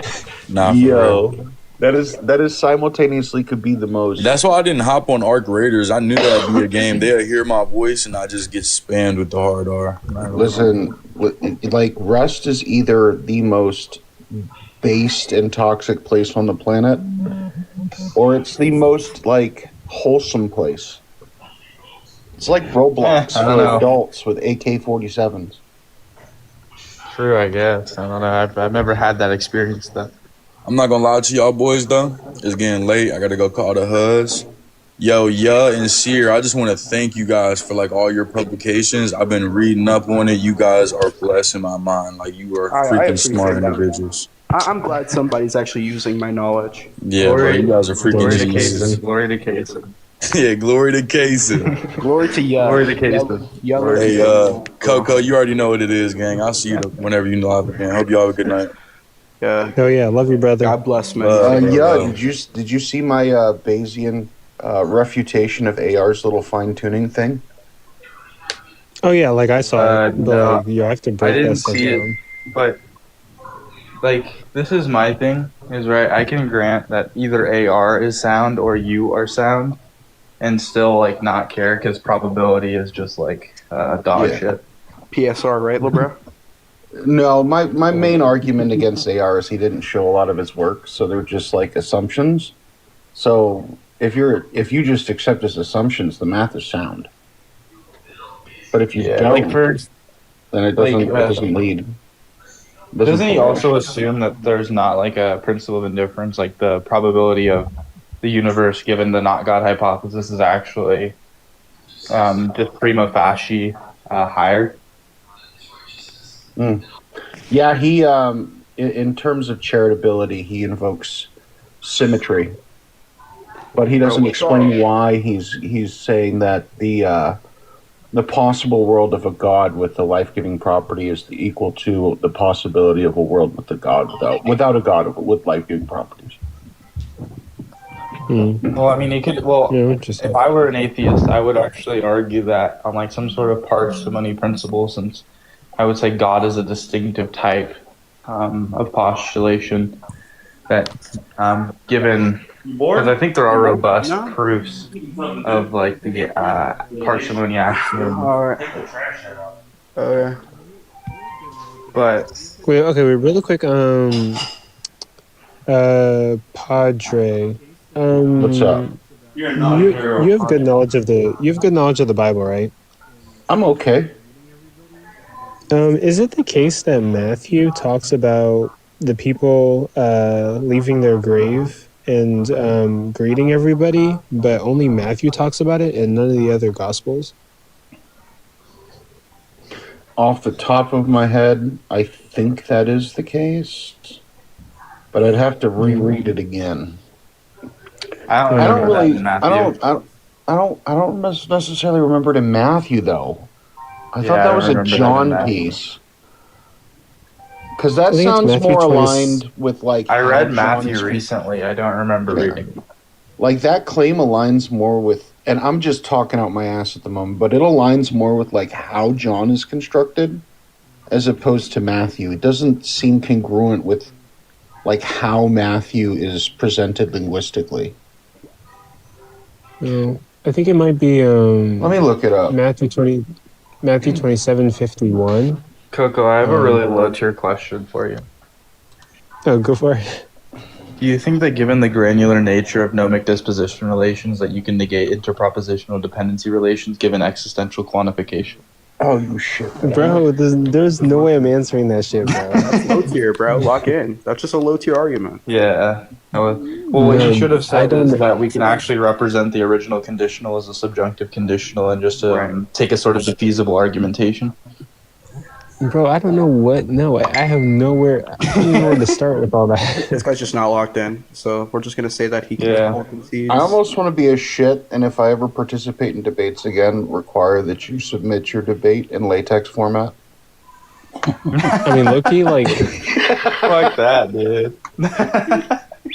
I mean, Loki, like. Math. Hell no. I'd type in a chat GBT. I'd just be like, yeah. Yeah, I mean, you could. I mean, that's what the tool's for. It's like, here's my argument. Write it in latex format, please. Like, I'm not making. I mean, Loki, like, well, I could make the debates like college debates and have like both debaters submit and define all their terms to each other. Bro, you can make it like a Stanford debate, bro. If you made it into like an actual college level debate, I'd actually start debating on your panel. Nobody, listen, I'm not going to lie. Like, I don't think anybody would really participate. Yeah, nobody on TikTok. Because, except for like on TikTok, Coco, on TikTok, those kind of debates are boring to most people. Like, you're not Yo or myself who will listen to a 3.5 hour debate on, content externalism. Which is like base, by the way. Yeah, I think so, yeah. People like the excitement. But, like, no one... Like, listen, the last really great debate we had was Cage's debate on content externalism. And everybody fucking complained it was boring as shit. And I was like, this is, like, phenomenal debate play. Like, this is great. Wait, Missy, I have a question. Wait, hold on, really quick. I consider like the highlight of my career to be Ryan Mullins versus Dr. Kirshner. Yo, Mullins cooked so hard on that though. Like that. And what's bad is like I don't know, man. We know better atheists that could have given Ryan a better push than Dr. Kirshner. PhD Kirshner? I don't give a fuck what letters you got after Dude, your name. Monkey Boy knowledge gaps him. Yo, Monkey Monkey Boy, I'll Monkey. That would have been a phenomenal. Mullins versus Monkey Boy would have been incredibly enjoyable. Yo, Missy, would you ever debate? Yeah. It depends on the topic. Yeah. What topic do you want to provide? I say would I was like to gonna. defend supervaluationism as being a coherent defense of bivalence. If you want to go ahead and explain all that and your position, explain my position, then sure. If not, I want to debate like. Wait, do you actually want me to explain it? 'Cause it's actually no. pretty Like interesting. the thing is hear ya. If you want to engage with me honestly, I am always willing to have a conversation in depth on what you mean. But if you're gonna gish gallop because I don't know all the nice words that you do because I don't have the money to go to school, right? Like, I'll engage with the content. You just have to make sure I can understand the content. Don't come from my schooling, but here I can explain it. So essentially, regular first order logics have an issue, which is like vague predicates, right? So like for example, we would say that like rich is something that we could talk about an amount of money, right? So like $30,000 is rich or something. Well, But let's wait. just take some. What's up? I don't necessarily. That's comparative. When you say that's comparative, are you just saying it's relative? Yeah, rich isn't rich isn't have. There's no clear cut. Like once you have this much money, you're rich. Well, that's the issue. That's actually the issue, is that it's a predicate, and it's a single place predicate. And within the system of language, right, it leads to absurdities. Like, for example, if you say $1 million is rich, then $999,999 is rich, right? So we could just say that since we took an arbitrary rich number and we established this relationship, that it could be universally true.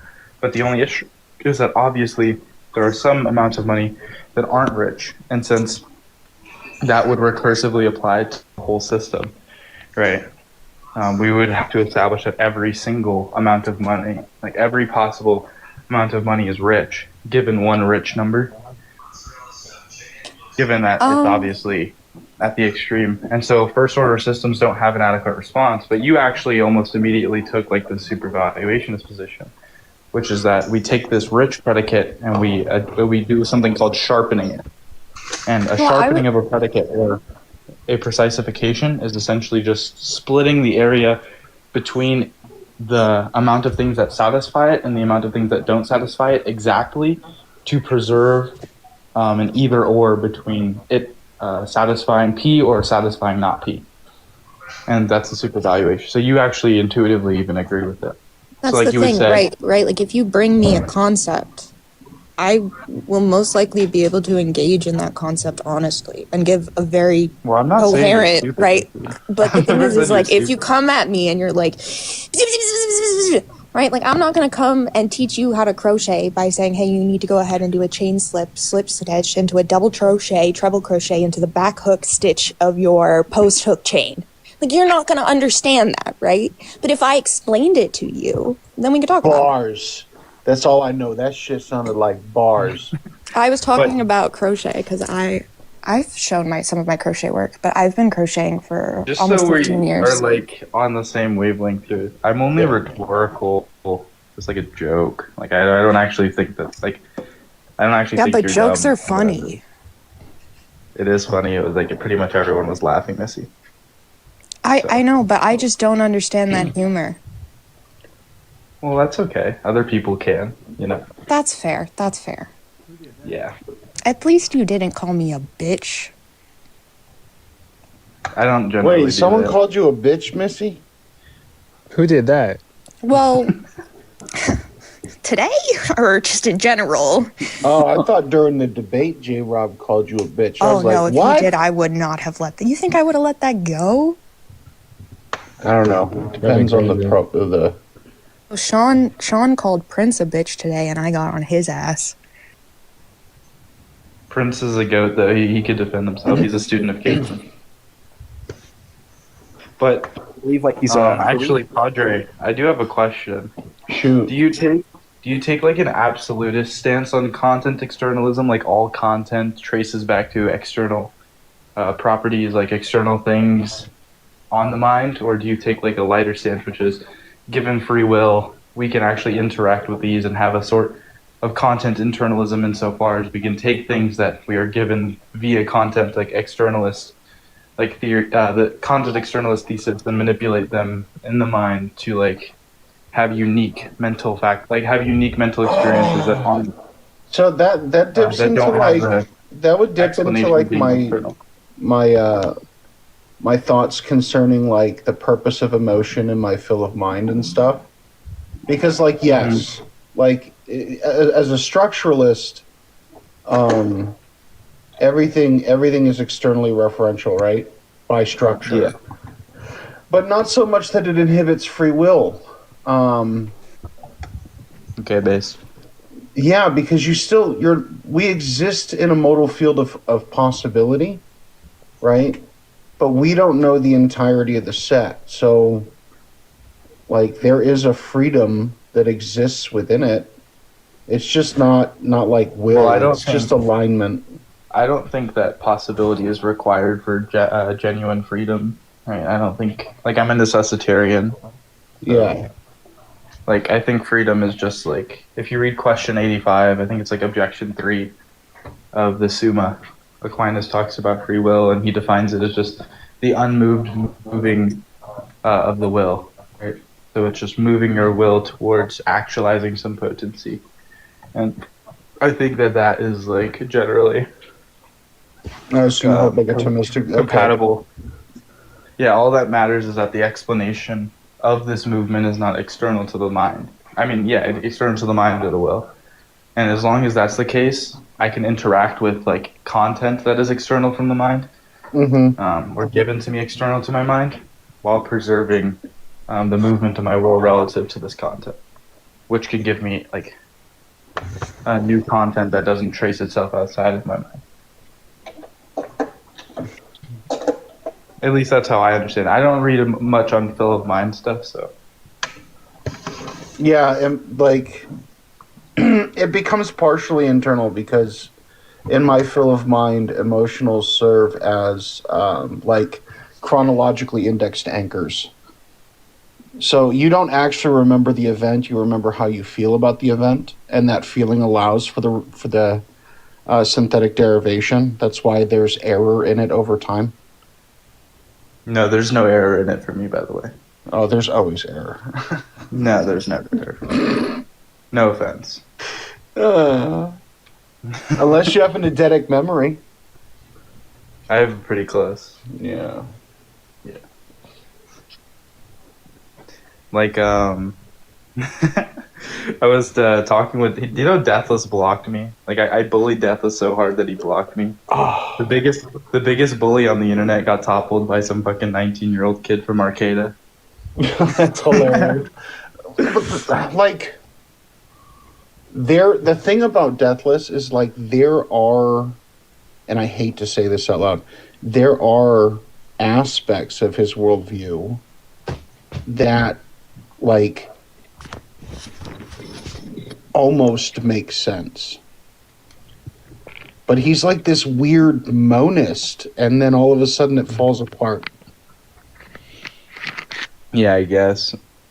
I just don't engage. What is his like? Can someone give me a like? He calls it apocalyptomythorealism. Apocalyptorealism? Apocalyptic mythorealism. I mean, honestly, when it comes to Deathless, He just told me that he would torture me for fun, so I stopped talking to him.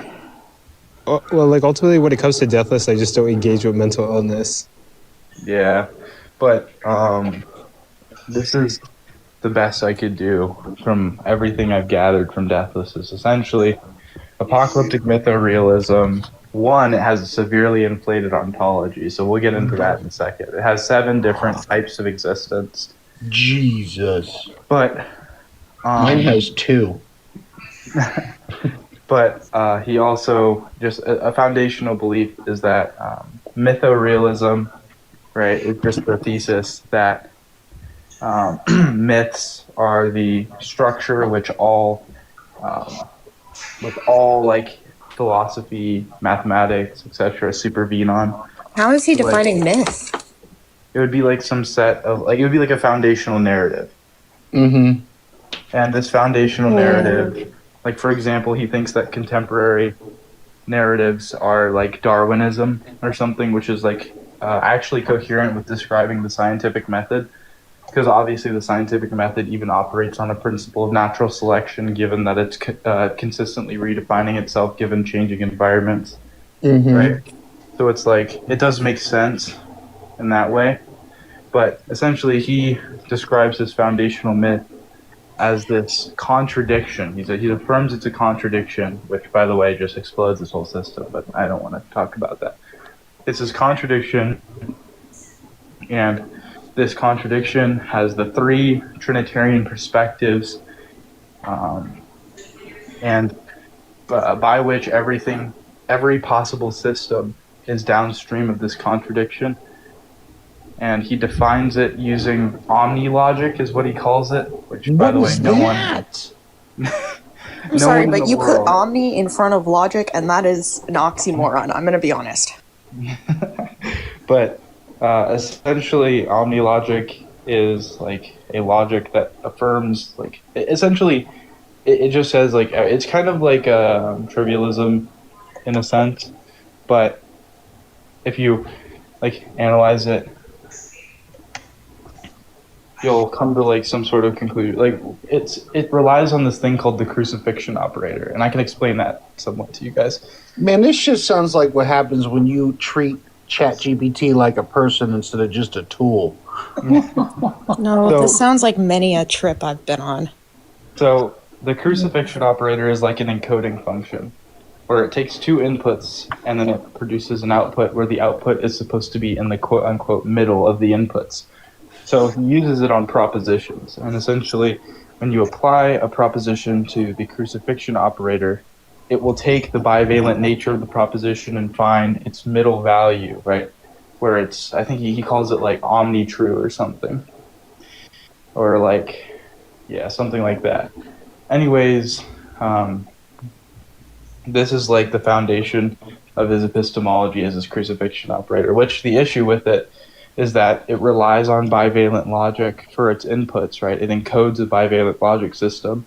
So the structure that it's supervening on is bivalent, but it negates bivalence by establishing a multi-valued, a higher valued logic, right? It has more than just two truth values, which means that it negates the structure that it stands on. I tried to bring that issue to him, but he just kept talking about like poking my eyes out and stuff. That's wild. So, that's another thing of his, and you gotta also take into consideration, I'm trying my best to interpret the word salads that he's given. You're doing like really good. I'm not gonna be honest. That was impressive. I was able to understand some of that, and when he speaks, there's something about his voice. It's so Yo is autistic, and his special interest is deathless in the shit he says. Bro, have y'all seen the video of him fighting? Yeah, I was there. I was on the panel. I told him to do that. Bro, that shit was... I can't. That shit was funny as fuck. Everybody thinks they look like based.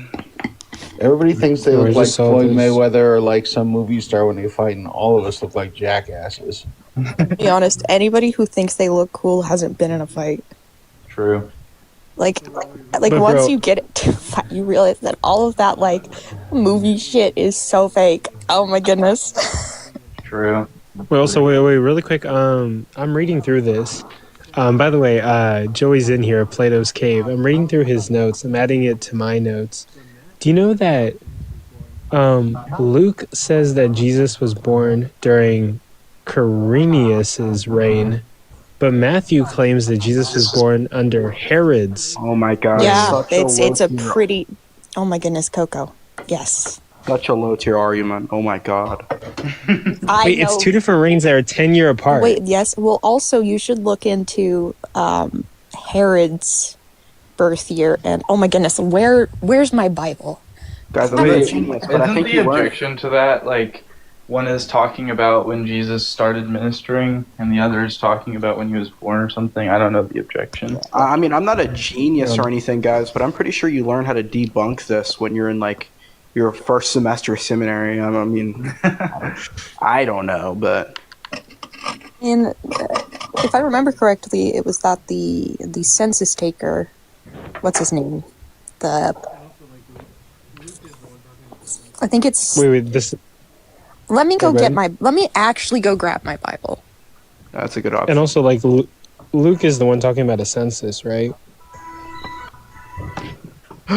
Isn't like the Alacrity. objection is like Josephus is just like he's less like accurate, so we can say that this is just going to be like a scribal error.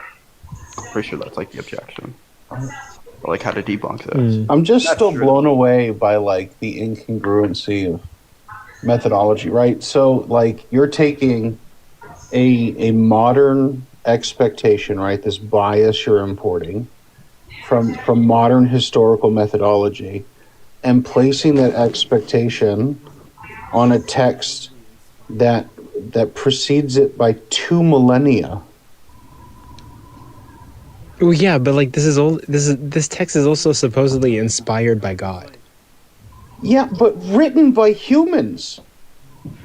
Yeah, but so you got grown so ups essentially, like, that can't God was like, sit down after they piss, and you I tell hold me to you infallible- expect this level yeah. of fucking 1 second. like absolute coherence to a methodology? That's ridiculous. well, yeah, but essentially, like, God is like, how do I deliver my message to humans? Oh, I'm gonna get flawed humans who have to hold their dicks while they pee to send my message out. All right.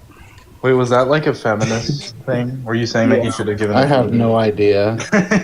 Wait, no, but like, You sound like you sit down. Or was that like a Shut up. micro penis thing? Like people who don't actually have to hold it They up. don't, they it's should be it's the kind of like ones. God is like essentially God is like, how do I spread my message? And he looks at the sheep herders that are picking their nose, and he's like, they're gonna do it. This is gonna work perfectly fine with no errors. Well, that's based.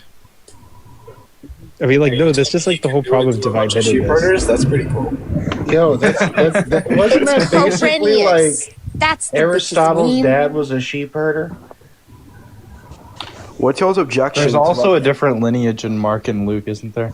So there's, like, plenty the of differences lineage is in just Mark. one of the lineage is just from Mary, and one of her like is from the stepdad of Mary of Jesus. There's 2 different distinct lineages, not the same Yeah. one, not a contradiction. Read atheist, baked together. No, I'm sorry. That's too. I can't. This is why I just don't take most of the Bible. I take a few of the books relatively historically seriously, and then the rest of it is just. So like you're like a solo scriptura atheist then? Well, I'm more hold to like if there is history within like we recognize that there is some historicity within like Romans, 1st and 2nd Corinthians, insofar Right. as we have a second a secondhand quote unquote contemporary to this individual, and while that's not perfect, it is still a source. Do I give it a lot of credence? No, but I'm not going to give it nothing because that's disingenuous. True. Hold on for Thanks That to forces you to genealogy. commit to physicalism. Don't you already know I'm a property dualist? Oh, you're a property duelist now. Based. Like a week ago, you were like a I've been a property dualist for a while. No, Property dualism is low tier, guys. Come on. I literally had a talk with you on that one. Isn't he like a pagan or something that has lied about the distinction? How long ago was this? Because as It soon couldn't have as been like I- it was like last weekend, dude. I've been a property dualist for like 8-9 months. I don't know. I was I think talking. Theo was I was there. probably I think arguing I was there. for I'm not gonna something. lie. I think you are a property, not a property dualist. So. You know what? You guys are trolling me. I'm getting the jokes. No, I'm not getting the trolling. I'm not even jokes. trolling. I That's literally funny. Haha. maybe you were playing devil's advocate, but you were definitely defending like some type of physicalism. Yeah, well, I mean, property dualism is still physicalism with a really weird asterisk. No, it's Still it's monistic. neutral monism. It's neutral. I don't think monism. that's what it is. I'm not Yeah. a genius though. It's neutral It's modism. it's. I wouldn't know what's the difference between property dualism and neutral modism. I've heard that like people say it's a semantic difference. There's literally like very little Semantics substantive matter. difference. I'm an objective. I don't. definitionalist. Then I. You're. Did you just? I'm gonna fucking lose it. What definitions matter? Wait, We're so speaking objective. of wait, hold on. But speaking of Luke, right? Luke does the consensus, and Come he makes on, everybody go home. Tear into property dualism. Oh, well. Give me the ball. Well, What are okay, you doing? wait. Y'all suck. I'm the best player. Sorry, guys. The issue is if the P-zombie argument is sound, then the me-zombie argument is sound, which entails substance dualism, which is Is just this a modus potens argument? I'm not a genius. no, it would be modus tollens then modus ponens, I think. Oh, okay. Modus My bad. I'm just not a genius. You know what I mean? It's okay. You're not on my No, level yeah, go yet, for but it. You'll get there one day. Yeah, I'm low tier. I'm but training thank you to God- be a dialectical athlete. Okay, thank God you're my teacher, though, right? True. Oh yeah, by the way, Alacrity, you're transitively this guy's serious teacher. Yeah. Oh shoot! Damn. By the transitive property, I guess that's true. I'm trying to become a dance teacher because that sounds Wait, fun. Missy, me and Hey. me and you debate, but only dancing. Okay. How does that work? Dancing Wait, is this only. like, wait? Are we gonna step up? You just step up, man? Yeah, listen. So this is what we're gonna do. We're just gonna say that reality itself cannot hold us back. P1, P2 is just gonna be me and you are objective beings. P3 is just gonna be I'm better than anybody else in here. Conclusion, where I can do whatever I want. Do you agree? No, Everyone's trying to I get debate don't. and get I'm rid of it. also. I think I'm the best dancer here. Well, that's just like factually wrong because it's objectively true that I am. I mean, you've claimed that, but Well, that's here, about all I you've can done. demonstrate that. I can demonstrate Okay. that through. I can demonstrate that through reasoning. So I'm just gonna use like I'm If gonna you use use some another. silly ass word, I'm gonna flick you on the forehead internally. No, it's okay. So I'm just gonna like use yeah for an example to demonstrate that it is truly objective. Yeah, is it just gonna be objectively true that I'm the best dancer in the world? What the fuck? Yeah, I would affirm that. Wow, This is not fallacious. This is totally sound. Can you, You're yeah, right. Can you define fallacious? Go ahead. Loser. Refer to fallacies.com. Yeah. By the way, Don't you both belong to the Actually, cult I of use Satan? fallacies.org. I mean, phallus. I mean, what? Don't worry, Missy. I use ChatGPT to define terms, so it's okay. I actually, belong to so the cult one of second. Satan? I've been so proud of myself almost a year, and I will have deleted all AI and I've completely cut it out.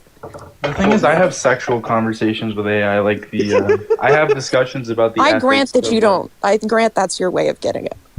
No, I'm saying like I have like debates about sexual ethics with AI, like, certain controversial topics that No, I couldn't that's- mention on stream. Yeah, we can't. This is why I just have a Discord where I talk about. We were talking about lots of weird things I would never talk about on TikTok. Today. Yeah, like I don't know what's like like when it pertains to like sexual stuff. What's like a amoral? When I say amoral, I mean without the I know space, it. right? Yeah. What are amoral activities like to participate in with children? Right. Use code. Wait. We're not gonna talk about that. What the fuck? Yeah, you can't talk about that on TikTok, but you could have that conversation. You can bring in your Discord. kids to a park. That's considered an amoral activity. Like, it's not. You guys' heads are in the fucking gutter. Wait, define Amoral means gutter. that there's no like positive or negative value judgment in it. Like, just taking to the park is an amoral judgment. Is an amoral position. I mean, I'm just a moral An anti-realist, activity. so this whole thing sounds stupid. Wait, you're What a do you moral mean? anti-realist? Yup. Wait, I actually have an argument against anti-realism. Do you want to hear? Well, I just got jumped out. 1 second, let me finish packing this bowl. No, it's okay. So I'll just give you my argument now. P1. Why aren't you guys going up this property duelist shit? So P1, I'm going to be far superior in knowledge. P2, that means that I'm I don't grant objective. P1. Well, then you're just like denying reality itself. Then that's fine. You No, I don't think that's how that works. You could provide an argument as what the Nah, fuck kind I of accent just came out of my goddamn. I'm I gonna don't shut the do- fuck up. I don't do multiple stage arguments. I think it's for absolute low tier and KG members. So I'm. Oh, well, then I admit that that's you crazy. are running away like the little whiny boy you are. I grant that I'm running away. What's the problem? Go quiet. What's the P not P? What's the P not P in reality that I'm running away? Go ahead. The P is that running away is an action done by pussies. Can we clarify real quick? Wait, can we clarify? Hold on, no, real quick. Can we clarify what running away means? Because, for an example, if if somebody pulls out a pew pew, and I just like run away to save my life, is this gonna be like illogical? What'd you say? No, I think that we would still be Why would you talking about run the away? same concept, but it would be the reference in which we would refer to whether the running away would be positive or negative. Insofar as if I am running away from someone who is trying to have a positive, honest conversation with me, we would see that as negative. Whereas if I was running away from danger, we would see that as positive. It's not the running away that's the problem, it's the context of which it exists in. I don't think that I can run away through the phone. I think that's just not going to be correct. I can. I think that your definition of running away is just going to be, well, that's a cold conclusion. I went. A demonstration. It was a demonstration. Yeah, right there. No. It was a runaway. It's okay. Yeah, I was saying it was a demonstration of running away. Oh yeah, no, so Wait, she said running. Wait, hold on, real quick. I just want to say something. She said running away is for pussies, and then conceded and decided to run away again. So does this mean like her definition? She's a pussy. Just wondering. Oh no, she's coming back. No, I agree. I grant that. I grant all of that. I grant every single thing. I grant that I ran away. I grant that I'm a pussy. I grant that. I grant all of that. Well, I shout out to you, Missy, for being consistent in reality. Thank you. Thank you. Wait, you just said I don't understand. Have you ever seen? No, I can't see Has at all. anybody ever seen Spy Family? No, I'm actually metaphysically blind. I actually am blind. I was why- born hold on, with a hold on. -6 in my eyes, and so I am legally blind and cannot drive buses or join the military. Can't drive buses? Why? Question. Yeah. Why in the demonstration of what you can't do did you bring up a bus? Because that's one thing that I'm completely banned from society for doing. I've driven a U-Haul, but I cannot drive a bus because I'm too blind, and that's Okay. discrimination. And fuck them. Yeah, I think that's discrimination too. I grant this. Really? Yeah, I grant I mean, it. I think that as a I'm woman, so you just blind shouldn't be that- allowed to drive. I'm so blind that every single time someone puts my glasses on, they say, "Oh," and then they immediately take You know them what? You know what? Just because of Missy, I'm gonna run as president and make it for any person who is legally blind, 100% can now drive a car. Yes. Well, I Yeah, actually but- do have a little asterisk on my license as well. And Do you want to turn Highway 35 into bumper carts? Yeah, and anybody that's in a wheelchair is now allowed to stand up. Guys, come on. Yep. That's just how. Okay. Yeah. You Listen, know if what? you can't- I'm now understanding the omni properties. It's I'm coming just to me. saying that it is Like a genie. analytically true that the statistic for like vehicle-related fatality increased the moment we let them drive. Well, no, I don't think this is analytically true because I said so. What's Who sorry? is they?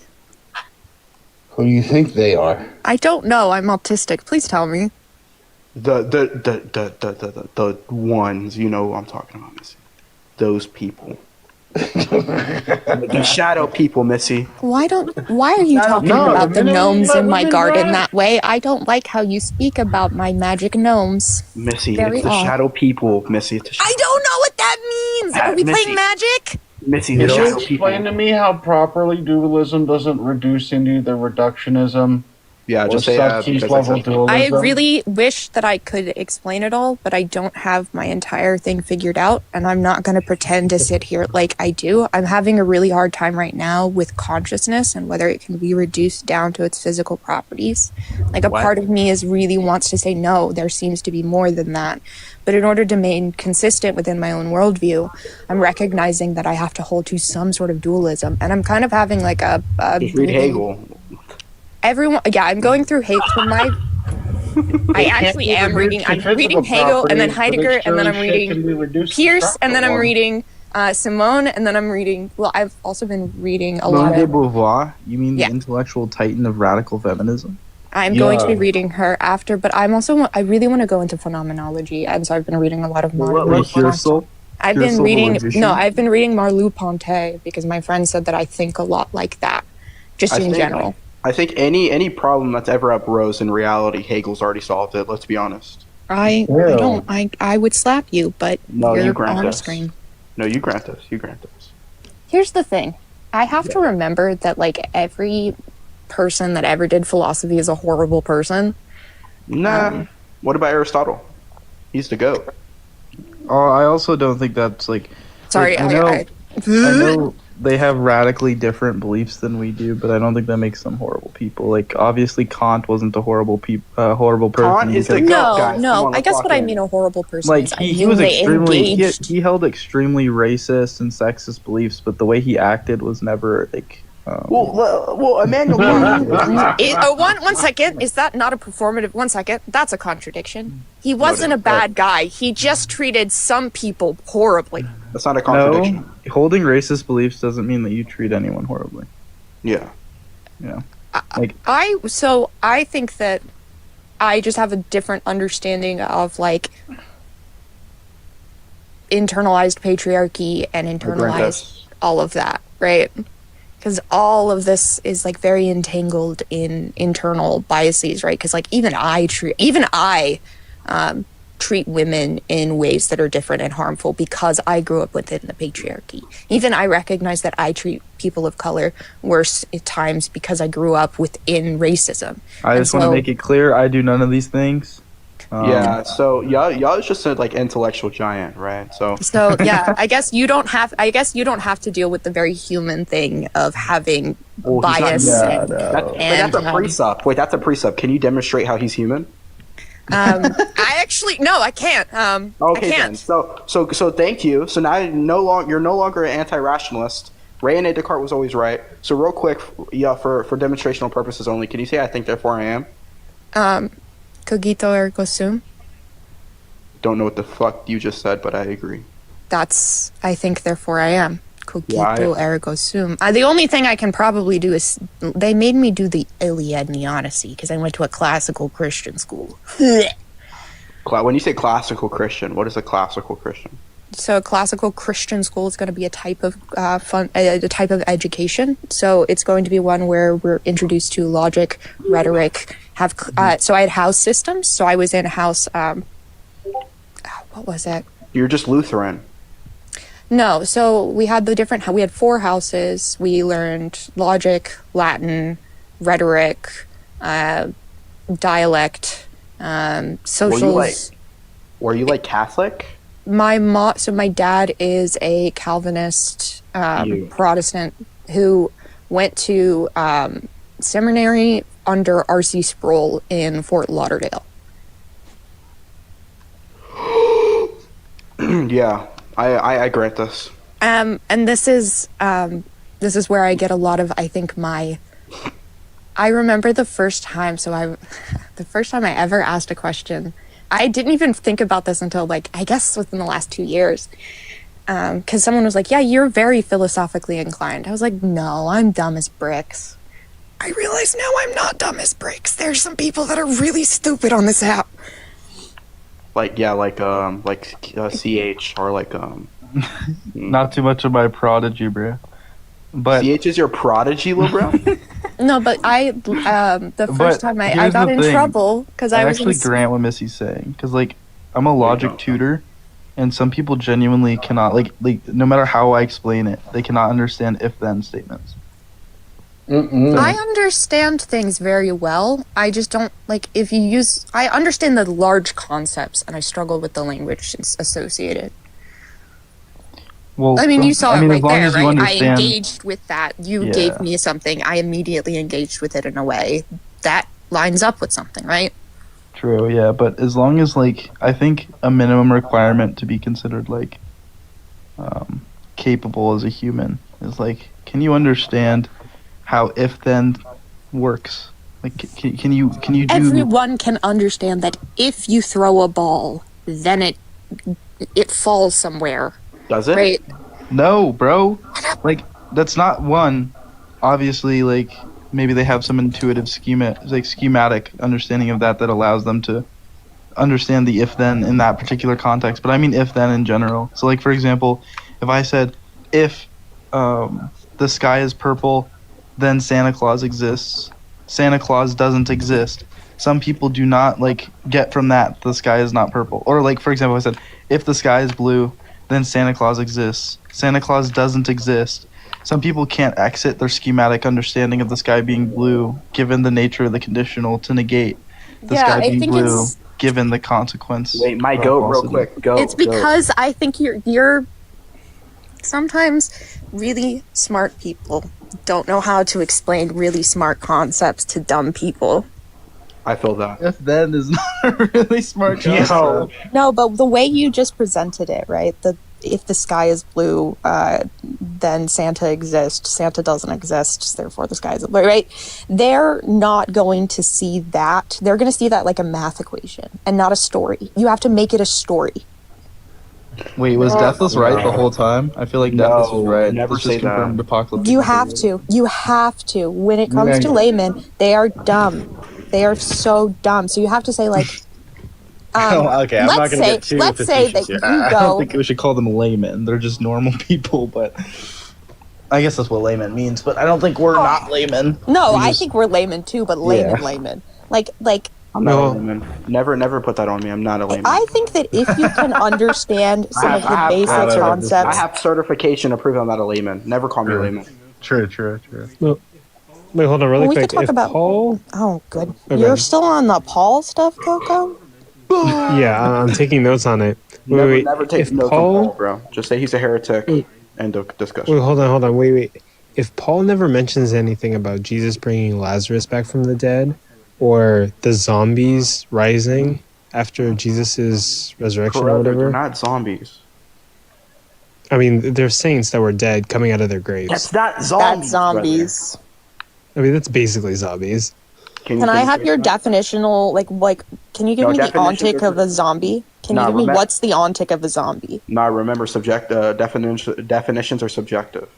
Okay, well, that's why I'm asking for your specific point of view. I- Oh my goodness, I need to drink Specific, some you water. mean? Yeah, specific. Cottonmouth.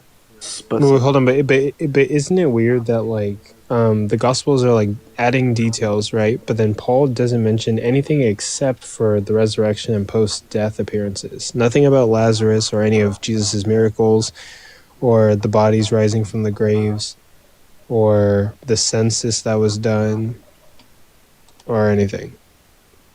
Is that weird? I mean, Coco, how are you looking at the Old Testament or the New Testament right now? Like, how do you see the New Testament as an agnostic? How do you see? People writing historical but possibly fiction narratives. Okay, the Gospels. How do you see The them? Gospels are like four guys who hung around the same like Jesus Savior. In that was a supposed to fulfill. historicity sense, do you consider them to be historically relevant? Do you consider them to be like, what are you like? Because like I hold specific books to hold content and weight, right? So that means that more characters hold more content and weight, right? Yeah, I think the Gospels are. This is gonna sound bad, but I think the Gospels are books that are decades dated and are blowing things out of proportion. Huh?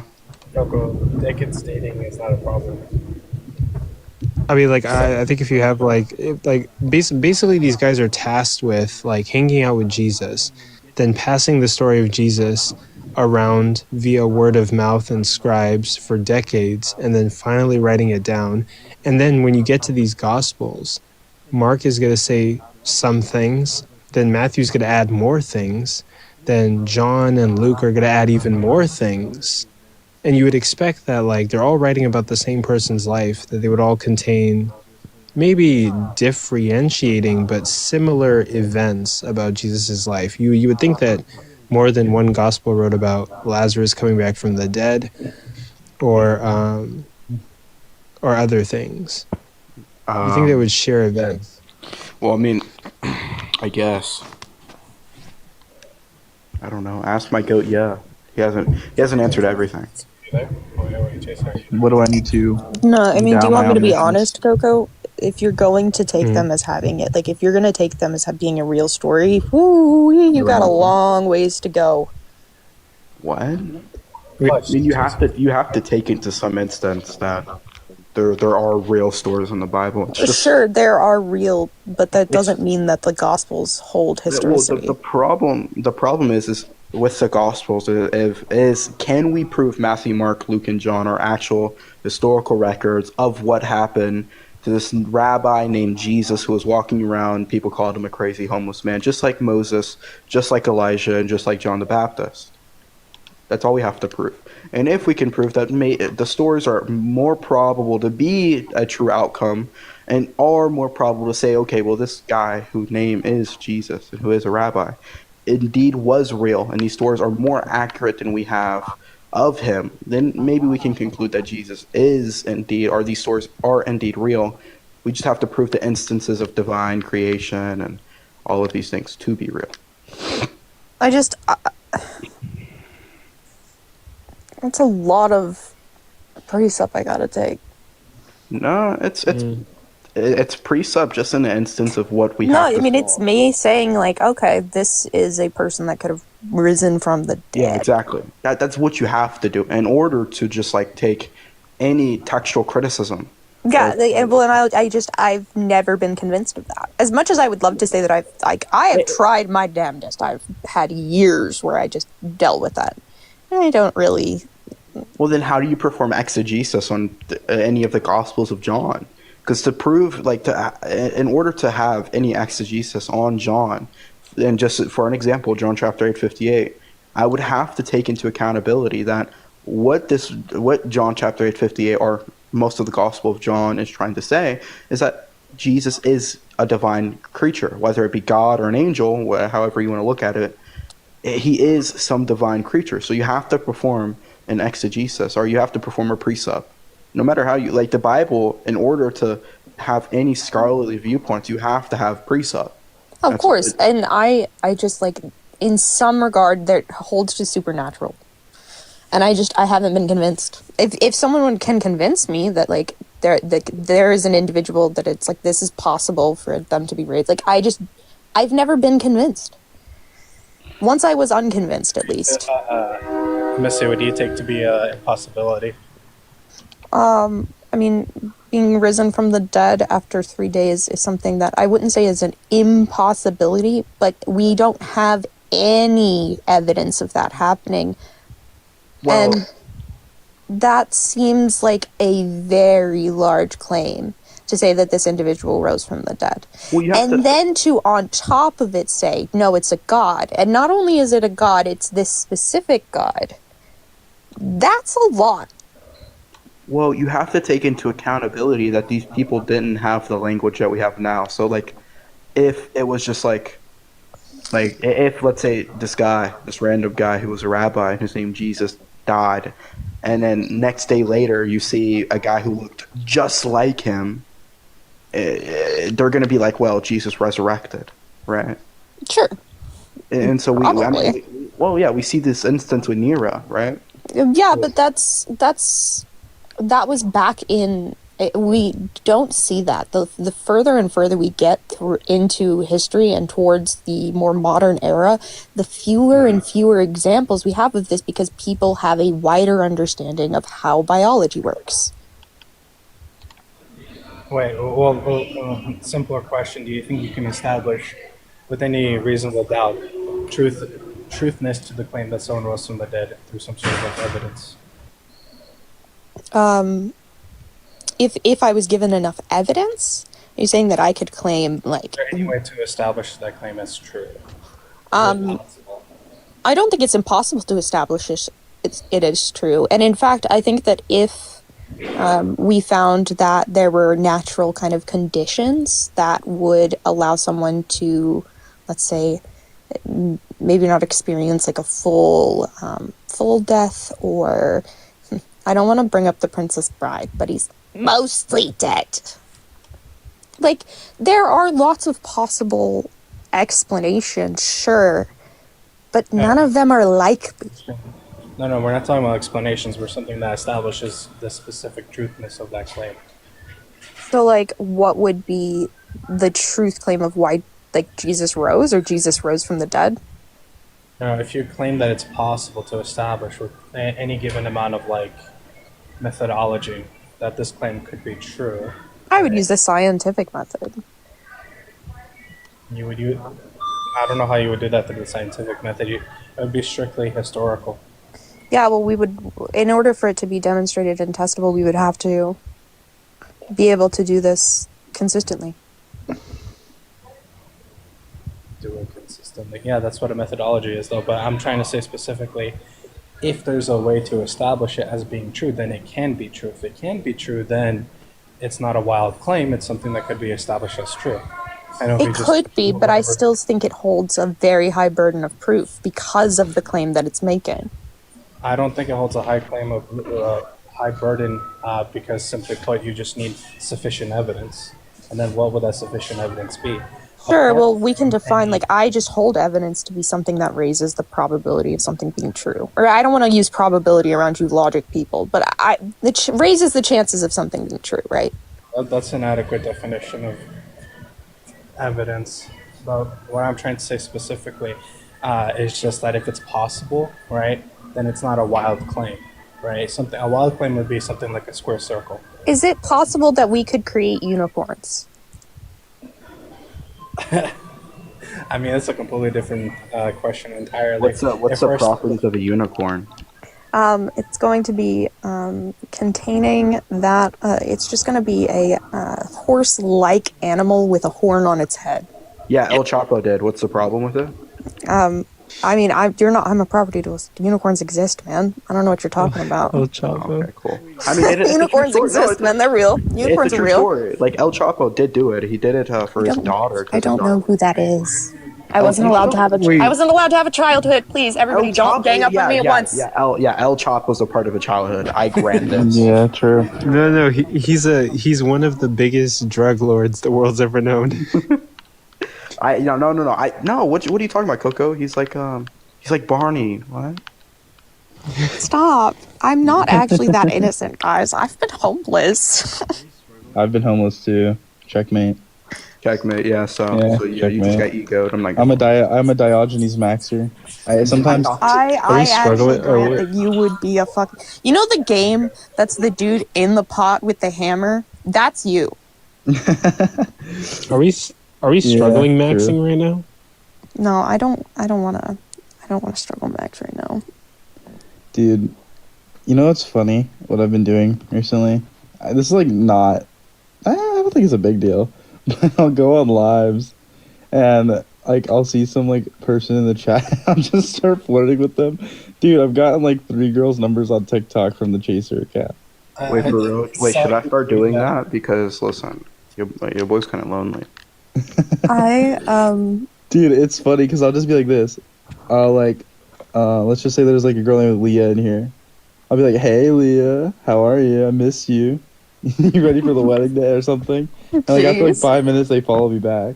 And dude, one of them was like a Muslim girl, and like, no, bro, she said she'd bear my children. Swear to God.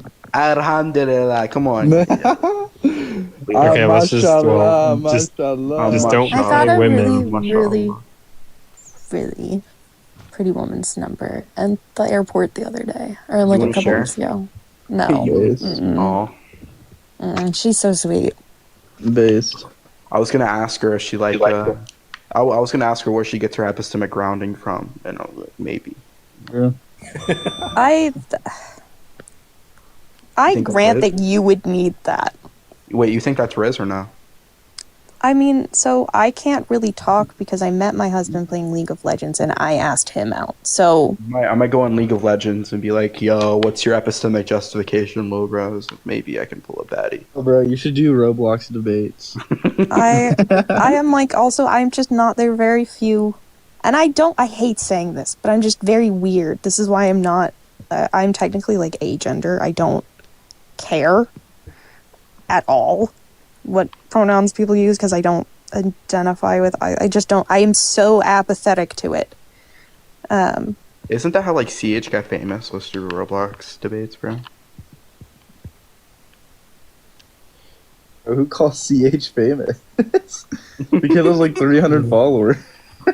Bro, he calls himself famous, so I'm just like, I've bro. never seen him debate on Roblox. What would he do? Do you take moral utterances to be propositional? Do you take Wait, but hold on, He hit me Wait. with that argument, and I'm just like, Do you brother. guys No. would hate my definition Yeah. of art? Never mind. Go ahead, Coco. Oh, I was gonna say, like, what were you saying, Missy? No, with go your ahead. agender thing. No, it's fine. I was just saying I'm in agender. And Oh, so it's like I engage. Are you really in, though? Like, I don't I know if you're. present very femme, but I engage very masc. I wouldn't say you engage very masculine. I say you engage pretty feminine.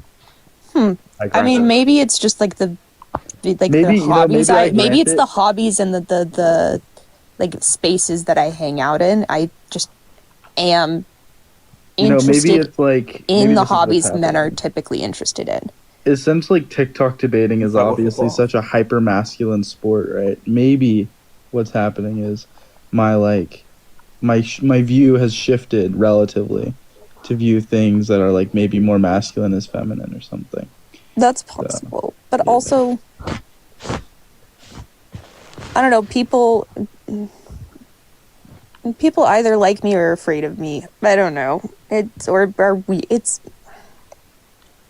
People are weird. I don't understand people. I don't care about gender. This is all stupid, and it's all made up by some stupid culture anyway. I'm just me, and I'm I fucking care about dumb. gender. There's nothing I care about more than gender. I wake up in the morning and I think about gender. I agree with this statement. Yeah. It's gotten to a point I have a hard time having conversations about it because I'm so apathetic to it.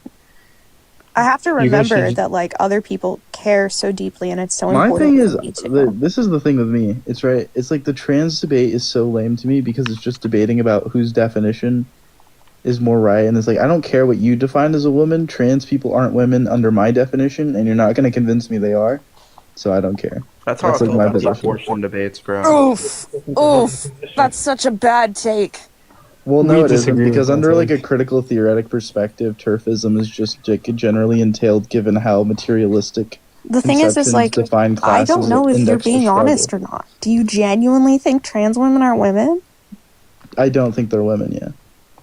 Oh, I think they don't have the historical struggle against the material conditions that have been presented against adult human females, which would then be oppressive to include them in the category, as in the same way it'd be oppressive to include me in the category of black people, given I haven't had Are the same trans men material men? conditionals. No.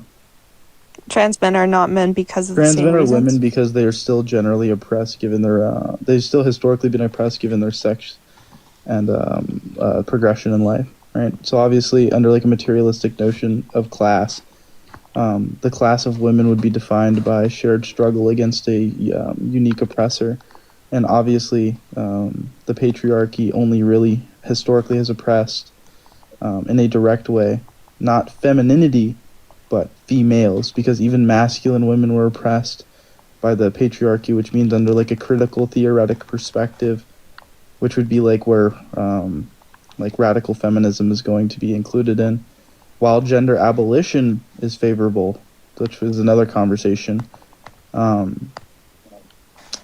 Generally speaking, women are not oppressed because of their gender, but because of their sex, which means that it's defined sexually, not indexed to some social norms.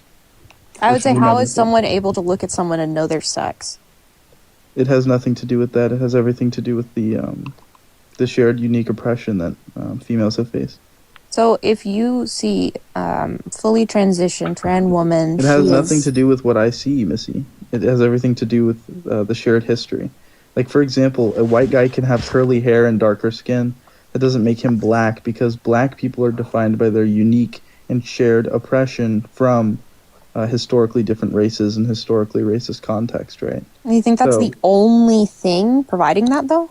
Is the historical I think and I think that's a necessary condition. You think it's okay? I mean, here's the thing. I don't think it's necessary.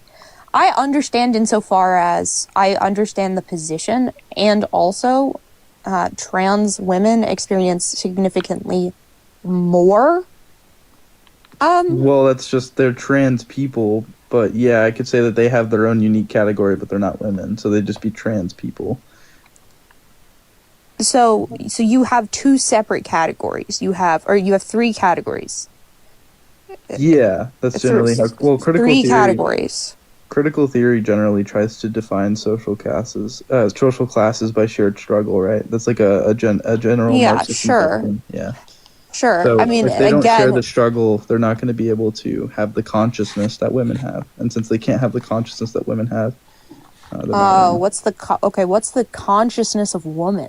Do you know what class consciousness is? Yes, I know what class consciousness Same is. thing. I just don't. Women is a class of things. And well, yes, and there's a consciousness conscious within there. They can become conscious of the mutually exclusive values that their oppressors have indexed towards them. Yeah, sure. Yeah. I just So also their hold oppressors- that gender Someone in the is. bourgeoisie can never become a part of the proletariat, right? Of course They not. Yeah. They would either need to, So it just wouldn't make sense to say that someone. Well, okay. Let's say they gave up all of their money.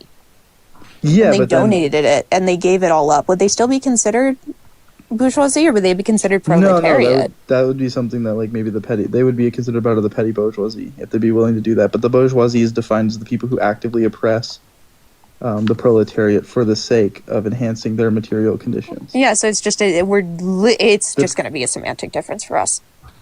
See, this is why it's an uninteresting debate. It's literally going to be a semantic difference. I recognize the woke position that. is anti-trans inclusivity, by the way. The woke position is anti-trans inclusivity. I recognize the more that there moderate are. position would be trans inclusivity. Oh, I definitely am going to hold that trans women are women because I hold to the societal, the idea of gender being. Yeah, that's just oppressive to women. I just disagree there, right? I would say that we can lift up trans women, and it's oppressive to black people to say that a white person is black. I don't think that that's a proper analogy, and I really. It is. It's not. No, that's literally the same sort of scenario. No, it's not. Who are the How? historical oppressors of women? I just need a how. I need a how, guys. Please tell me how. How what? How is it not?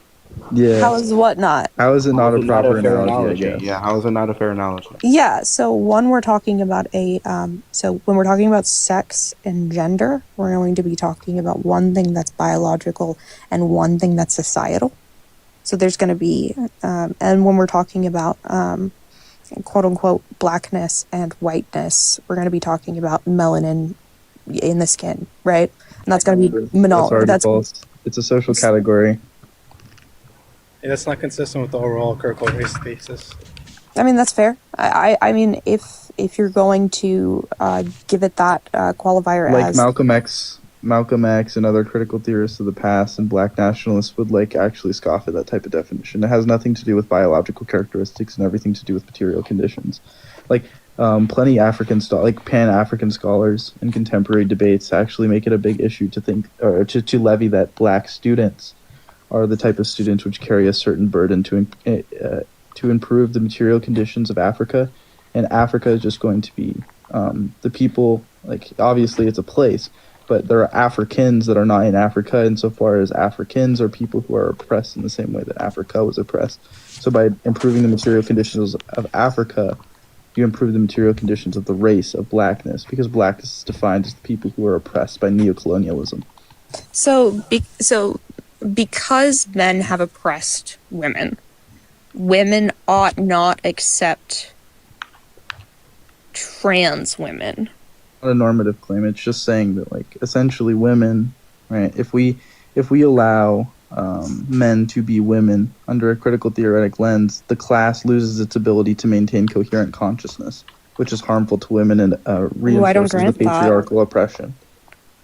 I don't grant that. Because they're experiencing oppression. And it has nothing to do with whatever you grant, though. It's just true. Like, for example, I can never have the consciousness of, like, a black experience because I've never lived in a society that oppresses me in the unique way that black people get oppressed, right? Sure, but there are still things you can change, right? There are things that you can become. But, like, if I dye if I do, like, blackface and black skin, right, I'm not going to become black because I've changed, like, some synthetic properties about myself. Because blackness, just like gender, is a social construct defined by shared struggle, right? So Okay, so if essentially- we're defining them that way, then you're right. It would be analogous. Yeah. So then Yeah. it would just follow that letting someone who doesn't have that shared struggle that is unique to the sex of women into the category would prohibit a sort of cohesive, coherent consciousness, which actually reinforces the patriarchy. And then from a gender abolitionist perspective, the reinforcement of synthetic properties that affirm femininity are obviously going to be oppressive to women insofar as Well, they obviously, reinforce the I'm for patriarchal abolition norms. of gender, right? Yeah, I think so, the like, whole thing is stupid, right? Yeah, Obviously. like the woke position could like hold it to be the case that like we should abolish gender, but women cannot be like sexually male, right? Here's my thing. Trans individuals, trans men, trans women experience probably the most oppression, point blank, period. Like, they experience so much pain and suffering. And so if we as women can allow and accept these individuals who have also been abused by a system, by the patriarchy, they've still been abused. And while it may not be in the exact same ways, we're still able to have a level of consciousness as long as we're able to recognize that we all suffer underneath the patriarchy.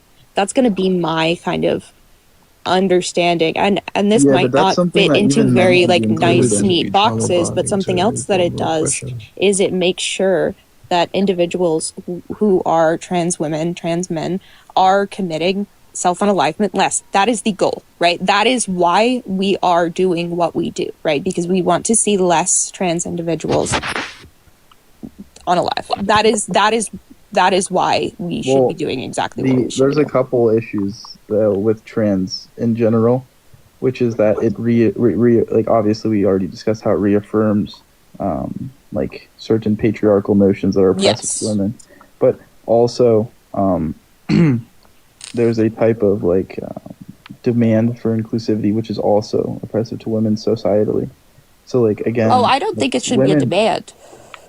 Well, yeah, like it shouldn't. Well, it just shouldn't happen. Right? Like there should be nothing that's prohibiting this consciousness. But also, the shared consciousness under patriarchy can also be applied to men because men also do get inadvertently oppressed by the patriarchy by affirming like the gender binary under the woke perspective.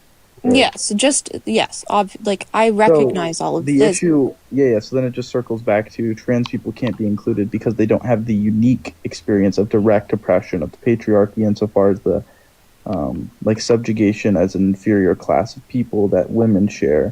They are still considered an inferior class of people. I will. No, they're not because they come from the perspective of the people. Like they would come from the perspective of the bourgeoisie. The key word is considered. This is. So, let's it wouldn't say. be the same. It wouldn't be the same. It would not be the same as the type that biological females have experienced historically. No, I wouldn't say it's the same. I would say that they are still severely oppressed and that they would be able to recognize and identify with yeah, I mean, in the same feminine way that, issues, like- especially women's issues after transitioning. Yeah, I mean, would say it's the that's same, the it's same just a thing you new can form of notice in like certain things, like where Black and Asian people will form unions because they have a shared type of oppression, but they don't have a shared unique oppression that gives them the same consciousness. But they can come together to oppose the general oppression. Yeah, So that's I that- think what is happening, and that's you what I. agree that That's every fine, but lack they of can't- belief in that's equality fine, would but just they can't create a be new women form of because that? women that would be oppressive to women to include them in that category. I just disagree with this idea of this is a. Well, then you're not woke. woman. Like you can't That's- consider yourself woke. That's fine. I don't Oh, like. okay. I'm not here to be. As long as woke. you're like fine with like actively oppressing women. Like, Do you I see how don't think that it's even actively oppressing women to allow other women into spaces so that they can feel comfortable and not want They're to not unalive women. themselves. There are no That is other women, like they're I just hope women. you know that is like why they're I. not women. Because the When thing it is, comes- if you accept it, then you oppress yourself. Wait, hold on, chill. She's talking. Oh wow. Okay. My bad, son. It's all good.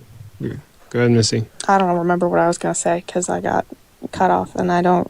My But, brain's. no, you were I was talking going to say about- at the end of the day, what this falls down to me is a very pragmatic view of these individuals are suffering. They are going to unalive themselves. I want to stop that. Point blank. Period. If including these individuals are you into sacrificing your values? Dude, can you like do you have like any social We're in the middle of competency at all? talking. I also forget exactly what I was going to say now. Thanks. Allowing trans women into women's spaces is not oppressing them. I now this is I ask this way: in giving rights to marginalized individuals, are we infringing upon the rights or opposing the majority? Well, you're infringing on the rights of women. Yeah. No, so a great example of this would be when women got the right to vote. Did that decrease the quote unquote like male? Why can't I think of a word? No, Because that wouldn't. That's Wait, why. but that's not directly tied to like a privilege, right? So like male right to vote, they still retain the right to vote, and in some sense, yes, their voting power did decrease when women got the right to vote. But So was that oppressive to men? no, because there was already an oppression inflicted on women by men. There's an oppression before that too. You know, There wasn't. through There's force. not an oppression inflicted on trans women by women, right? I don't grant that. If we keep ignoring that, No, then because it would go the other way around. No, are The you kidding trans me? women, There's by so many virtue of women being that men are- and participating in a gender affirming. Because not everybody was considered a full Gender man in the affirmation is beginning oppressive of to women. America. So that means trans women, by their very existence, by affirming a gender binary, which is a majority of trans women, Black are men, going to be white men, oppressing black women. men, So we women, ought trans allow women. them- and also so we ought them, in allow them virtue of to being men, unalive? participate in the patriarchy. Like how? Which participation in the patriarchy is also going to be oppressing women. So yes, they are Is oppressing telling women. That's different. Well, I Having a also kid think that doesn't it's oppress a oppressive woman. to tell women that they are or are not women. Tiny Science, we're having a debate on materialistic definitions right now. We're talking about Marxism. It has nothing to do with like personal feelings or We're whatever. really talking about This is very much so utilitarianism, coming but at you're it from taking like a Marxist view of it. Yeah, if you're coming at it from like a Marxist socialist, like I'm coming at this from a psychological.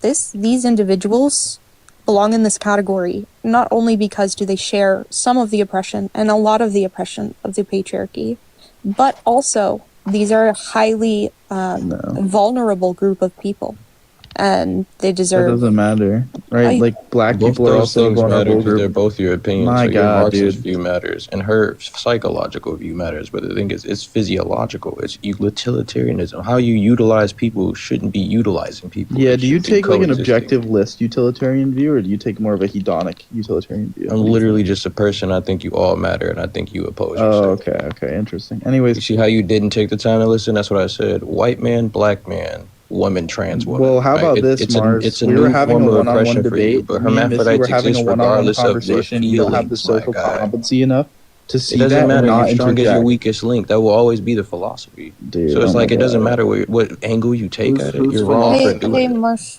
you know how like I really have like this is a Physical position that violence is the only way to do that. And that's so sad, man. Yeah, so It's this like is you a literally gotta position get that your I ass beat. So like your children know better. Bro, That's crazy. you don't know how bad my Man. mom beat my ass. Yo, can we If get a you kick? did, Can we get a you kick wouldn't have on been saying Mars? that to Thank me. you. Can we get a kick on Mars? Thank you. Yeah, I got you. Yeah, this guy's like actually slow. Um, Anyways, the general concept, right, is yes, they are oppressed, right? I'm not denying that, but so are black people, and we can't say that black people are women just because they share a type of oppression that's inflicted on them by neocolonialism, which affirms the patriarchy, right? So it's like, what yes, should we there do can be about this? ramifications. Well, Nothing. I think the very act of being gender affirming would be oppressive to women under a Marxist view, right? Sure, Well, I can or like a agree with that, materialistic right? view. I can agree with that, and insofar as how you're discussing this, there are things that I do agree with. However, again, we're looking at this from two perspectives. We're just No, I looking at understand this that, from two different angles. But I think your perspective not only reaffirms a gender binary when what's best for women is to actually get rid of the category completely, but it also reaffirms like a sort of patriarchal notion that like people who are not contested within like a set of marginalized people are able to participate in marginalized life with the marginalized people. That's like how gentrification happens and other sorts of oppressive acts, right? So I guess here's my thing. What so these individuals should just be what? That's my question. What do we Well, do with trans individuals now? Since I think- they're not women. So I don't grant this, but I'm gonna grant Okay. it. Okay. They're no longer women. which What is, do we do? Yeah, we just try I to. think We he's take saying, every step we can to get rid of gender binary. That's it. Do we Yeah. should we still try to include trans women to increase the mental health of that group of individuals? No.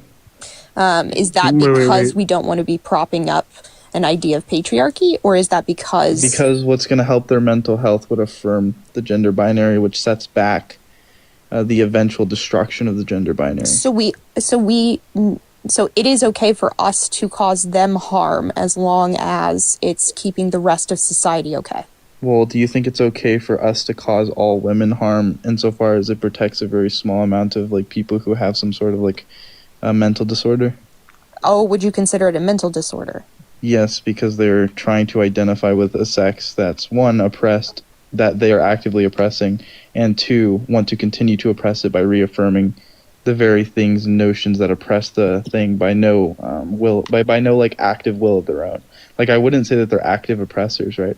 I wouldn't say that they're making every attempt to oppress these people because they're bad or whatever. I would say that they do it because out of like some sort of lack of like either understanding of the ramifications of their actions or like some sort of inability to comprehend the Or maybe a ramifications of their different actions. perspective?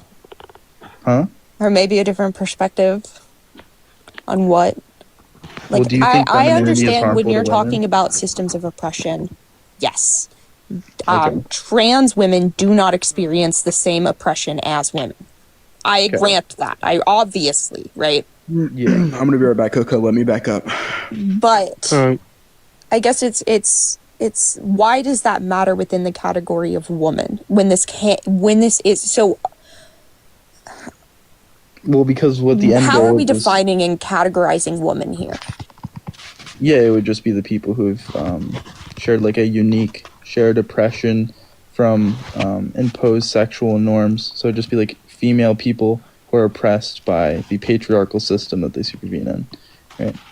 And because they have that unique type of oppression, like that came from arranged marriages and forced childbirth and rape and all these things that are unique to women. Like, for example, bearing children has actually been a very hefty mode of oppression of the patriarchy. Oh, of right? course, obvious. I mean, we see because that it binds them throughout time. economically. Yeah, and that's not something that trans women can ever relate to.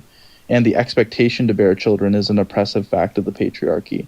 Okay, So well, wait one that's second, something that because not trans all women fall into that category of having to worry about that. No, but they're still expected to bear children. Like a woman that cannot bear children biologically would be considered a like faulty or wrong type of woman because of patriarchal standards. A trans woman who cannot bear women. A trans woman who cannot bear children would just be like, it wouldn't affect them in the same way because they're not supposed to live up to that standard that the sex of women have to live up to, right? Sure, I recognize that there are differences here. Like there's obvious distinctions. Yes, but I'm still going to hold to my definition of woman being that which is, but like falling okay, in let's line see with how would you- patriarchy. let's But that's see how because. you But would define women. wait. I'm not done because Okay, that's okay. pragmatic. I recognize that I'm not going to be able to topple the patriarchy immediately, and I want to help these individuals who are suffering and want to hurt themselves. Okay, here. This is Point what I that, think. like, I hope you know that this is where it comes from. Even if what you are saying is 1000% true, if it is going to save people's lives, I will still call them women. Point blank. If it is going to save their life to call them a woman, I will. Okay, I this will is the call issue, them a Missy. woman. So why do they when they say woman, right? What do they want to be associated with? Typically, it would be like quote unquote feminine. Okay, so that's reaffirming femininity, societal. Which wait, you know that's a vicious cycle, though, right? By affirming transgenderness, you're reaffirming femininity, which reinforces transgenderness, which makes the cycle vicious. So what should we do instead? Just tell them that they're not and put them in a mental institution? Well, I don't think we should do that. What I think we should do is, if someone thinks that they're trans, we should probably give them some sort of education on the nature of femininity and how it's actually inherently oppressive to men and women, right? Okay, so what about all of the science behind gender studies and how this developed long term over both adolescent. How about that? The development of the idea of gender. We recognize that there is this thing of gender that is developed, right? Mm-hmm. So, if this is a developed thing, it's not an innate thing, we run across a problem here. Well, okay, here. I'll tell you this. If you were affirming woman to just be like some like meaningless category, from my perspective, that would actually be like virtuous, right? So like if you said to identify as a woman is just to identify as a woman, right? So there's no actual meaning to the word. Oh yeah, no, that would definitely be like I hate saying that definition, but that is what I would hold to. Like I hold it to be. I hold. Yeah, men, but that's my I'm issue is like apathetic, and right? people who I'm hold to that agender. who are like I look find like it stupid. yeah. People who don't affirm the gender binary in their transness are not oppressive trans people to women. But it's just a sad fact that a majority of trans people affirm the gender binary and the patriarchal standards that are imposed on women when they try to include themselves in that category. So they're more education about it. But Which what not if their only education? is- Oh, sorry. Sorry, I was gonna say, which is not only is negative to women, but if it is the case that like they really do have this bad mental health issue where like they will kill themselves if they cannot be called women, it would actually reaffirm the very thing that's causing that mental health issue and create that vicious cycle. So I think the only way to break the cycle is to essentially queer the term, right? So to make the term essentially meaningless. So if most trans people did that, I'd have no issue. But the only issue is that they don't do that. Interesting. Yeah. I'm trying to engage Well, honestly, but like I also at the same time like I'm not gonna go on say all of my trans friends are women, right? Like they experience their daily life with me in the exact same way, and so they experience the same kind of oppressions, and so they're just women to me. Like my trans friends are they're just my girlfriends. Like, because they share the exact same, they don't get taken seriously. They have to fight just as hard to be heard. Well, they have to, maybe they've transitioned from the bourgeoisie to this petty bourgeoisie class, quote unquote. They're still like those. At least that's my experience. Those are my friends. That could be anecdotal. I might just be good at picking friends. If your friends don't affirm like certain stereotypes that are associated with women, I would say fine, they're not oppressors. But actively participating in like masculinity and femininity is an inherently oppressive act, right? So when we engage in that as well, is it oppressive? And an important thing to also note, just really quickly, is that at least within critical theory, history is like essentially the most important thing. It's the foundation of epistemology. It's the foundation of like engaging with the world, right? And so historically, we see that trans women do not meet that the same. They don't satisfy the same like predicates that women would meet, insofar as historically women share a unique particular type of oppression because of imposed patriarchal standards, and because of that, this oppression changes.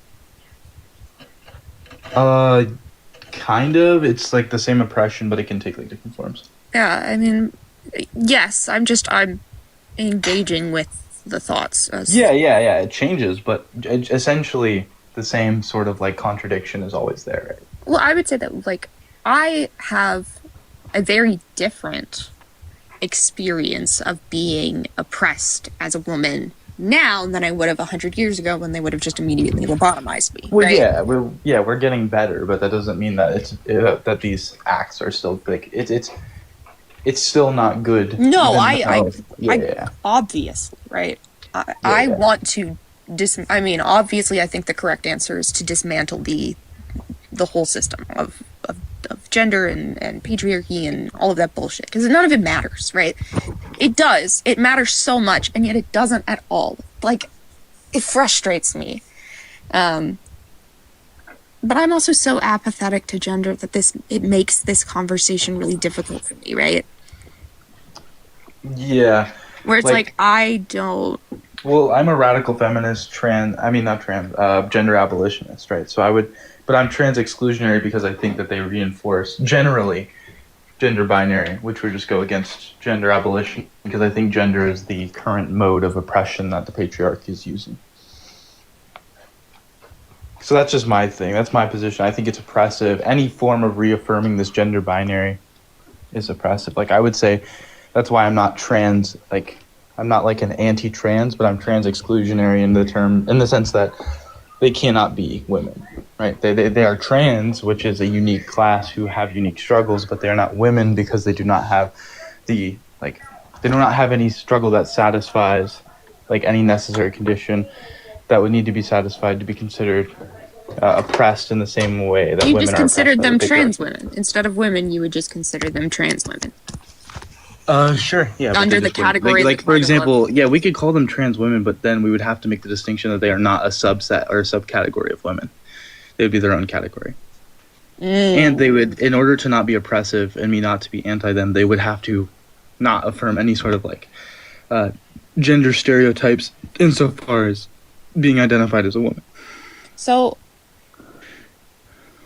and I mean this like, this is something that I have a problem with when it comes to like don't get me wrong. I think that I am a radical feminist, and when I say that, I mean my husband doesn't have to put the toilet seat down. Because if I have to put it up, he should have to put it down. Or if he puts it up, I should have to put it down. That being said, I immediately thought you were sexist. Okay.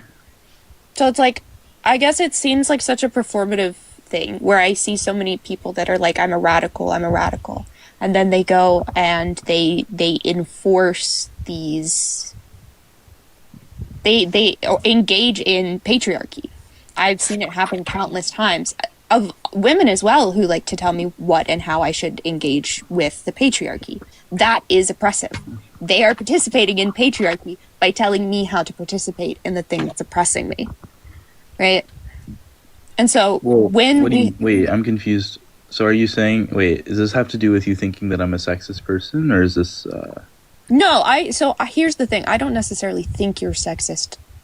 I think that I thought that you were because of your actions. There's a difference there, right? Oh. So okay. You speaking now, I don't now.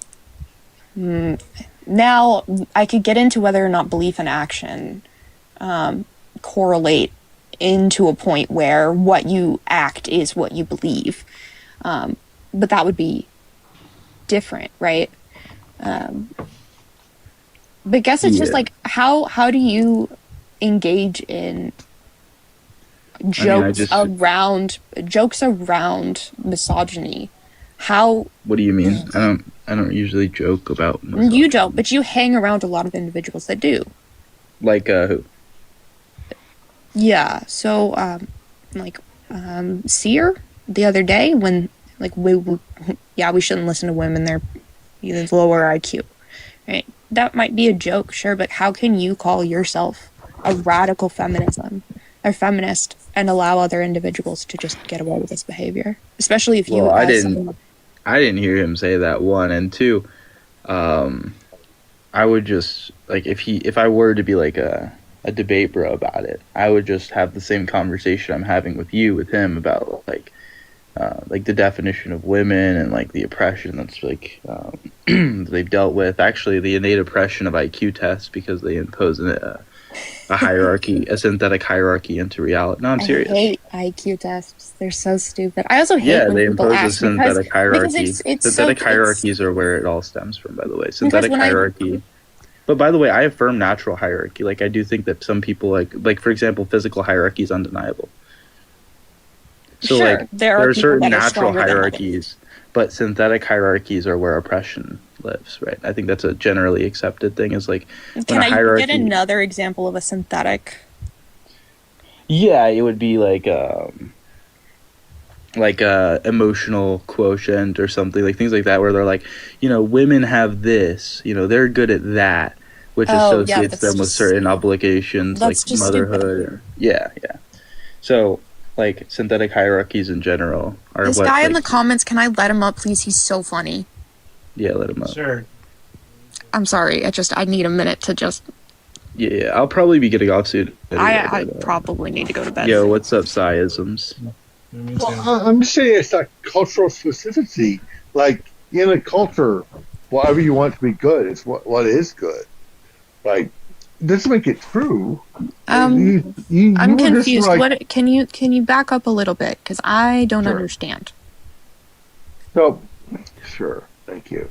Go back and just repeat what you were trying to say, and then maybe I can understand. All right. So to go back to the big picture, how do we know what is true is true? As How do we people, know what as- is true is true? We're as talking. individuals, like each person navigating the world. Yes. Okay. Our epistemologies. That's what that Right. big word is, right? Our You epistemologies. got it.